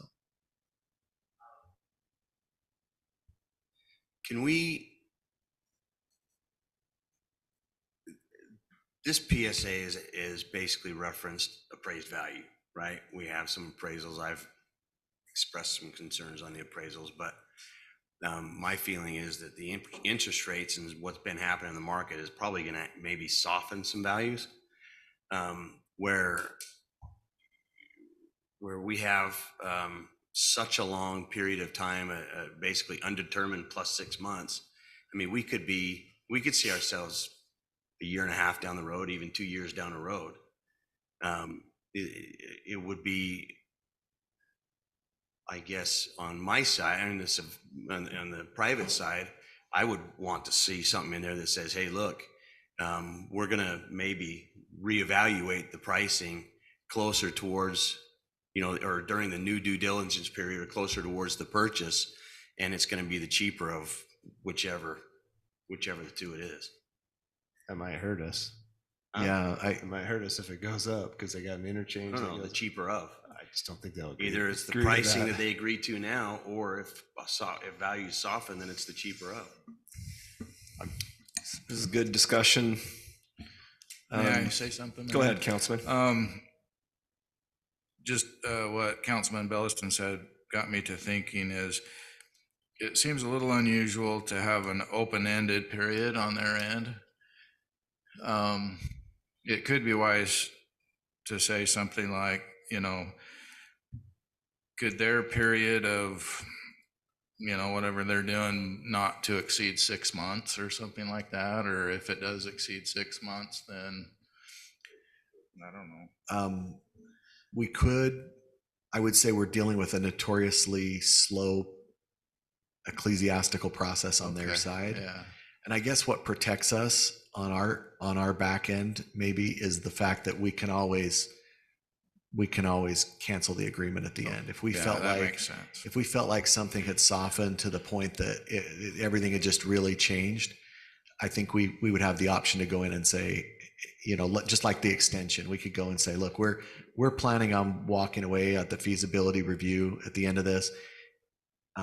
We could also renegotiate too if we felt something softened. Yeah, but again, they could do the same thing. Yeah. They could come back and say, boy, things have changed. It's taken a year, and now prices are higher. We want to do something different. So I think I don't think they have an out in the feasibility review period. If their committee approves this contract, it's us that carries that's correct. But their committee, it's very vague what committees those are and what approvals those are. I mean, really, they just need to come back and say, yeah, we don't approve it. And we need to start over with the negotiating process. But yeah, you're correct, technically.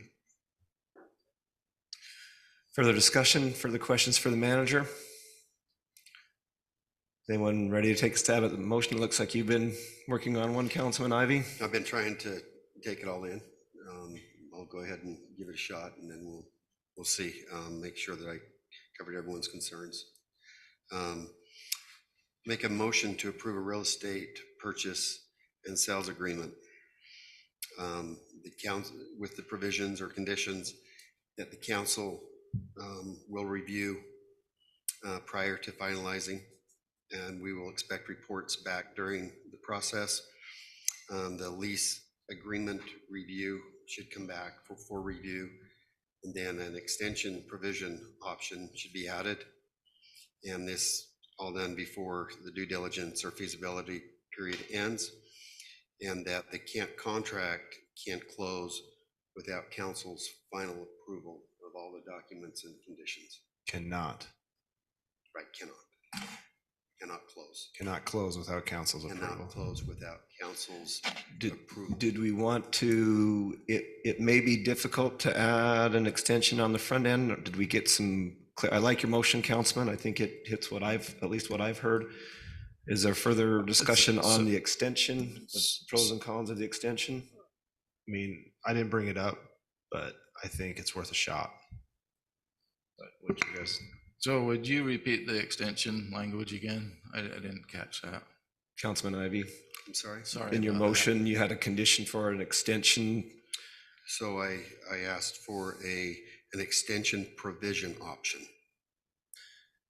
Is that probably all it needs to say? I mean, I've seen them where they're fairly simple, that I'm sure they've done them before. Well, here's the worst thing, right? If they tell us no, they won't do it, then it comes back to us next 2 weeks and we rediscuss it and see if that's okay with us. So I will second that motion. Got a motion by Councilman Ivy, have a second by Councilman Colts. Let's go roll call. I think we're down to Councilmember Belliston.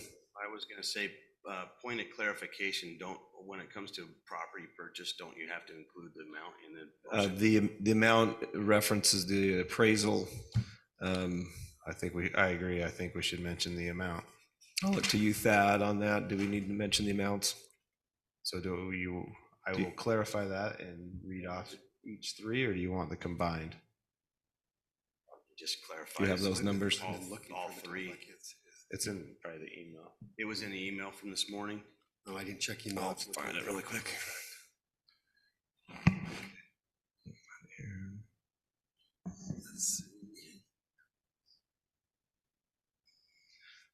I only get a few emails from Jeremy like you do. Here we go. I have it. I'll just pull that up.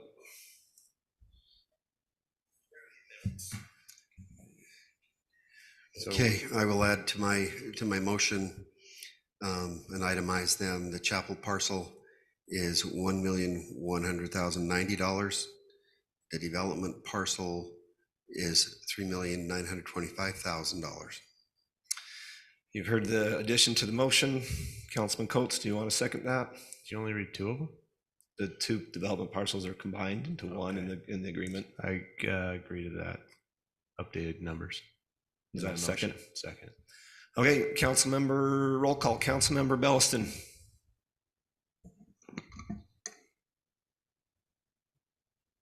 I'm really struggling with this one, just because the money's not in hand and it makes me nervous, right? But obviously, we're gonna have some due diligence, we're gonna have some time, we'll have a future conversation on that, so. Ellis and I. Casperson. Aye. Ivy. Aye. Coates. Henderson. Aye. Purchase and sales agreement is approved. We'll move on to item 11, report of officers from assigned committees, and we'll start with you, Councilmember Casperson. Just changing it up tonight. I had to actually miss some of my meetings because I went up to state wrestling, so you guys will have to wait for the next time for my reports. It was worth it tonight. Councilman Ivy, we're hot and heavy in the final quarter of the session. I even had it written out tonight because there's so much going on. I don't want to miss anything, but yet I don't want to waste time. So, it's been a busy 6 weeks, and we're now down to just the 2 final days of the 2024 session. Much of this session has focused on housing policy. There has been a package of bills that have made their way through the process aimed at financing tools to make homeownership more affordable. One such tool is a bill that allows the state treasurer to give $300 million to banks to lend to developers who are bringing forward approved affordable housing. Another bill that passed created state code to tackle licensing and inspection to allow manufactured homes to be built off-site and then put together on a lot. On the education front, the legislature has passed bills to limit DEI programs in schools and has protected girls' bathrooms and locker rooms from biological men. They are still considering a school safety bill that would provide additional tools to teachers and administrators to keep our children safe in the classroom. One bill that got lots of media attention was the bill that created a Fair Park district in Salt Lake City where a professional baseball stadium will be built. The bill originally added an additional 1.6% TRT tax on hotels statewide to pay for the stadium in Salt Lake City. We worked very closely with our legislators, Joseph Elison, Neil Walter, to push back on this idea to get to an amended bill where Salt Lake will be funding the stadium rather than our Southern Utah TRT dollars. Yeah, it's in there. Just Salt Lake will be paying for that now. Thank you. I like cheerleaders when we're talking legislation. An income tax reduction bill has made its way through most of the process and only needs one more vote to lower Utah's income tax rate from 4.65 to 4.55%, allowing our residents to keep more of their hard-earned tax dollars. You know, a lot can happen in the last 48 hours, but it seems like this session really hasn't done a lot of damage. There's one bill that we're watching closely, but if any of you have, if you've never been to the last night at the session, you need to go. It's better than Disneyland. They even have some pretty good comedy after the session closed to try to mend feelings that may have been bruised during the session. But just want you to know that Jordan and I will be traveling up in the morning, spending all day at the Capitol tomorrow night, and all day Friday, and we'll come home after or close to when the session ends. But I can say that I'm just so proud of our local legislators. I don't think there's a better delegation in the entire state. They're responsive, they're helpful, they share our values that we have here in Southern Utah. And I'm very happy that they serve us because they do a very good job. There's other stuff, Mayor, but you know what? I've taken enough time. Thank you. So can I ask some questions to Councilman Ivey? Go ahead. I want to, the bill, has there been anything come up that, I always forget the bill number, the one that affected us so much this last year with the housing. Is there anything new propping up? Because I don't want to be blindsided in 2 months when you read your report of these got approved. You know, the scary part of that is that a lot of bills just came out again, just barely. So that's why it's so important that we're there at the Capitol, because there's a little bit of a, you know, are they gonna be able to get through in time? I don't know, but there's a lot of bills introduced in the last couple of days. I know that for the first time, and Jordan, you might want to correct me on this if I'm wrong, but we've been tracking over 200 bills this session because we identified 200 of the bills that would affect our city or our lifestyles here in Southern Utah, and specifically in Washington City. So to answer your question, I don't see anything that's risen to the top other than just what we know about. If something comes up, I'll Please make sure we're aware so we can voice, we can email too. As soon as we can. Brett has nothing to do tomorrow, so he said he would. We will keep your emails on speed dial, I promise. If we hear anything, we'll be there. I have something to do Friday morning at 10 o'clock. Which brings us right into your report, Councilman Coates. So my report is I'm going to talk about the solid waste. I expect everyone there that can be there. It's not going to be a huge showing, so please show up. They're making me speak, so you get to hear me speak. It won't be as good as the mayor's, but I'll do a good job winging it with the trash. So I just joke, but I'd recommend getting with Brian to get some good trash material to get it kicked. You know, if I bring a financial guy, they might get mad at me, so I better no. Just that's the only report I have tonight, Mayor. You heard the power about the AMIs. That was a big discussion in Power Board the last couple of weeks. And then on the solid waste, that's the big item we're dealing with. Love it. Getting that landfill running or having better facilities out there. Well done. Councilman Henderson. Thank you. We have a Shade Tree Committee meeting coming up in March, so I'm excited about that. Friday morning at 10, I'll be over at the fabulous grand opening, and I'll be expecting donuts, hot chocolate, all kinds of things. Will my wish come true? I appreciate you bringing them. Thank you. That's all I've got, Mayor. Well, you moved right into that, Councilman. Councilman Belliston. All right. I'll be brief. The Dixie Transportation Expo was great. I saw a lot of you there. I know a lot of you were involved, but it was probably the best year ever, in my opinion. We were represented well there, and so that was good. The Dixie MPO, there was a lot of talk about trails, and on the Mayor's Loop in St. George, they've started using trail cameras, not like for hunting, but just to track.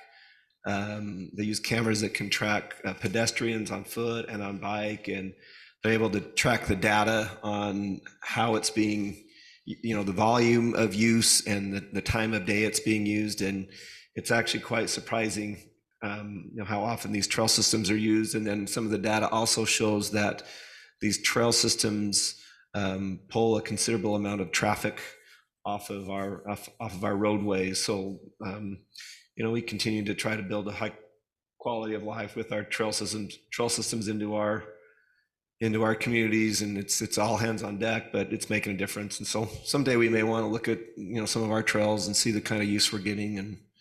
But that was kind of the main issues, main points to bring back to you on trails. Nothing earth shattering, but I think the main point is just that regionally people are used to going to that transportation expo every year. A lot of good feedback, a lot of good coordination happens there. And so I think we do things right here in Southern Utah, and we get out in front of things, and who knows, maybe we'll get lucky and get the Northern Corridor pushed through too, who knows. City manager report. I know you've got to put a lot of work into it for tonight. I did. I hope everybody's ready for some real data and excitement tonight. Every year we put together a Washington City Management Report, and I just wanted to report on some of that. It was in your packet, so I hope everybody had a chance to look at it. I think there's some really interesting information there. It is mirrored, but Steve's gonna put it up there for me momentarily. I feel it coming. Wake up, Steve. I think the number one thing to look at here is that I find very interesting is this population number. Let me try to zoom in here so you can see it. But the state has their way of calculating population, and the census has their way of calculating it. And we have a way that we're calling our service population. And what we do to calculate that is we take the number of water connections in our city, which is a really good way to determine how many residences we have. And then we take that and we factor in the number of average residents per household. So when you think of service population, last year it was 40,594. This year it's 43,268. And that really equates to a weekend when the second homes are full, the vacation rentals are full. This is what we're really trying to serve as a city. So when you think about law enforcement and fire and EMS and streets and the different things that we have to take care of, that's the number. And I think that's a really good number to look at. I wonder if it's maybe 20-25% population, secondary seasonal homes, just kind of reconciling some of the census data with the service population. Absolutely. And second homes, vacation rentals, even think about the hotels that we approved tonight. Those people all are served by our city when they're here in our community. So But just we're an pretty interesting much number to look at. We say those busy months, and those are crazy, but it's almost year round anymore. I mean, they're always here. It's not like they're here for 3 months and we don't see them again. They're here, I would say, 10 months out of the year. And then what's interesting is we get our sales tax calculations and other calculations that we get tax dollars on. That comes from census data. So we don't get that on second homes. We don't get that on vacation rentals. It's just interesting. A couple of other things I would point out here. Sales tax per capita went from $204 to $205. So we added 2,500 new residents. We added sales tax, but it only went up $1 per resident when you factor in the number of residents that we're looking at here. Number of power outages went down for the year. Something that I think is really interesting, the water per capita per day gallons went from 221 to 176. That's a big number, and it shows the conservation is working in our community. Visitors to the community center, 429,000, almost 430,000 people visit our community center, which is unreal. How do they count that, Jeremy? Because that caught my eye reading it, because there's a lot of kids running in and out of there. Is there just someone clicking them? I mean, how do we really count it? Is it actual scans? That's a good question that I don't know the answer to, but I'll find out for you. I'm not totally sure how they come up with that. You notice police calls for service were up about 1,500 for the year, but their response times were down, which is a credit to the department. Our fire calls for service continue to go down, but our EMS calls for service continue to go up, and that's a trend we've seen. We don't have as many fires, but a lot more EMS calls. And then just miles of streets repaired, 22.5 miles of streets got repaired in 2023. That's a lot of streets. And then we now have 187 acres of parks. So I think those are some interesting stats. anyway, read through that if you have any questions. Does it show our miles of trail? That could be something we could add. 26. We could add. We add 0.2, we'll get a marathon, I'll add miles of trails for next year. right? That's all I have, Mayor. Thank you. Thank you, manager. That's a really nice report. Okay, at this time, we do have need to move into closed session for items 13A and 13B. Someone like to make a motion to that? So move, Mayor. Motion by Councilman Coates. Is there a second? I'll second that, Mayor. Second by Councilman Ivy. All in favor to move into closed session? Aye. We'll move into closed session. Have a great evening.